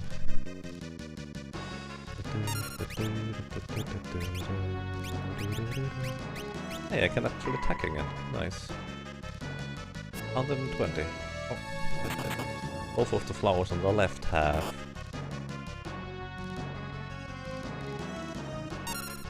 only one image charge left. So I'm giving image to you. I think I need to prioritize the flower that is paralyzed. Or can paralyze because it's the worst one of the two. Wow. Good thing I did that.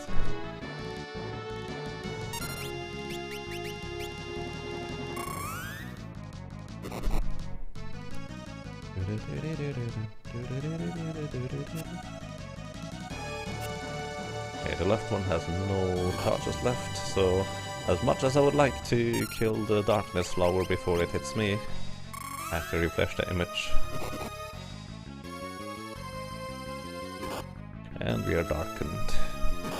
Sitting in the dark again. And the bottom left one needs to now be refreshed with image too.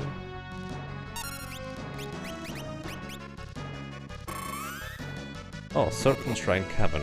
Right, that was the name.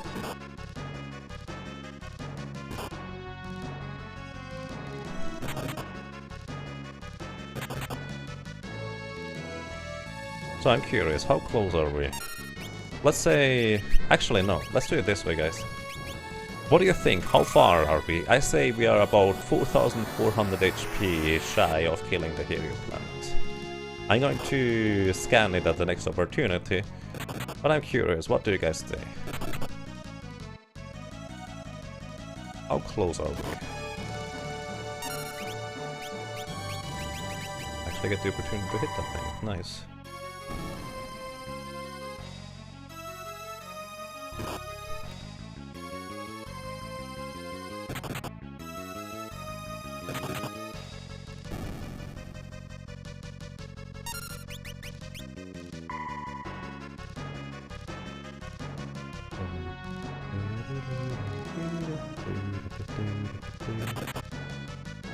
I love it when the little flowers hit the main flower. That's perfect.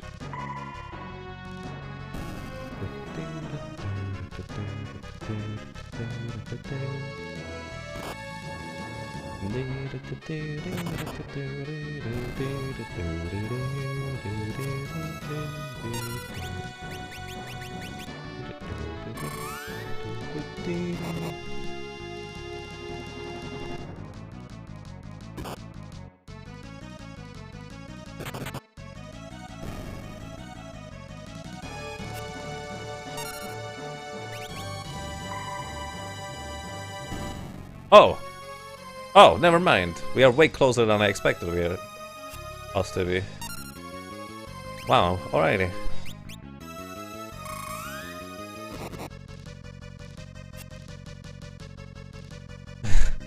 Well, you are closer, Weir. You are closer.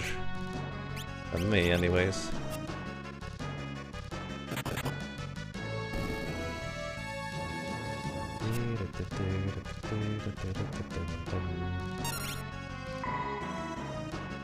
And yes, Axel Ryman, you have just come in on the final hit of the Weed Whacker Simulator. When I'm about to scan the thing, it just kind of, oh, we're almost done. Oh, there we go. Nice, first try. That was quite the fight, actually. Probably not as long as Biblos, but I would guess that was about an hour, 1.5, something like that. Let's enjoy the victory. Lean back for 5 seconds. And then we go on. Okay. The Hereu plant.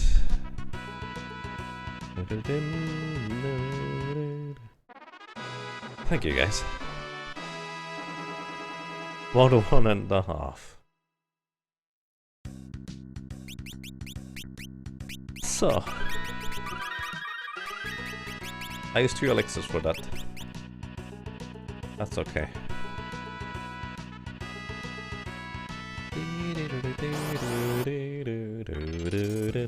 I just wish I had an exit spell. That's okay. Just need to walk all the way outside. So those guys, you can use Phoenix Down on, but maybe not in this specific encounter. I think that might actually not work on this specific encounter to use a Phoenix Down on that thing. Yep, that doesn't work. Sorry, Golem.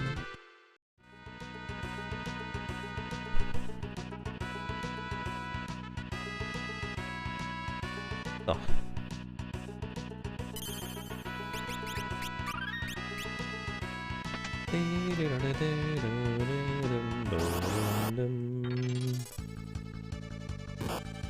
But I can real quick prove to you that it does work on those guys. Well, a way to not prove, I guess. But I have used the Phoenix Down just earlier on a single red dragon skeleton thingy.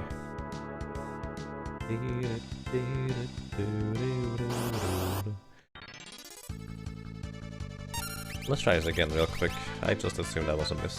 Nope. Huh. Maybe there are different dragons, actually, that have the same name. And some of them are susceptible, the others are not. Also, we can now equip the coronet.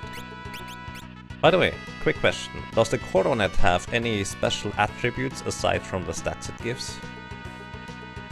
The reason why I equip this coronet now is, rather than earlier, is because it does essentially make me slightly slower, as it is a heavier item.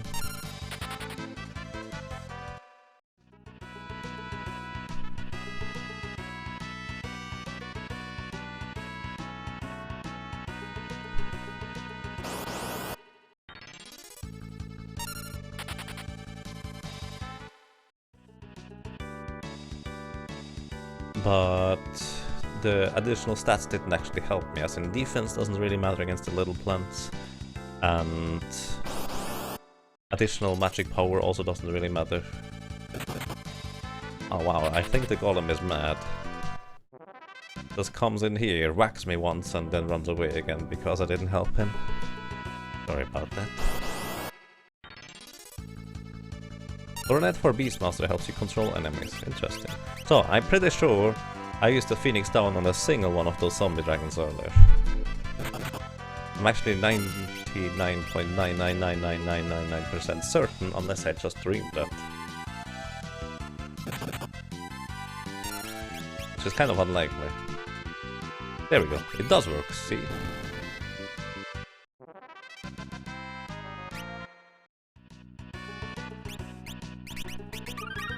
Just wanted to prove that. It's the highest selling item in the game. Really? Interesting. I did not know that. Thank you for the information. And greetings to you, Sulakil. Or Solakil. How are you doing, sir? We've missed so much. Oh, we literally just defeated the Hereu plant, which was a bit of a longer ordeal than anticipated, and now we see whether we can put a dent into Gilgamesh without running him out of magic first. I kind of doubt it, but who knows? Maybe it will work. We try. Wow. The cat jumps out at me and bites me. Rude.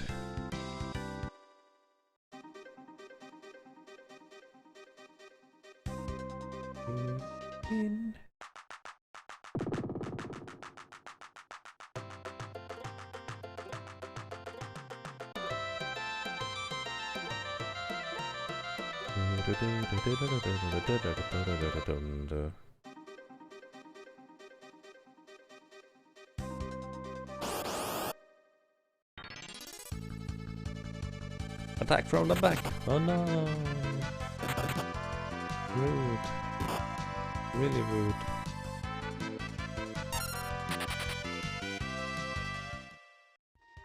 You love selling it because it's pretty useless for most parties. Interesting. How much does it sell for, if I may ask? And hey Zolith, how are you doing?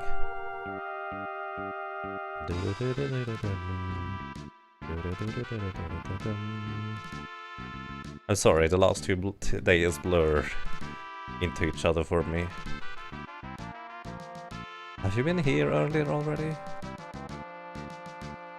It may have been. 35,000? Wow, that's a lot of money. That's a lot of money. I did not realize that. Interesting. Also, I don't care about the epic sword, or whatever it is called.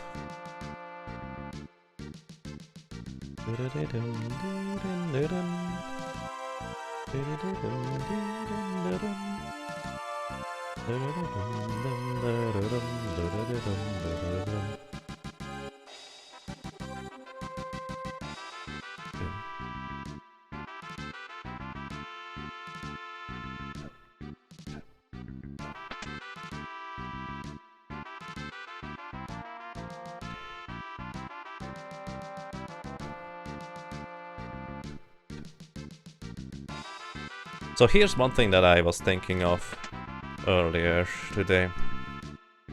So I'm not the first one to complete this White Mage challenge, and the others seem to have used the speed up, at least the ones I know of, quite a bit. So I was thinking, if I were not streaming this, I would almost certainly also use emulator speed up.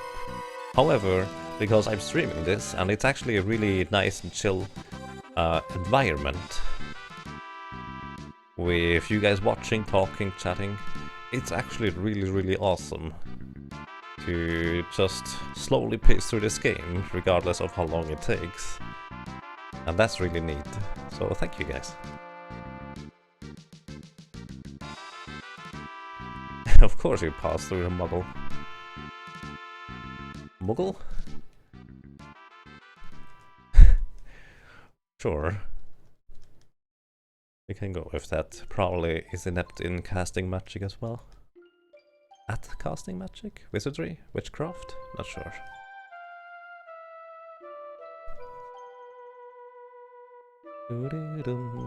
So there is one more place that I can now visit where I can potentially buy new stuff, like spells.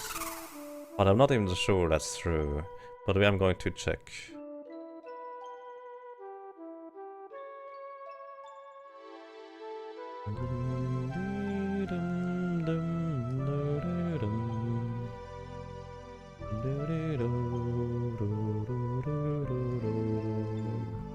Hey Electrofunk, good evening. How are you doing?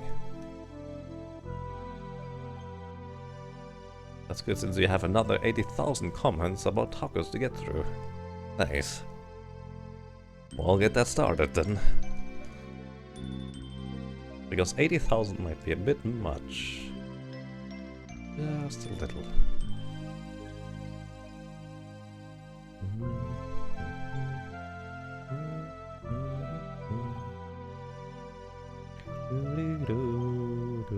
By the way, if you compare the sprites here between Kara and the other characters, Kara seems to be the child of a giant and a man, because she seems to be half a giant, way taller than the others to be grown eventually, since she's just a child right now, but as tall and her head is way larger. You're going okay, glad to hear that. Glad it's Friday tomorrow. Yeah, I see. I understand. I'm doing quite fine, thank you. Well, good luck on Friday into the weekend. Number 1, tacos are good. Number 2, shell options are great.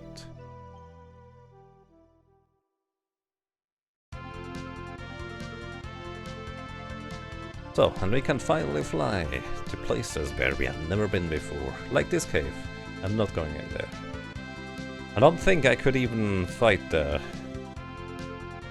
Jill Turtle if I wanted to. And even if I could, that would take way too long. Like, I imagine killing the Jill Turtle would take upwards of 8 hours. If I can kill it and don't get killed in the meantime. I don't really have much motivation to try that out, to be honest. More to come. Nice.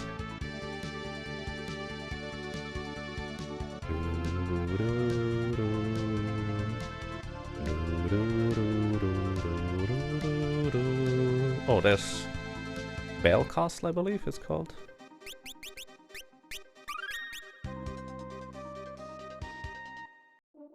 Castle Circuit.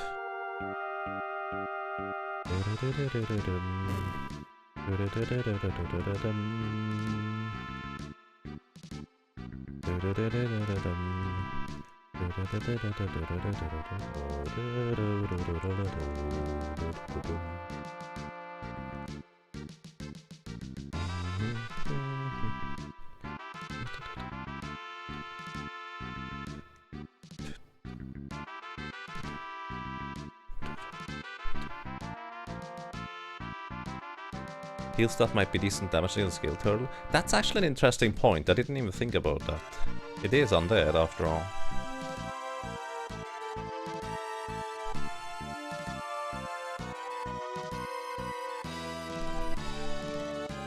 Let's see. Ethers, revive replies. I will fill up on ethers if I don't find anything else interesting. Hi. Happy Gungnir. Of course you can't use any of those items.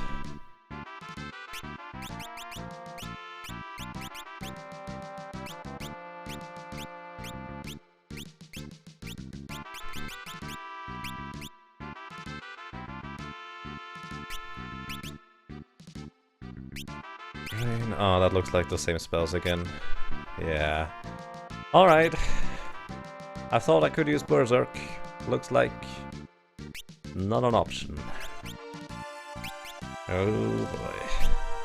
So I'm just buying ethers here because why not? Also, I'm going to sell a few things that I will never use. Not just cluttering my inventory. Making it more difficult to find other things. Can't use the stealth thing, unfortunately. Can use the bard thing. Cannot use any daggers. Actually, I could have used the meteor dagger too. No longer. Galaf is too high level. Keep the dancing dagger because I actually like that thing. Plumed hat we keep for magic defense, lamias, harp we sell. Airblade, bye bye. You can't use the angel thing either. Dancing dagger.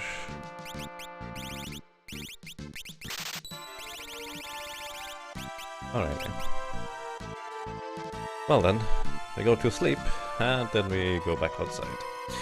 And for me, I'm going to go to the bathroom real quick. Be right back.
Alrighty.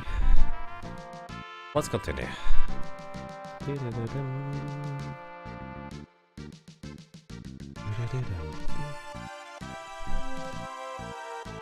So yeah, Berserk won't work. Also, just because you made me curious, I'm going to check out how much damage I would actually deal the Gill Turtle before we continue.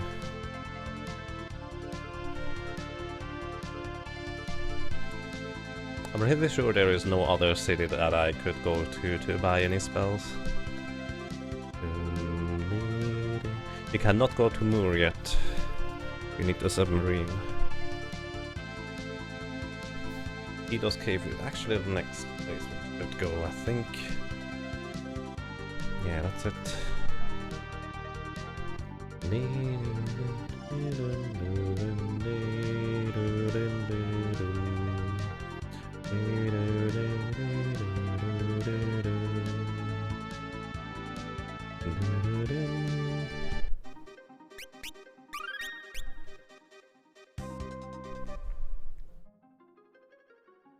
For anyone who does not know what the Gill Turtle is, the short version of that is there is a mini-boss, quote-unquote mini, in this cave, which... Oh, wrong way. Is essentially guarding a lot of money. Like you will see, there's going to be 1 Jill, there's going to be 2 Jill, 3 Jill, 4 Jill, 8 Jill, and it will keep becoming more and more and more money the further we go in.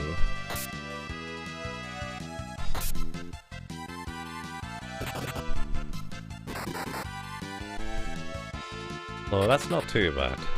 The thing is, that super boss is essentially a random-ish type encounter, where it can occur on multiple steps. In order for you to get all the money, you have to fight 4 or 5 Jill Turtles or something like that. It's more than 1 either way. I don't know how many exactly, but it's more than one, so to speak.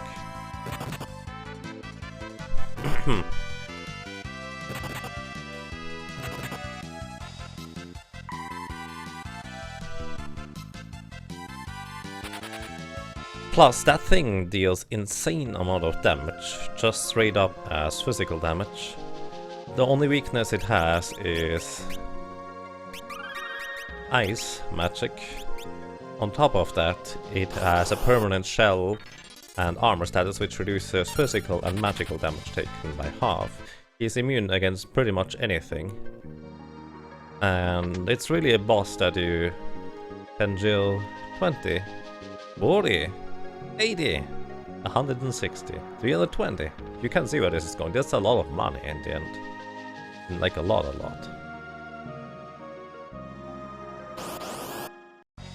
40,000 gil. You can't run away from this encounter.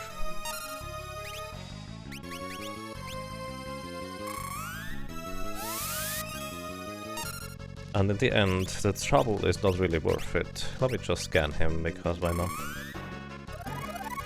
So he is level 57, has 32,000 HP. And as you could see, that was a lot of damage, wasn't it? He attacks pretty quick. And whenever you attack him, I believe he counterattacks twice, if I'm not mistaken.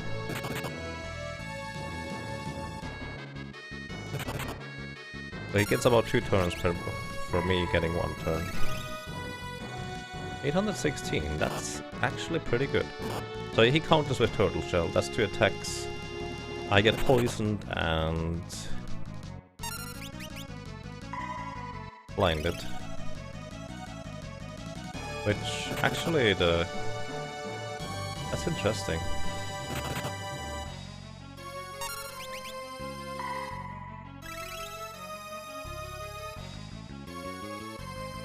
This would take a while, but I could actually take out the Jill Turtle within a reasonable time frame. Although, if I don't use elixirs, this would probably take a really long time. Like, just healing back up to max of HP is going to take a long while. What I could do instead is use Image, although actually the issue with Image is it only protects me from 2 hits, and he gets 2 hits in per 1 of mine turns, so that does not exactly help. Nice thing is I don't need to worry about removing the sunglasses,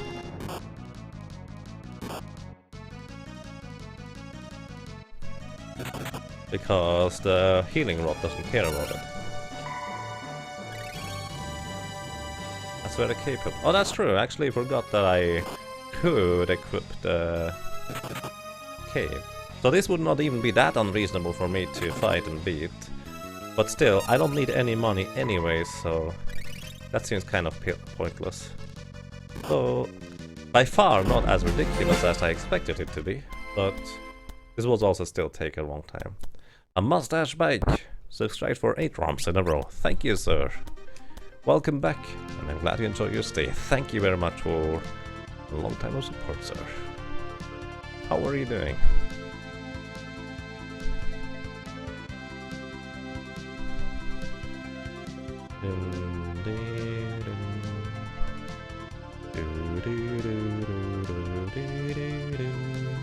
But that's true, I actually forgot about the elf cape. We can get the elf cape now again. There's no reason to use the bar thingy, but there's a reason to use the tricorn or equipment weight in case speed matters.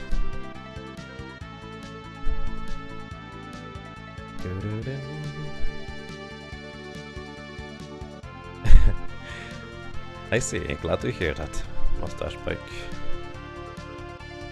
Oh, we need to go to Guido's cabin, don't we?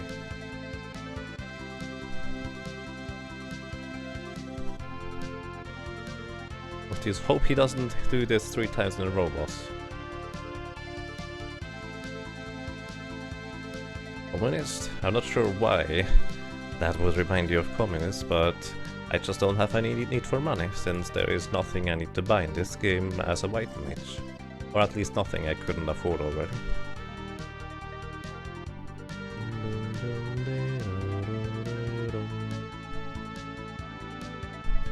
And yes, the Chill Turtle does not have anything special. It attacks just really fast and hits really hard. That's it. Nothing more fancy than that. And greetings to you, Iserman. How are you doing? Let's see, where was the Gydos cave?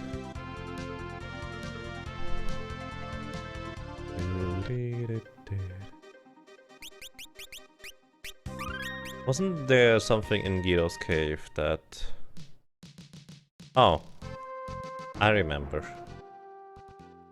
Never mind.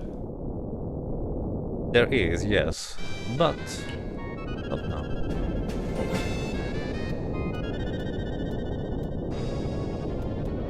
Whoa, Iserman, thank you for subscribing. Wow, I really appreciate that, Iserman. Welcome, and well, I hope you enjoy your stay, sir. Thank you so much, Iserman. That means a lot to me. I was just slightly inching closer to, well, not having to do those silly fundraising events anymore, which is nice. Or at least do them for fun instead of money, which is even nicer. So either way, thank you very much, Iserman. Finally got money. I see. Just make sure you can afford it.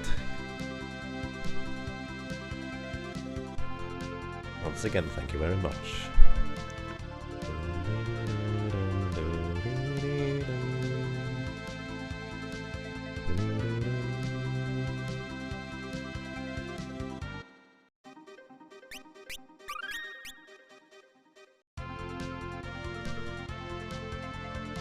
So I believe you can get to this initial cutscene here and then fly away with the Hereu again to go and save. That's also when I'm going to take out the other guys first.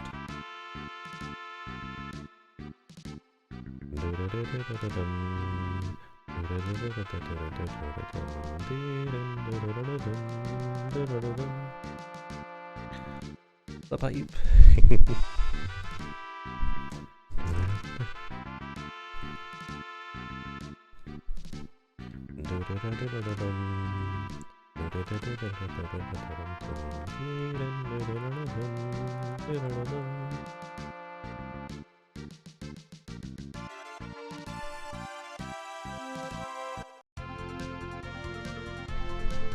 Oh, I also need to get rid of my other characters real quick before I do anything else here.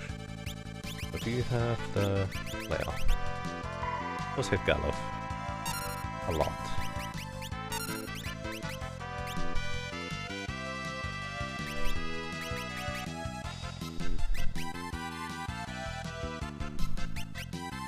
There's nothing can do to speed up the process of Gallo killing himself. Oh, not the access. It's not nice. Please hit Gallo with it. That would be lovely. Thank you.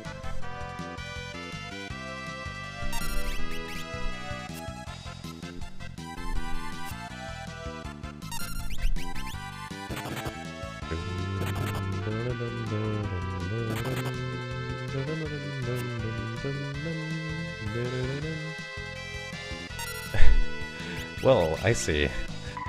Rest well then, Iserman. Thank you for dropping by. And have a good night.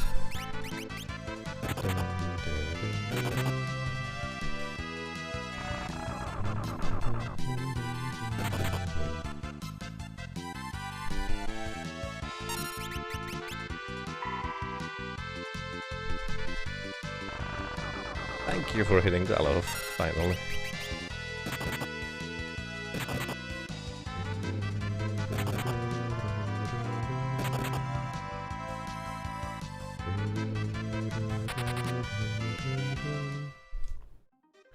So, alrighty. Preserve my MP. I'm going to use egg potions. but anything else. To heal up. Get ready for the battle that I will likely end up having to sit through running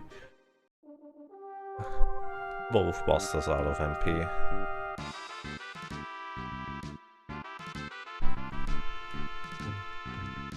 Is it left or right? It doesn't matter here. Here it matters.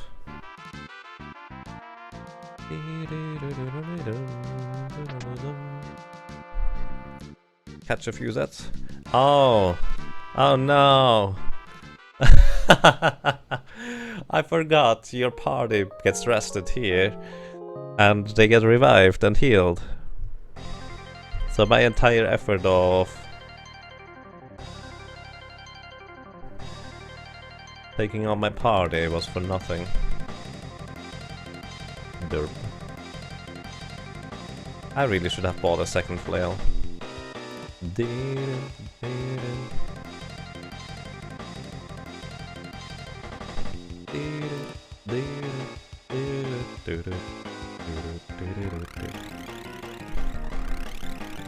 If I recall, the white mage cannot equip Bowman. That would be really helpful in Kill the Gilgamesh. I actually didn't even pick it up, because it would just remind me constantly that I can't equip the bone mail anyways. But you're right, that would have been actually pretty handy.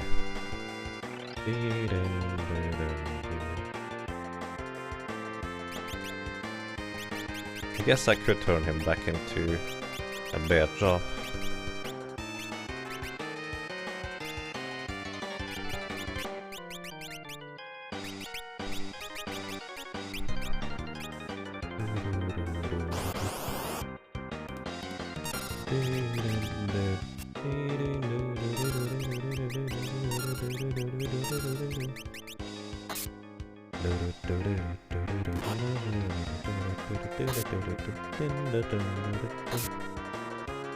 That's a lot of damage with the dancing dagger. That thing is just really good.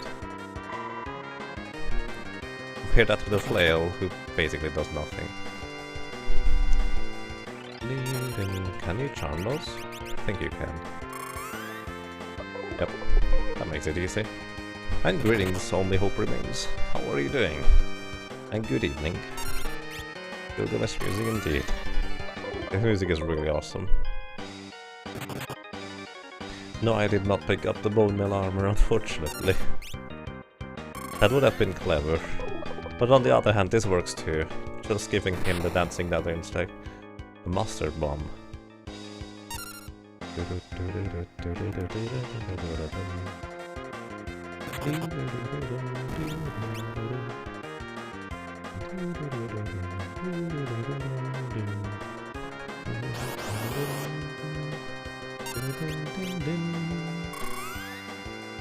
You're well, glad to hear that.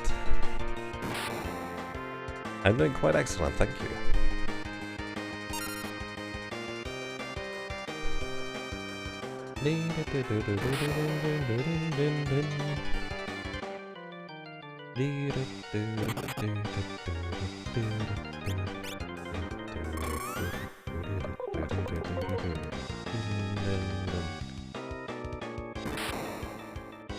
You have about 1000 HP, I guess. I just confused them and they destroy themselves, which is really convenient.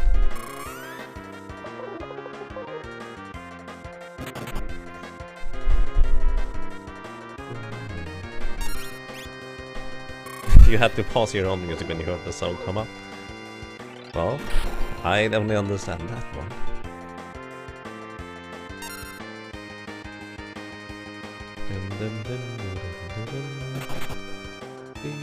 Oh, I thought he would be defeated. Oh.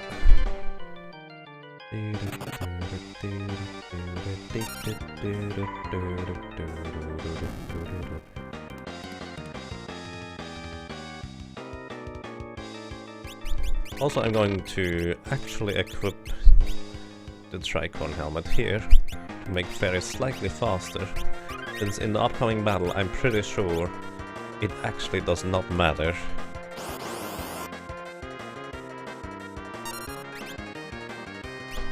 preemptive attack, that means I get 2 attacks. And the flail misses, of course. I'm pretty sure it does not actually matter to have a little bit more defense. Maybe it might matter to have a bit more magic defense, actually, now that I think about it. But that probably does make a difference.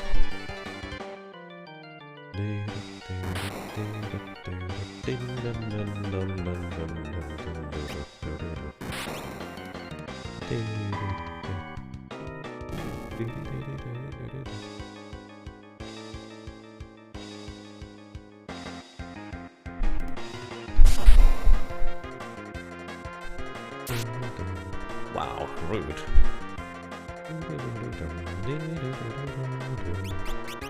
This skill does give more physical... Yeah, it does give a little bit more magic defense. But I think that's actually even more valuable than 1 speed more.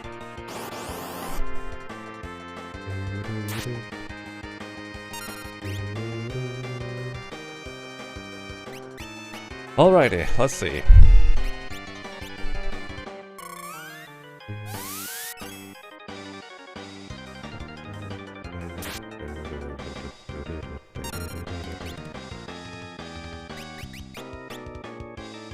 The idea is that I keep up image, and he tries his Deathclaw ability, and misses.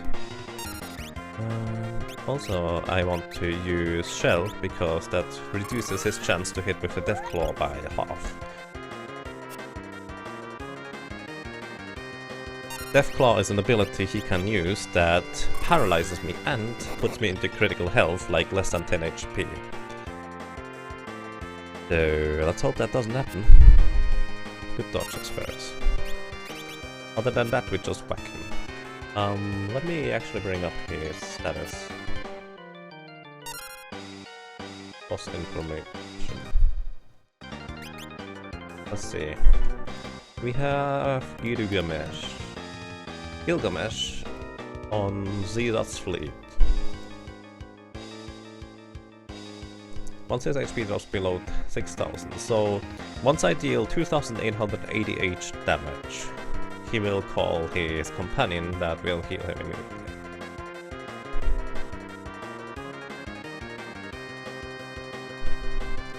He is immune to Mini, Confuse, and Sleep. I could technically mute him, but I'm pretty sure he does not have any abilities that would get stopped by me muting him. So, we just try to whack him.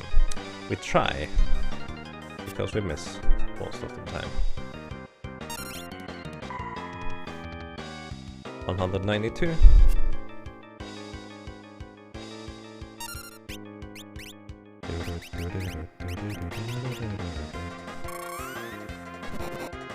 The Celia 012 remix of this song is excellent. I have no idea what that is, to be honest. Also, he is slightly faster than me, and keeps dodging my attacks, which is slightly irritating. On the other hand, Fairies also keeps dodging like a champion, so that's a plus.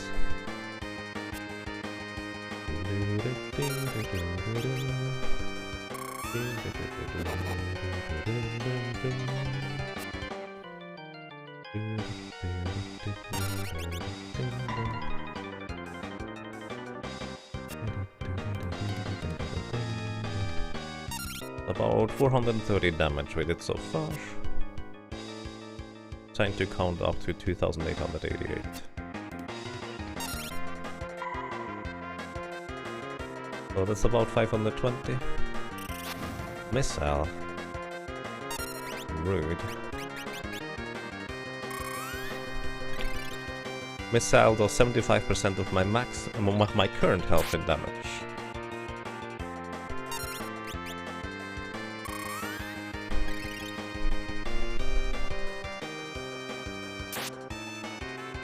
Does he use anything else? I'm pretty sure he can use Deathclaw, but I guess not particularly frequently.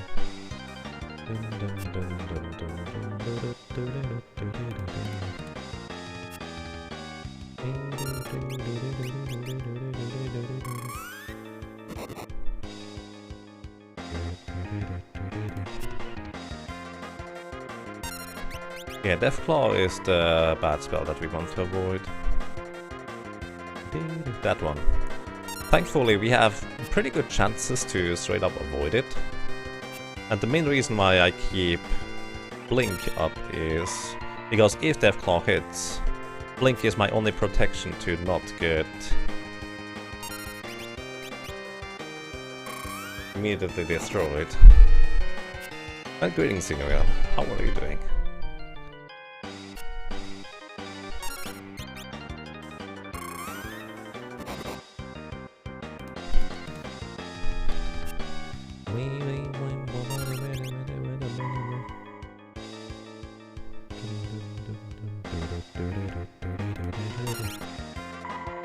Missile also missed, it's nice. That's why it's called Missile. Doesn't make any sense.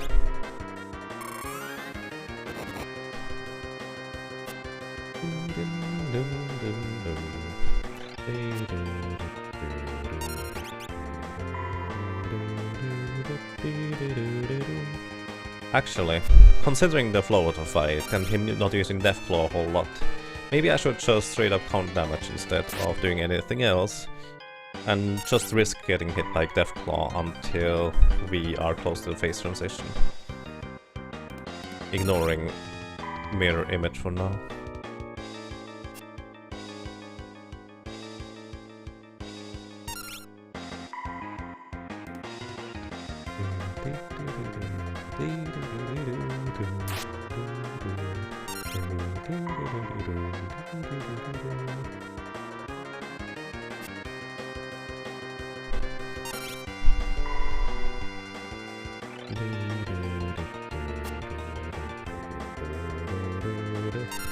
And White Knight, if we have to run Gilgamesh and Enkidu out of magic, this is going to take more akin to 6 hours actually. Which I try to avoid that, but there's no guarantee that I will be able to do that in the end. Also, did anyone keep track of how much damage I did to him? Because I didn't. Let's see whether I can scan him. Thanks to my insanely high level, his Missile and Deathclaw just misses most of the time. 6,488 damage. And HP. 488 HP is what he has left. Until he calls Enkidu.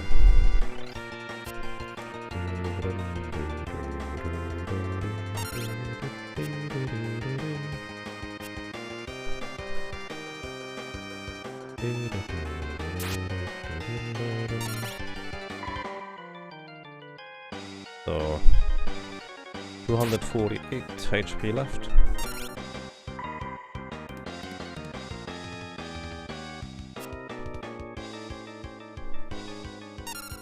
Less than that now. I'm starting to use image again. Because the next hit could actually phase transition. Or not. That's nice too.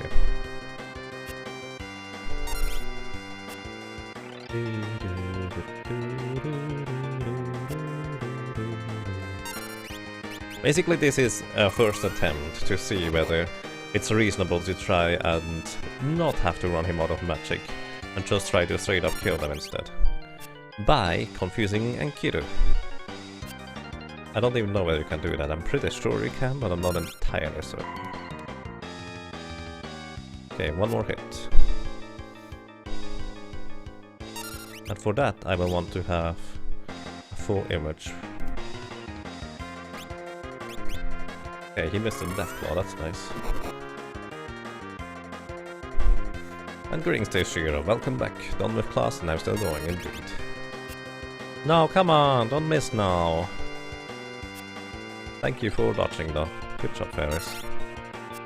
No, come on.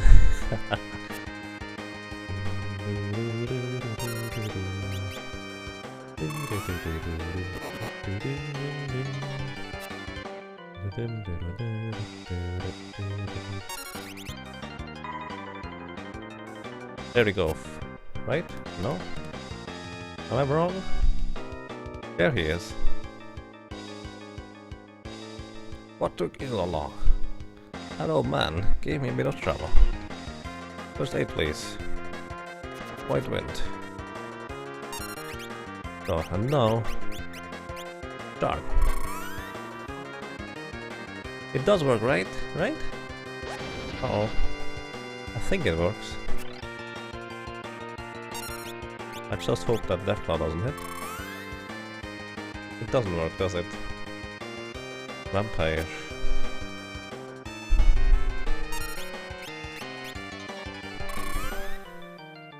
Okay, I guess it doesn't work. Let me actually look up the thing in the...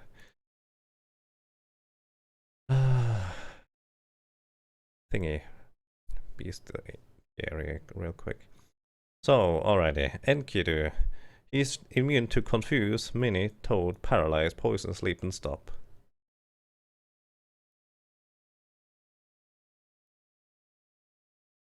Okay, we cannot confuse him.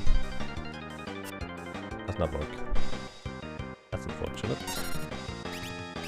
Which means... we just tried to straight up kill him. Which is an issue, because as soon as he uses Vampire, and if Vampire hits, that is, half of his missing HP will be the damage he deals. And Sonic Wave is a major issue because he reduces my level. If the Sonic Wave hits, that is. So I can't just try and get lucky and deal 4000 damage to Enkidu before he does anything silly. And we happen to randomly die to Deathclaw, Missile, or anything like that. I thought you could confuse him, but apparently I was thinking of the Abductor earlier.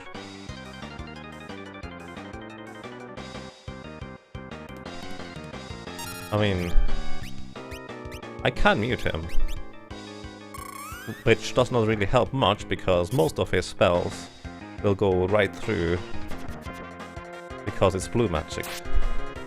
White Wind will heal for the amount of HP he has. Which means he healed back up to 4000 now, and he will keep healing up that much, unless I reduce his HP below 2000. So I can actually just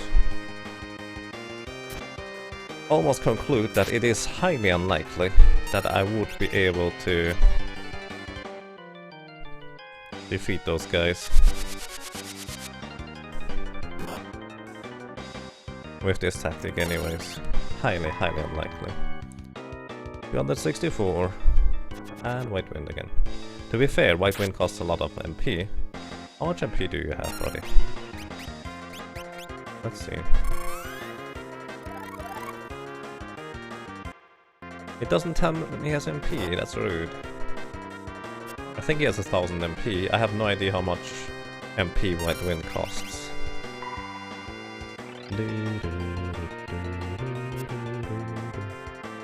His Vampire could be a problem. His Vampire is the problem, I would dare to say, because if he uses Vampire and hits,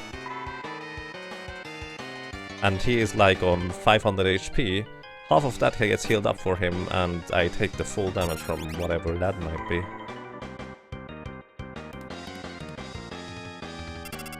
And Sonic Wave.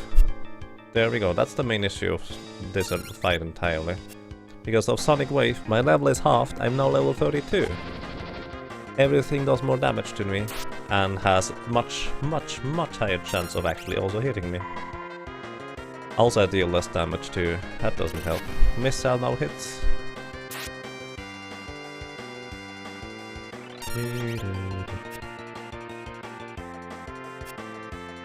Yeah, White Wind is really expensive in terms of how much it costs.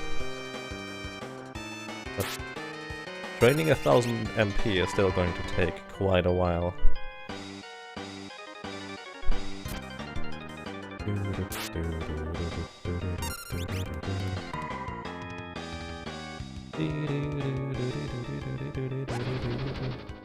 So I can either try and defeat those clowns straight up with whacking them with my flail, hoping he does not use White Wind anymore, or Vampire, or misses either of those. And they also miss all their other abilities. In the meantime, I slowly kill them. Or I can run them out of magic.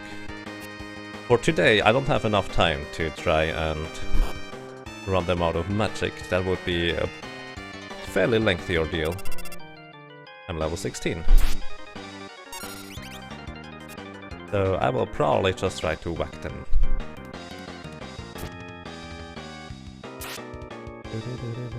Also, Deathclaw is now much more likely to hit. And so is Missile. 28 MP for White Wind.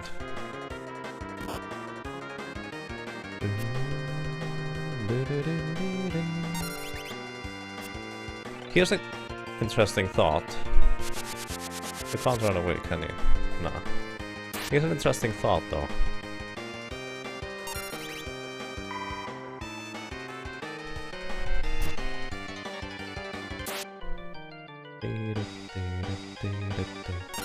Instead of using the Elven Cape, which reduces physical damage by dodging, why don't I just use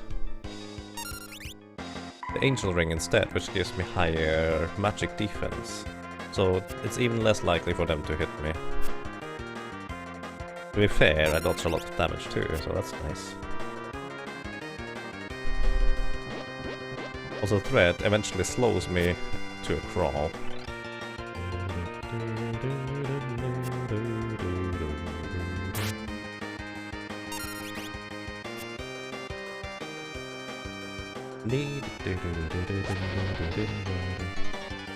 Alrighty. I'm going to give this one more shot with the Angel Ring instead.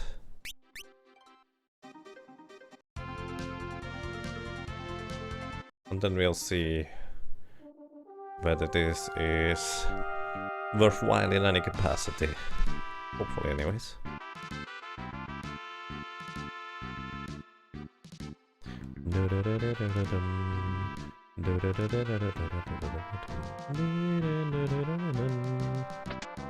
Didn't I fight Gilgamesh 6 hours ago? Something like that. I haven't streamed for 6 hours yet, but it was about 3, 4, something like that. And yes, you fight Gilgamesh once as solo Galuf, which is super easy fight, then you fight him once on the bridge, which is where you want to silence him on the phase transition, and then you fight him here once again. Then you fight him later once again. And then you fight him later once again. And then later on you fight someone and then he appears and helps you actually.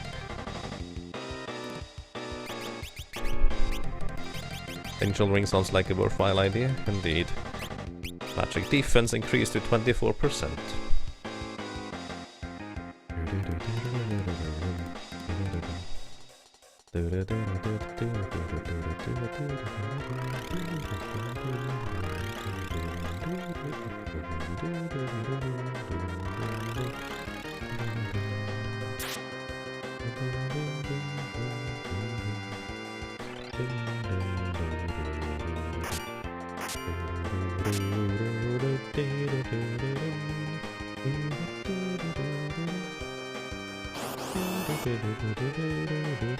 Attack from the back? Really?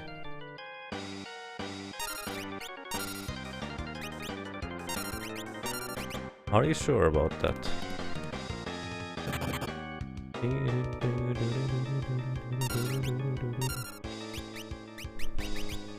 This is so awkward.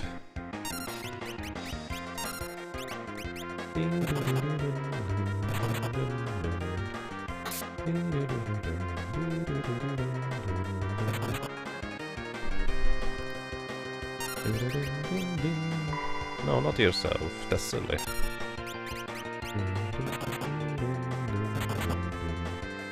Was recycling? Nah, it's more supposed to be a ongoing story rather than recycling between you and Gilgamesh. Kind of like the reoccurring silly villain that eventually turns good for one reason or another.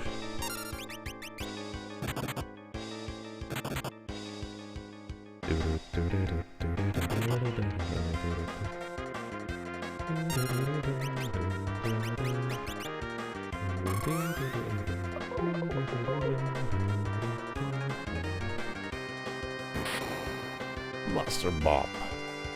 Does that mean we get to get some barbecue for Mustard? That would be nice.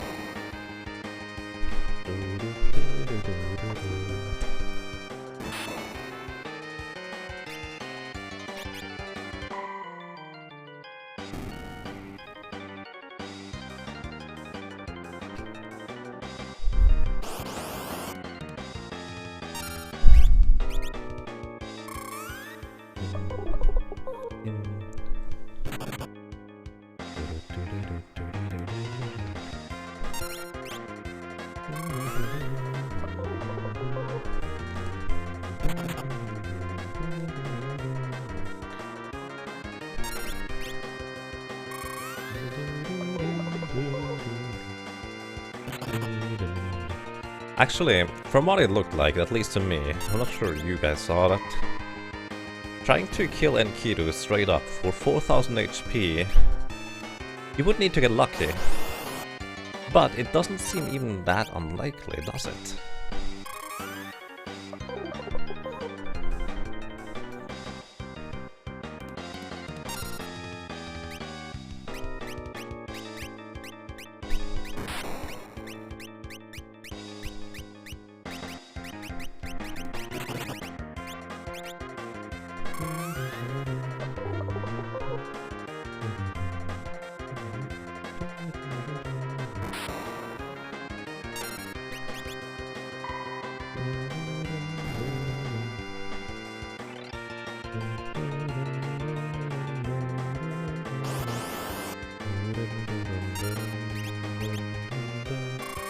You can do anything? Well, yeah, let's put it this way, it's technically possible, but that doesn't count.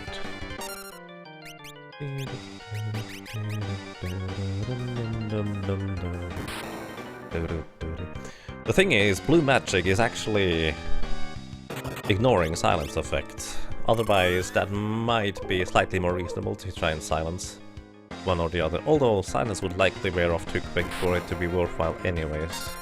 So, I'm not sure.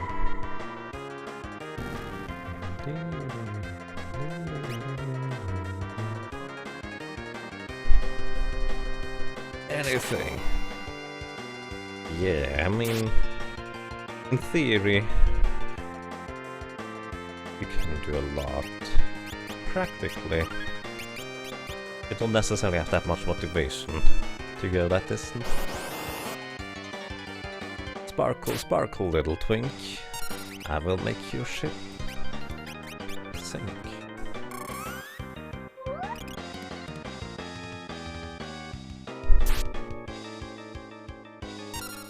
I saw Enkidu use Vampire on the Bone Malware once, so the drain turned to damage and was more HP than he had. So the short version of that, it's not half the HP he is missing. It's the entire HP is missing, right?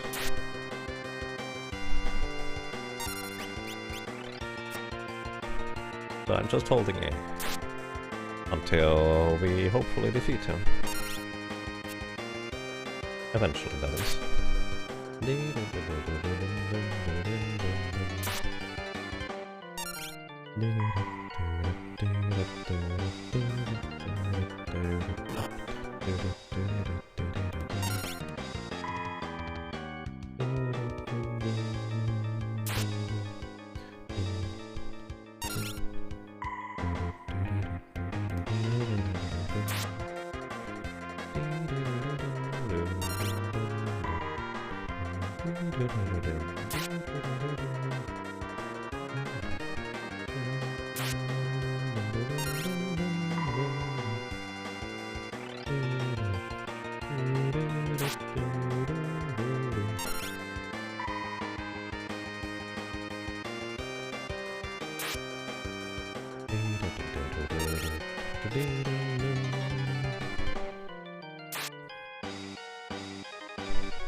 I was so certain I could just use Berserk on him, but it turns out, nope.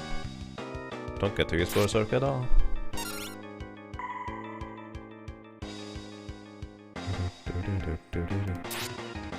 It is stronger on GBA. Oh, interesting. I did not know that.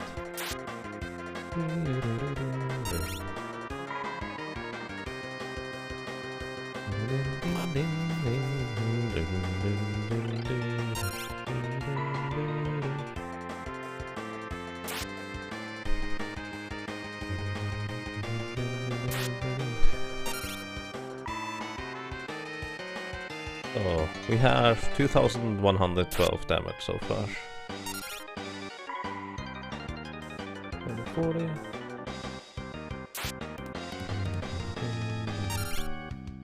Yep, sometimes the rabbit wants to train with someone else. That can happen.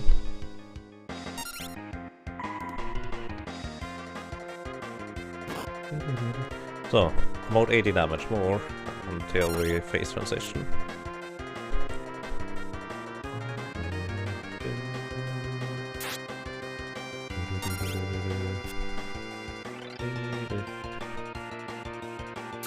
BB-8 introduced a few bugs by accident. Interesting. Alrighty, so now we get to Enkidu.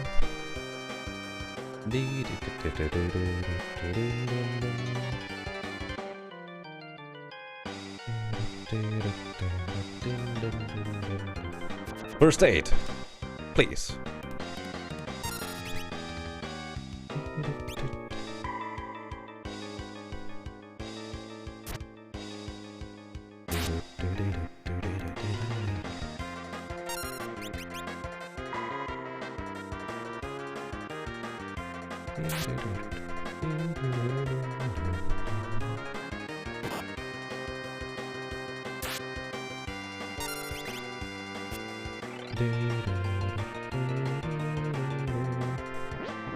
Oh no, threat. That makes me really slow to attack. I kind of hoped all of those attacks would not hit for a while. Well, that was my damage.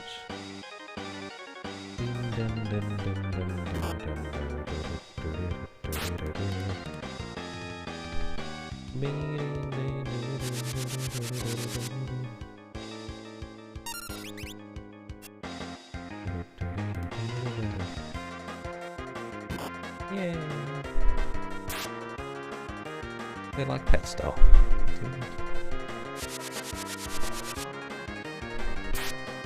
That early threat is probably going to kill me. 144.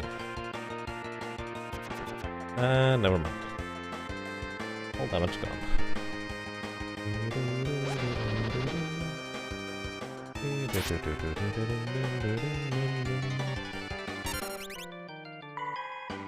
On 33.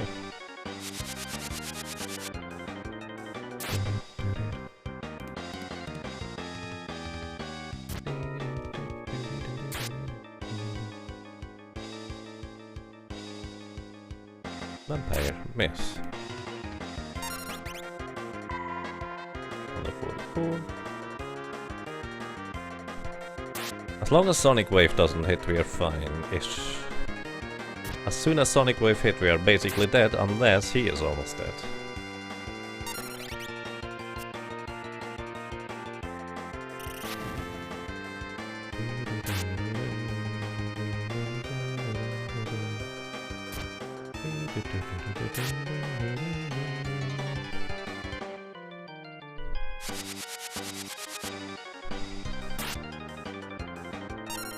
So silly. They are just twice as fast as me because of the slow. Haste and slow in this game is so insane. Oh, that was my damage.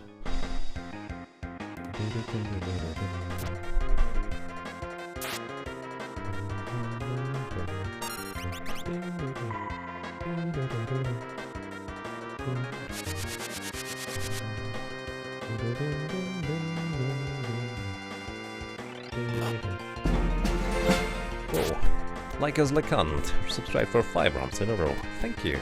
Robberade. Thank you so much, like us. Really appreciate that. Welcome back. I'm glad you enjoy your stay. Thank you very much, sir.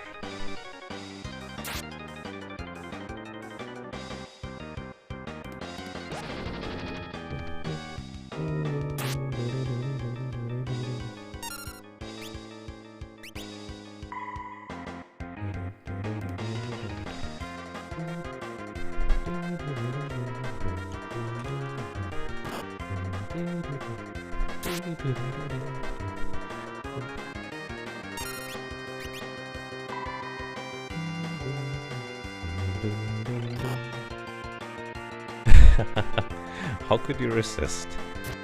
There are a lot of really good streams out there too. So yeah, thank you so much, sir.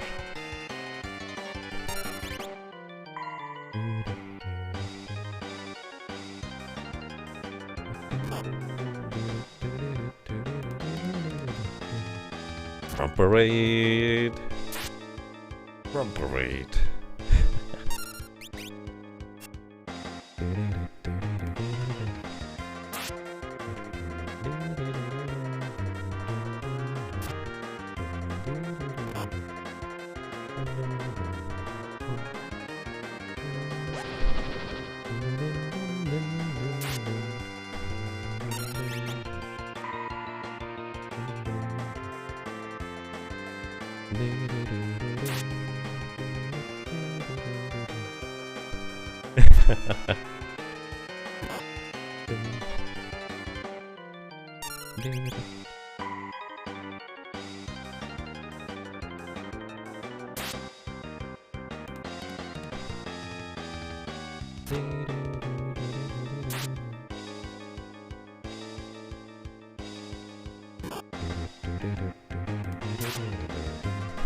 That's a lot of ROMs.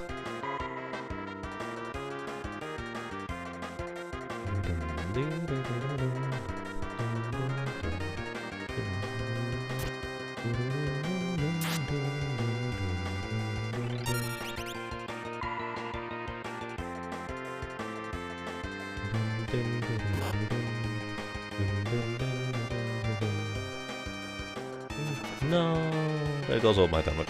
We were almost halfway. That kind of tells me, if I don't get slowed, I could potentially go all the way there too.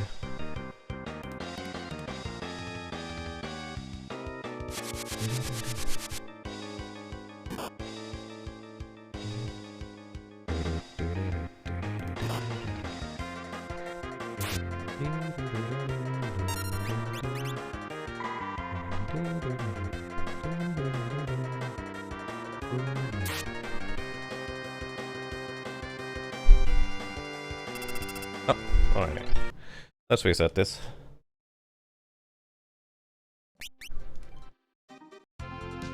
As soon as Sonic Wave hits, it's basically over.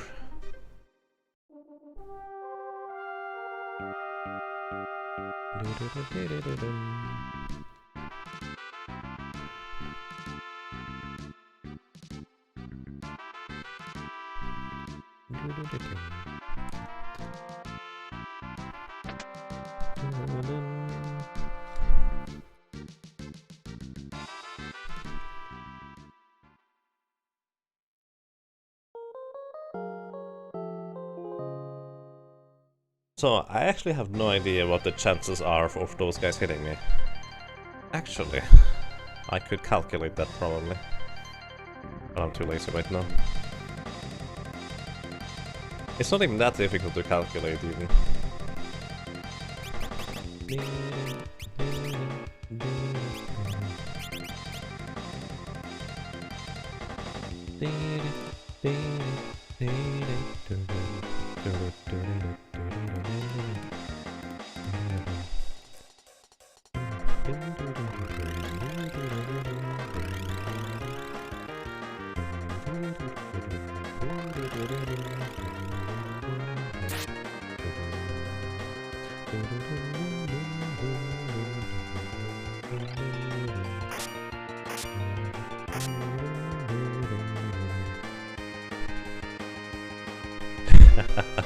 Yes, there's both on there. One is Franker faces, one is regular emotes.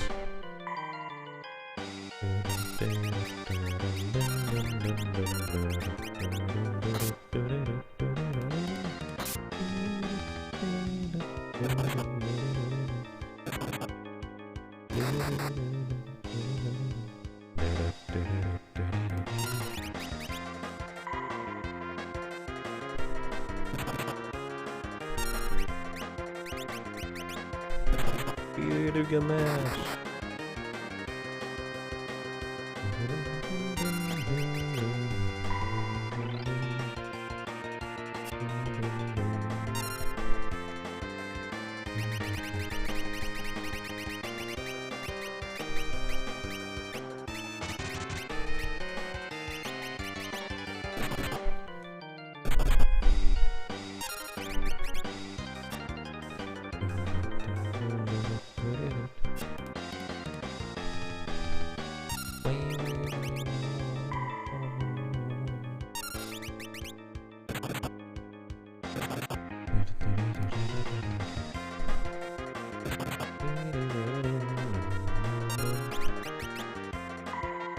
Highway Gallop. Various does not want to be disturbed.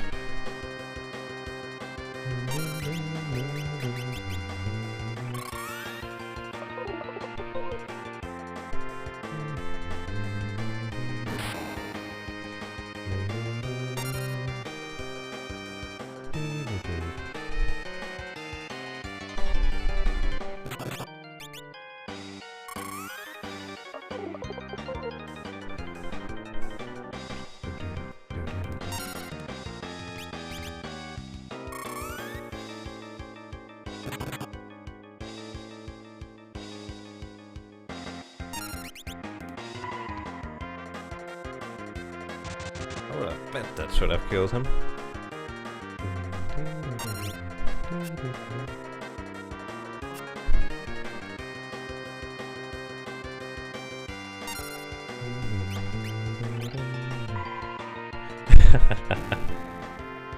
You don't know whether you've seen this result before?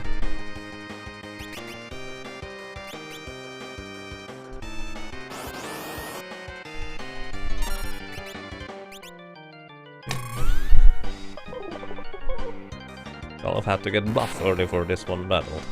Not this one, but another one. This one battle as an episode battle that happened a while back. And yes, actually Galuf will want to get buff for this battle earlier. There are going to be two in the future that I need a secondary character for. And both of those are going to be Kara instead of Galuf at that point.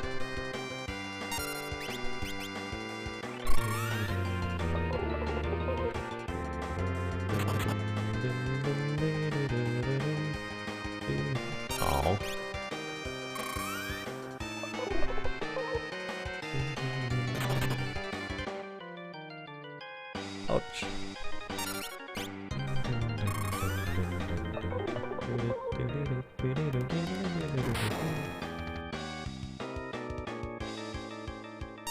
I was so sure you could confuse Enkidu. Oh, you can control Enkidu. Now I remember. You can't confuse Enkidu, you can control him, that's a difference. A big difference, in fact. Right? No. No, you don't control Enkidu. You control a machine earlier to get White Wind in the Lonka ruins, if you want to Blue Mage. Right, I have no clue actually.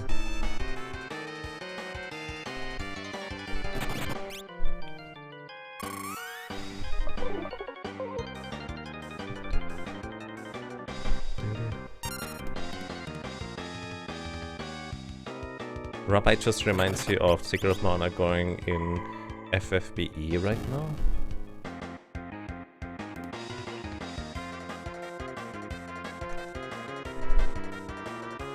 What is FFBE, if I may ask?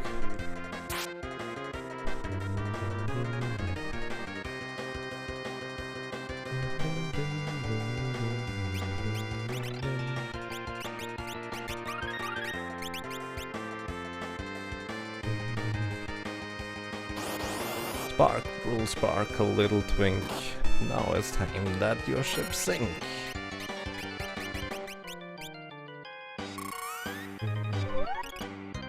Final Fantasy Brave Exvius. Okay, I've actually never heard of that one.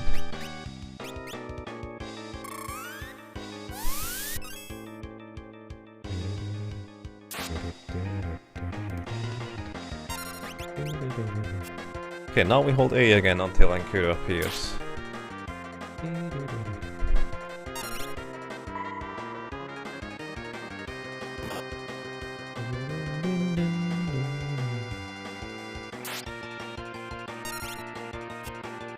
Final Fantasy 5 Gilgamesh. Let's see what level he has. From there, from his level, we should be able to calculate the chance of him actually hitting us with Deathclaw.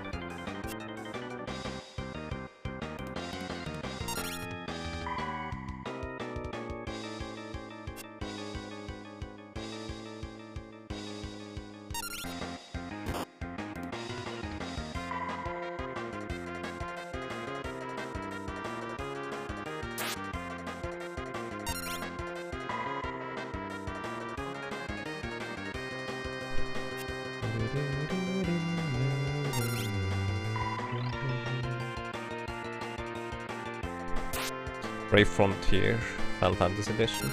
I have no idea what even Brave Frontier is.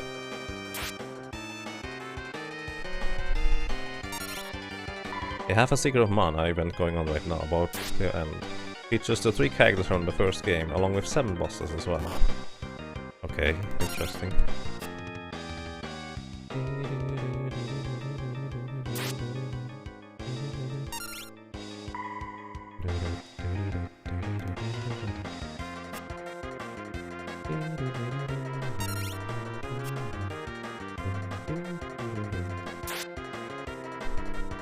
Okay.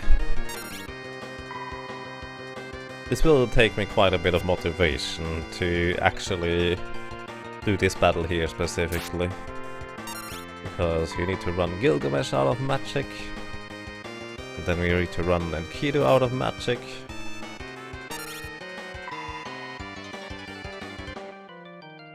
Slowly, very, very slowly.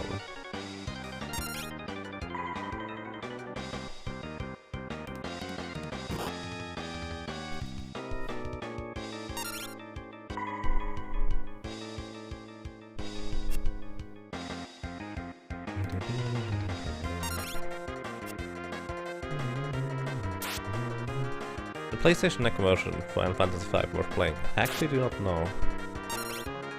I know the PlayStation version with the disc is terrible, but I don't know about the PlayStation Network version. I would be interested in that too.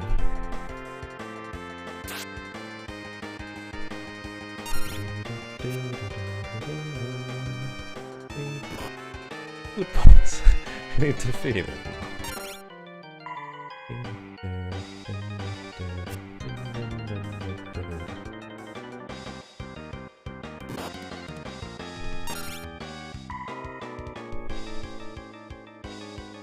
The 6th version is only worth it if you want to experience a terrible translation.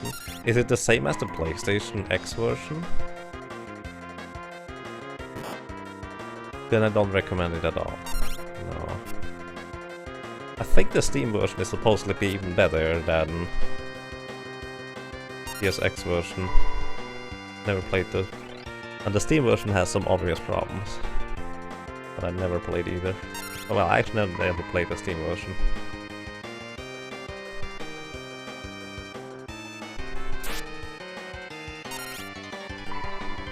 Yep. That's where the burdens come from. Alrighty, round 2. Fight.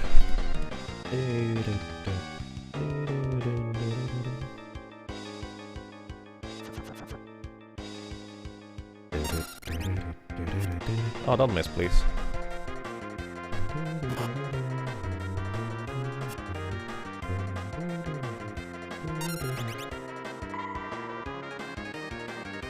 Oh, 60, 56.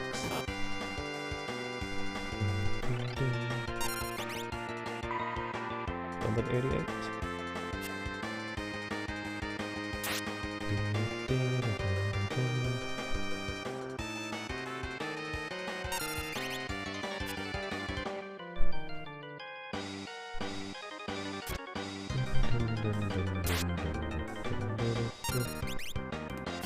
Oh my god, that's 3 misses already on Enkidu. Although it was also 2 really good hits. So I guess it balances each other out. 4 misses. Come on, it's not that high of a chance to miss. Although I feel like my enemy's bet too difficult.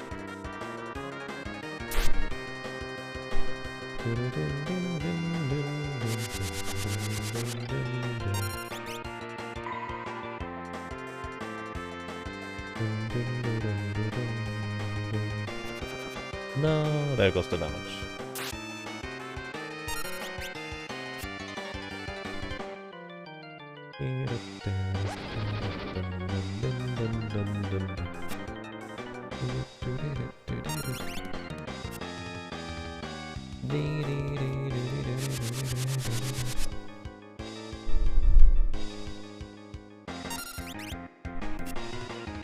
You should consider actually playing the Steam one. You only did it just for a quad circle run.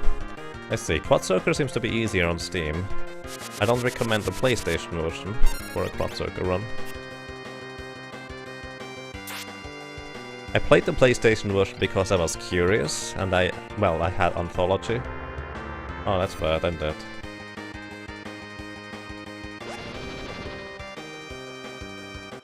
If that happens, I'm straight up dead. I had Anthology for PlayStation, and so I was just curious as to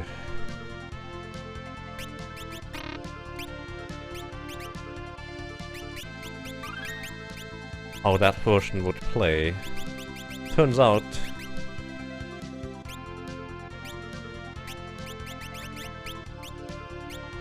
it plays terrible. And I really don't recommend doing a quad circle run on that.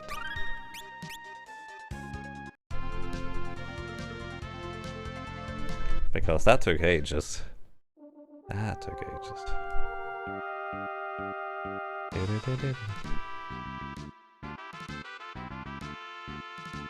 Last God Moon, with everybody but Carly dead in ST3.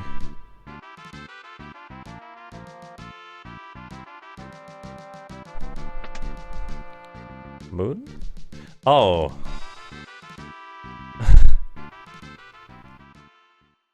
I see. Music is so good, I agree.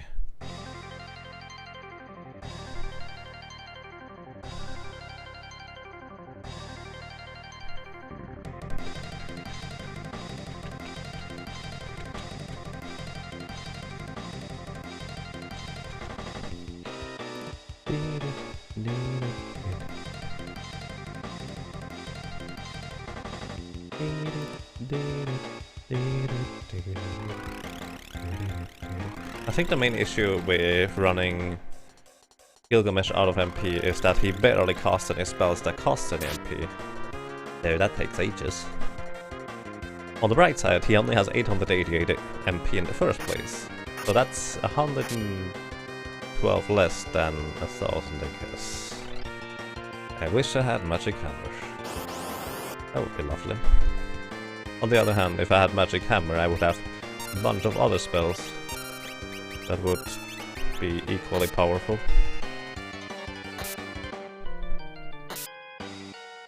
And just straight up destroy those guys like Dark Shock and level 5 Doom. Boom, bye bye, Gilgamesh.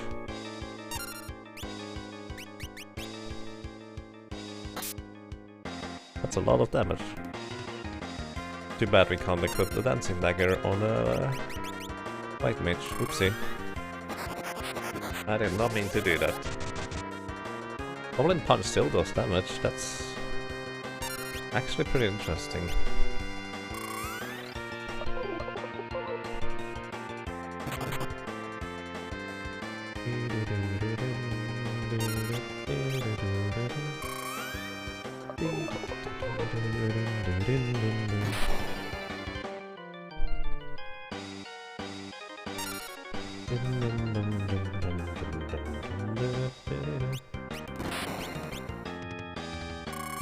Let me undo your mini. Because then you might be able to actually hit yourself for some decent damage.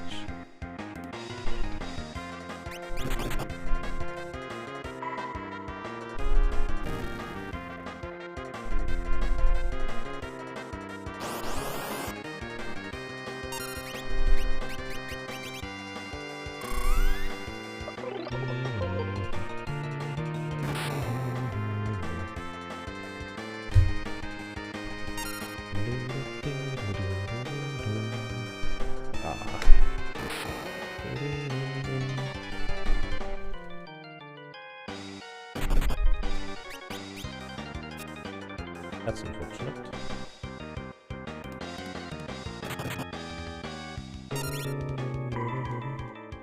If only we could briefly take the submarine and get to Moor, it would make everything so much easier. In Moor we could purchase Cure 3 for healing to full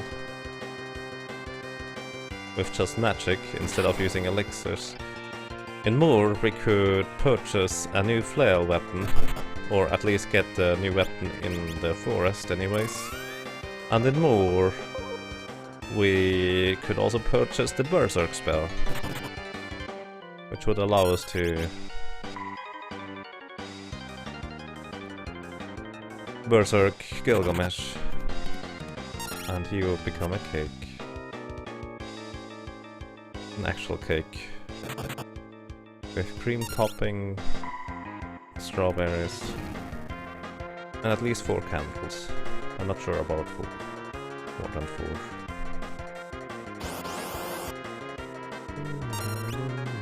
Oopsie.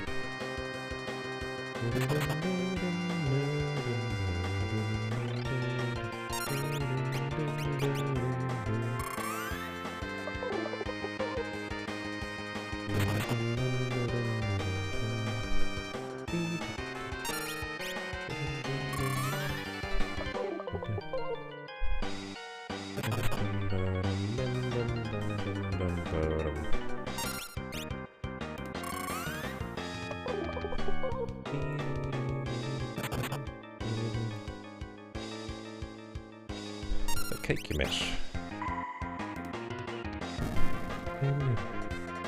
Gilgamesh cake. Oh. Gilga cake.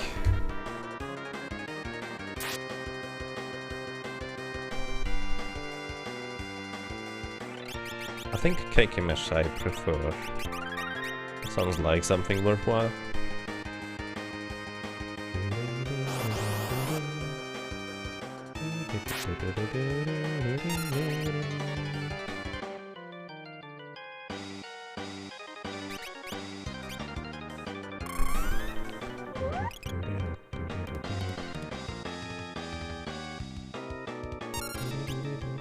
Oh, not too much armor. Let me hold A until Enkiru appears. Enkaku? Enkaku? Something like that. So, how has your day been today, ladies and gentlemen? I'm holding the A button and I'm waiting until something happens.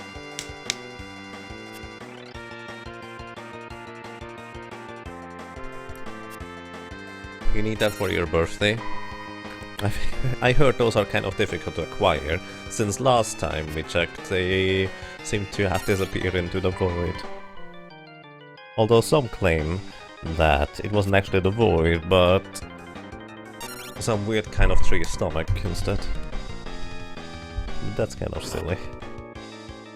How would the tree eat something? Like a cake?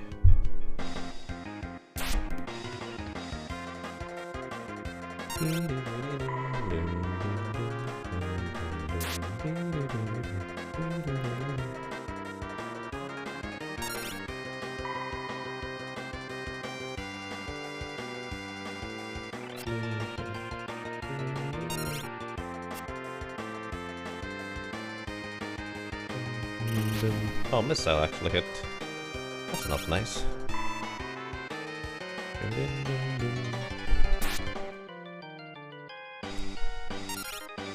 On the other hand, it doesn't really matter until Enkidu appears. Unfortunately, this time I haven't kept track of his HP.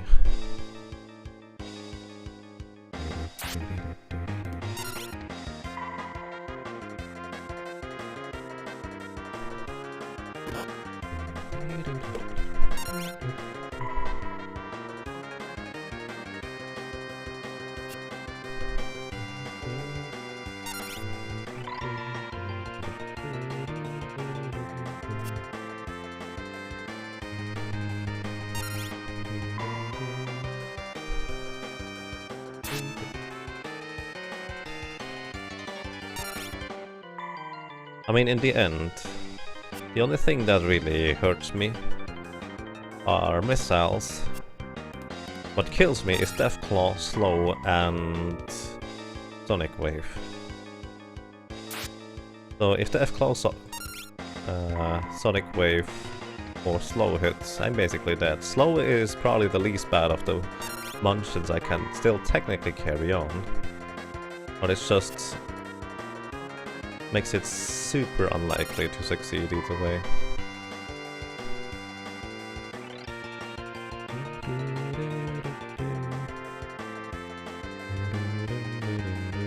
Okay, round 2, Fright. 2? Fair, it's not 2.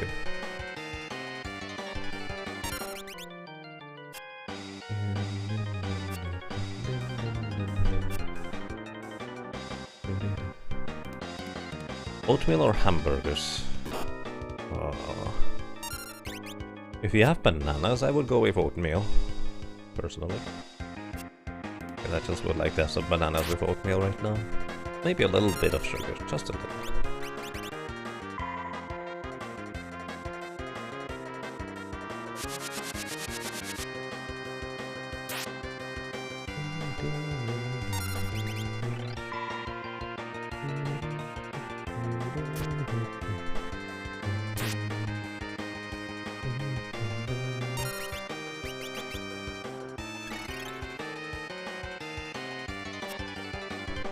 Oh, I didn't switch to the Angel Ring.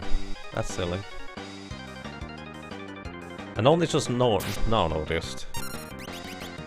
Vampire Camp also gives a little bit of magic resistance, but Angel Ring gives ever so slightly more. Which is all we really look for. Come on, please stop missing.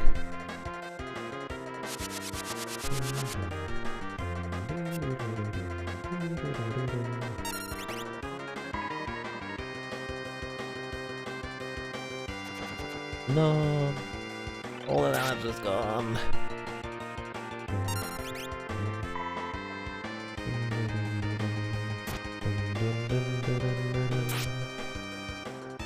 The thing is, if I could just watch his AI cycle and silence him whenever White Wind comes up, or could come up anyways, that would be amazing, because that would actually involve some form of prediction. Unfortunately, White Wind is a Blue Mage spell. Blue Mage spells cannot be silenced. So that's entirely pointless.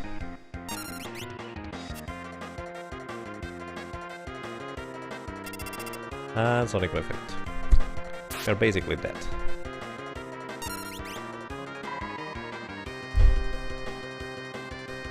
Next time he uses White Wind, I'm going to be... bye-bye.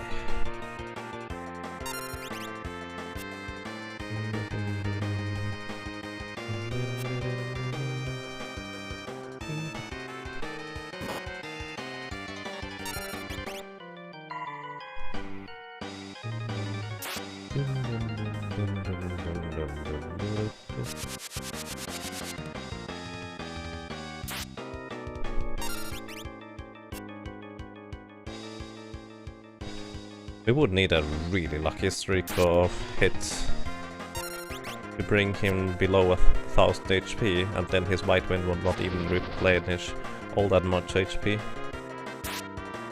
Or he just doesn't use White Wind at all. That would work too. But with this many misses all the time, I don't think this works. I wonder how much evasion Enkidu has, because that definitely does not help us. I'm pretty sure it's not just a 30% from the flail miss.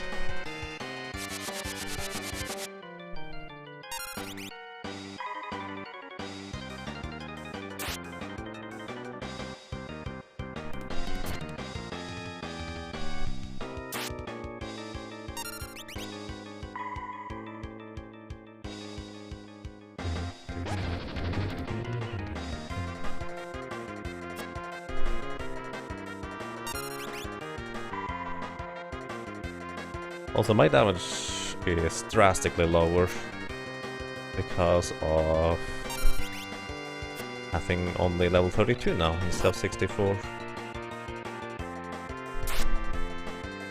That does not help us.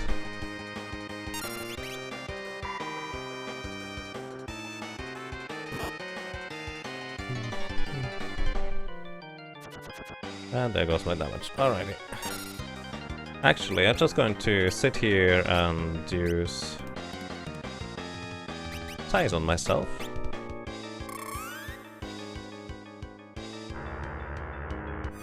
Never mind. Bye-bye. Alrighty, I think this is going to be the last try for today. Don't forget to equip the Angel Ring. Actually,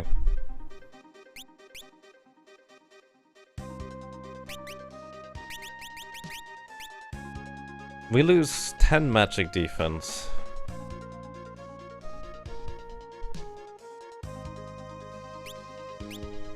If I use the power ring instead. I gain 1 additional attack multiplier. Let's try it.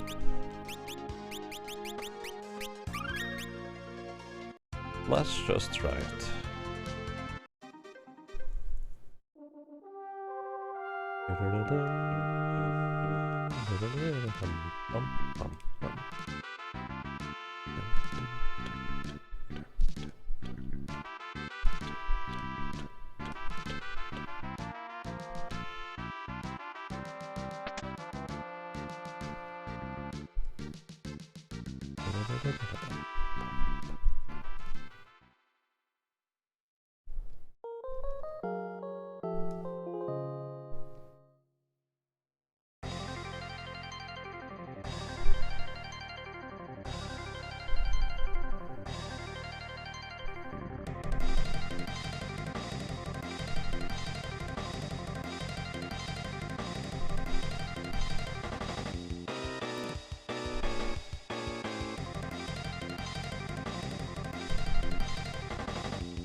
Running them out of MP will be a tough grind anyways. Yeah, but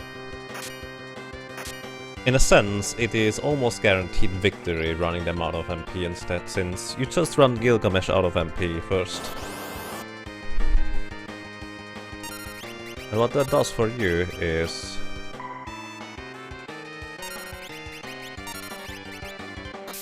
that you don't have to worry about Deathclaw anymore, so for you there's almost no chance of dying anymore.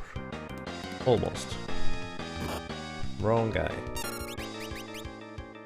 More specifically, should hit the guy in the first place, not the lady.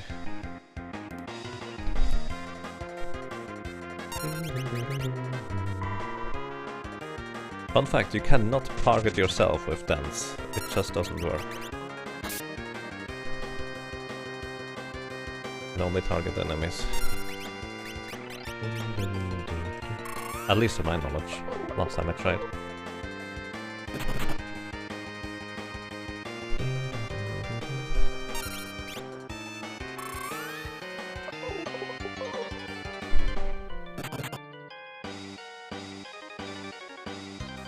Let's see. How much difference does 10 magic defense make?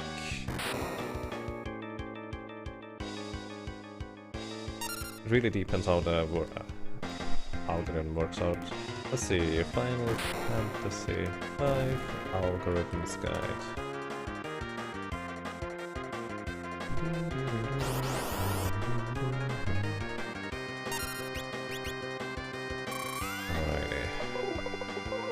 magic.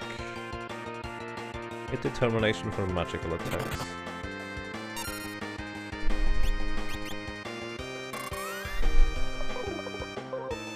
Let's see.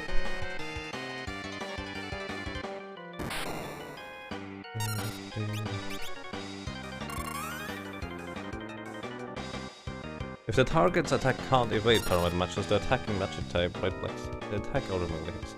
Does that 10? Hits percentage. Well, hit percentage plus attacker level minus target level is hit percentage. Evade percentage is target magic evade percent.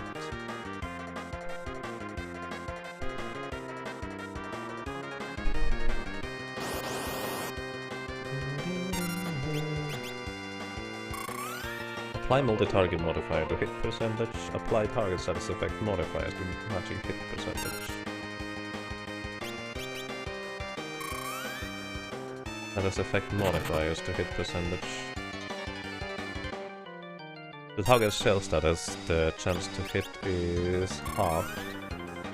When it has total status, evasion is equal 0%.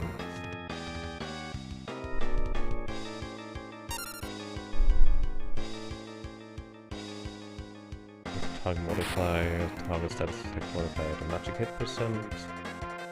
The attack will not follow any more steps.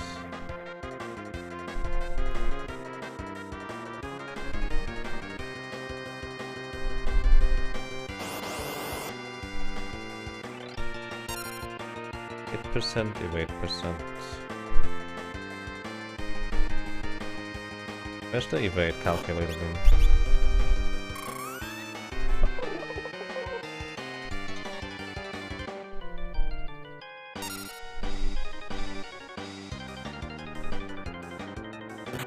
Oh, I see.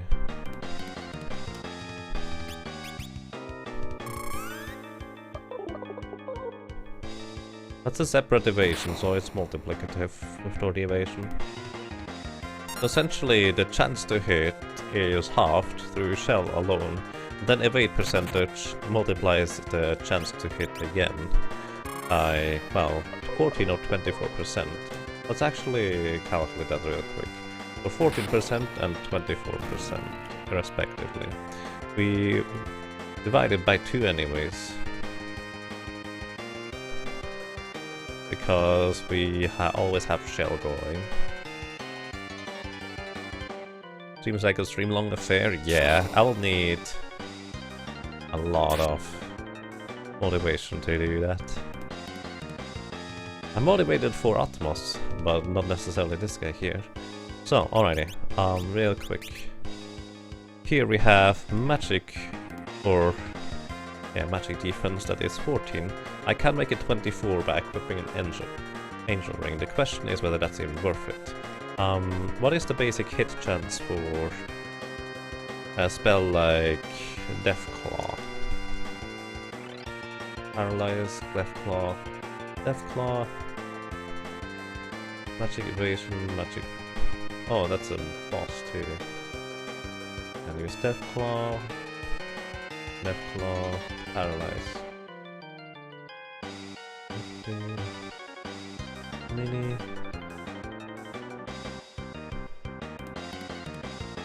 Poison, darkness, near death. Status effects. Hit chance.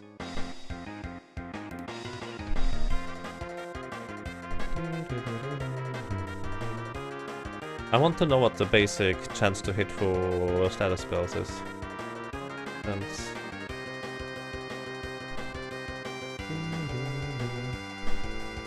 Steal, capture, preemptive, chance to control, 40% of chance to act, evade magic, physical attack, defense, look rare, steal rare, chance to use golem punch every round. Chance out of 256. Chance to counter, steal, capture, caution, preemptive control. Alrighty, what's the basic chance to hit for magic? Hit percentage, magic parameters. So attack, spell, attack, defense, magic, defense, flare damage, magic, random damage, parameters, physical damage, swords damage, fist damage, knife damage, axes, spells, monsters damage, potion damage, throw damage, kill toss damage, brave blade, goblin punch, chicken knife, strong fight.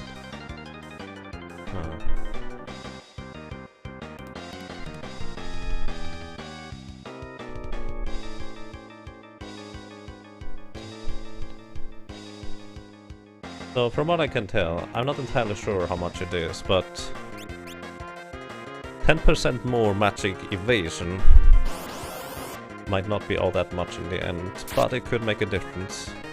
Now I'm going to go with the idea, maybe the power ring with +1 attack modifier is going to do the trick in the end for us.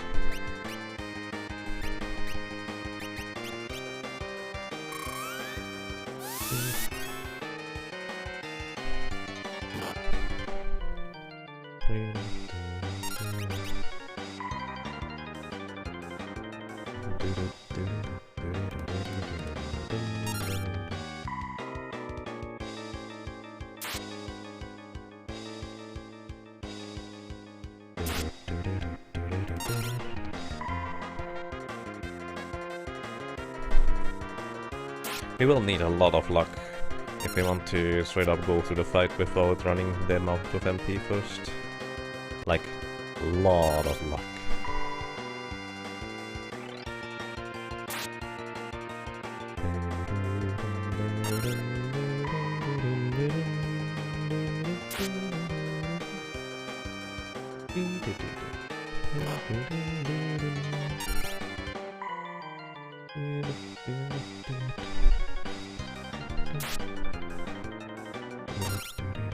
Sandwich. I'm going to have a nice sandwich after the stream. And you can't take it away from me.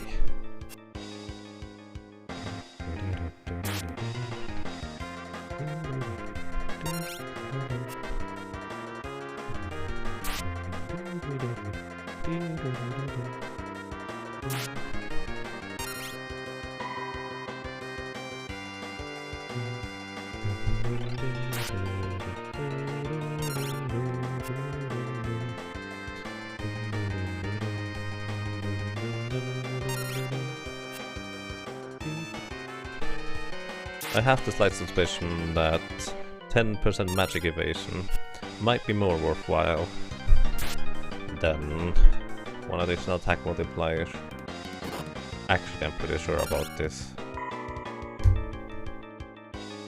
On the other hand, the additional attack multiplier helps me bring NQ to lower. And if we meet the threshold for White Wind to stop healing max HP, that might make the difference in the end.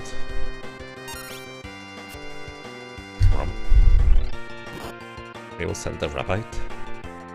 If he asks nicely, I can have some. No problem.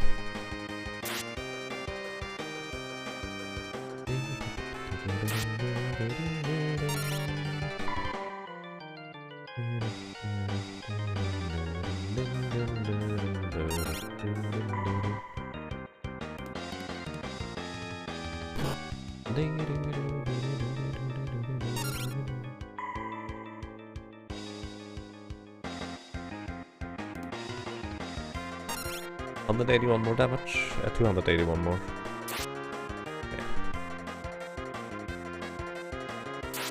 Going to use an elixir here.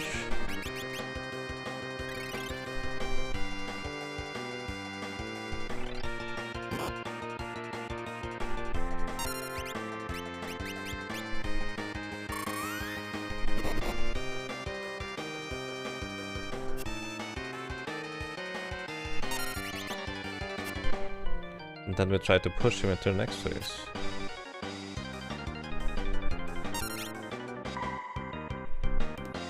Welcome, thank you. Actually, you're not welcome, but not like I can do much about that.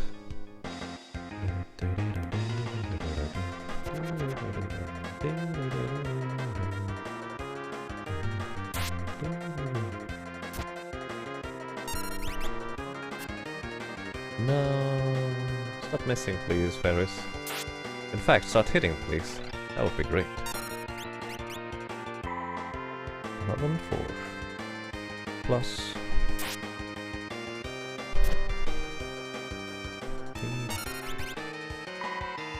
312 plus. Yeah, he finds all sorts of things. Very impressive. And made it too.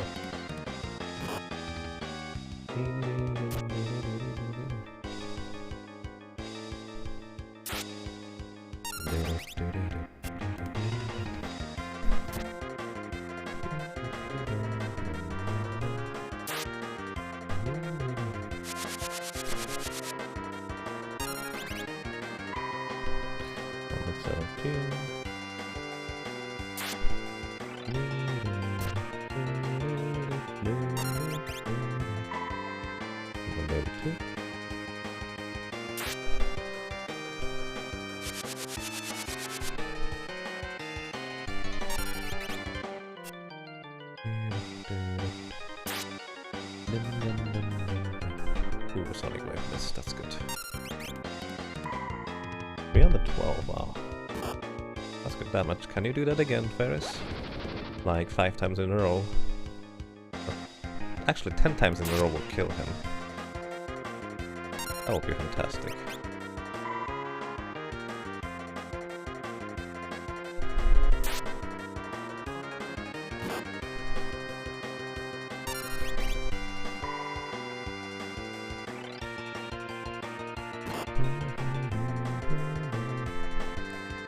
Slow mist, that's good.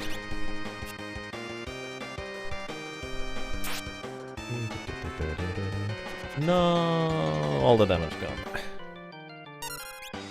We were almost halfway through.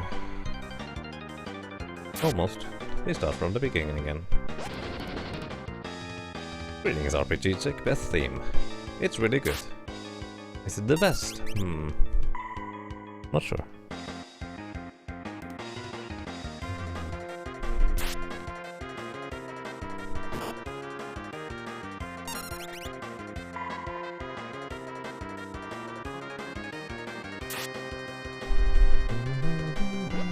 No, I'm slow.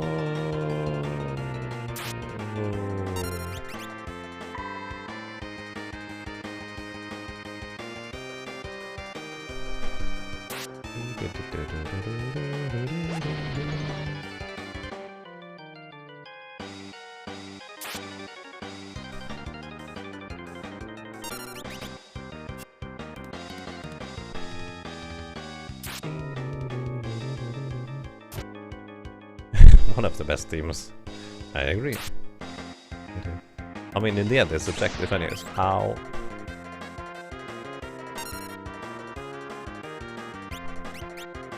So, okay, Vampire does half.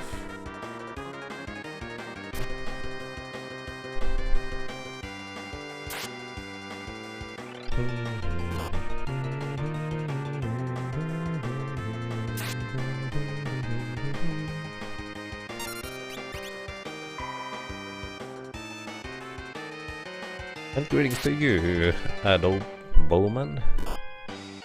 What are you doing?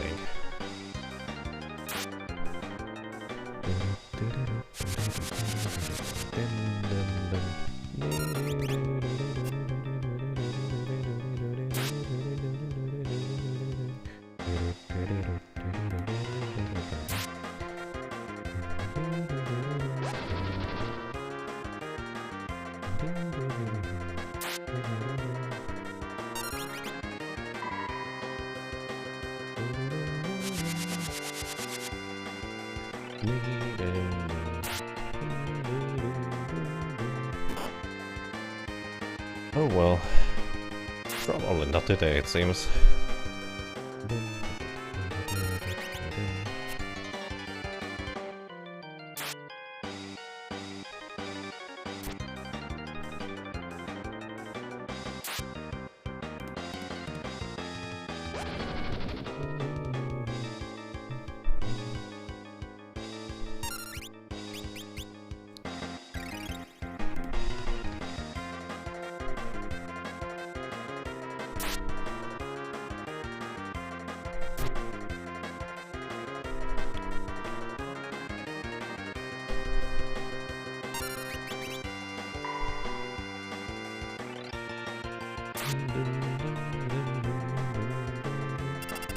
No, okay. That's that. The chance of surviving anything has been ridiculously strongly reduced. That is not even a word or sentence you can say, but that's okay. Unless I kill Enkidu here just by pure chance of them missing everything, this is not going to happen.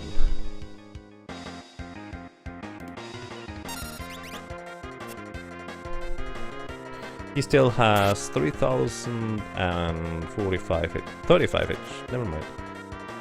That was it. Okay, I'm done.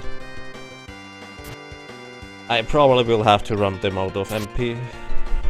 Eventually, anyways. I can just hold the A button here and see whether that achieves anything. Maybe, just maybe.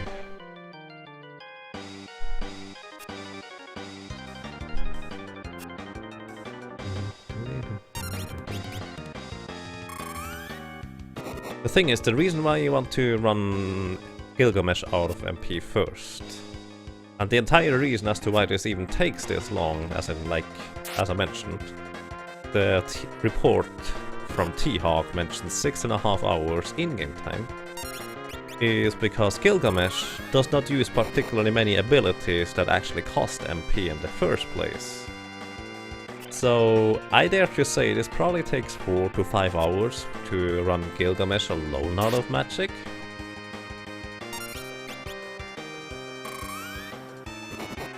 And then you need to deal with Enkidu afterwards. However, one thing I'm not sure that they even considered is you can potentially kill Enkidu before he refills with White Wind the entire time. The only threat of actually dying is getting hit by Deathclaw from Gilgamesh and then taking any form of damage afterwards. That is basically instant death, one way or another.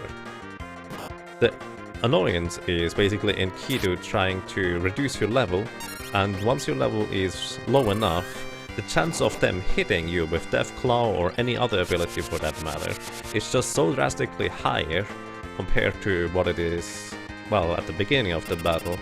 Like right now I'm level 16, so they gain 16% chance to hit. So for the first Sonic Wave after it hit, they gained 32% chance to hit. More. Or that's actually not entirely how it works, but that's the gist of it. Either way, the only risk of dying is Deathclaw. So you run Gilgamesh out of MP, and then I can go into the second phase, try to kill Enkidu, hope that I get lucky before he hits his Sonic Wave or slowdown for that matter, which most likely will not happen, kind of like I've tried this a few times here now. And there's Deathclaw. Deathclaw I can survive with Gilgamesh alone, because I can just repeatedly use Image again and again and again and again. And that way I survive Gilgamesh MP.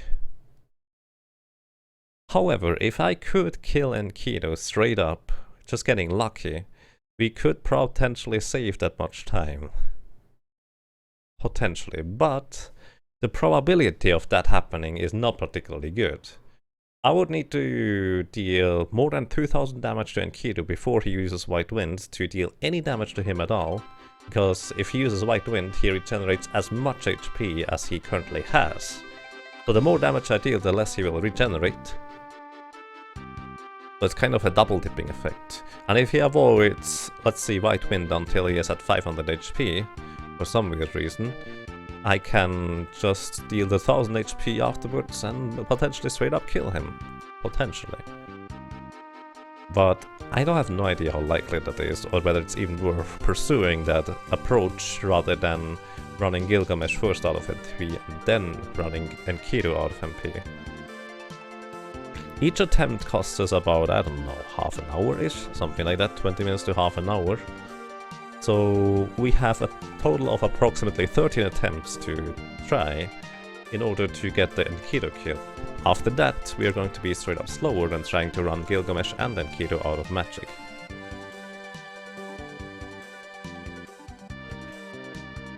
So, I would say, next time, whenever next time might be, I don't think I'm going to try that. And this week anymore, whenever. Next time we try this again, I will probably go for about 1 to 2 hours of trying to straight up kill Enkidu. Like 3-4 attempts. And then if that doesn't work, I will resort to running Gilgamesh out of magic. So, we'll see how that's going to go. However, for now, this is it today. So ladies and gentlemen, thank you for watching. We managed to defeat the 3 meteor bosses without any trouble whatsoever, even the Purobros, usually the bane of solo character challenges, went down without a hitch. Thanks to us being so extremely over-leveled, really. The Hereu plant was a bit of a struggle, but never really dangerous, and we managed to do that first try. And everything else was kind of straightforward. So ladies and gentlemen, thank you for watching, thank you for being around, and I wish you a nice evening. Take care. Also,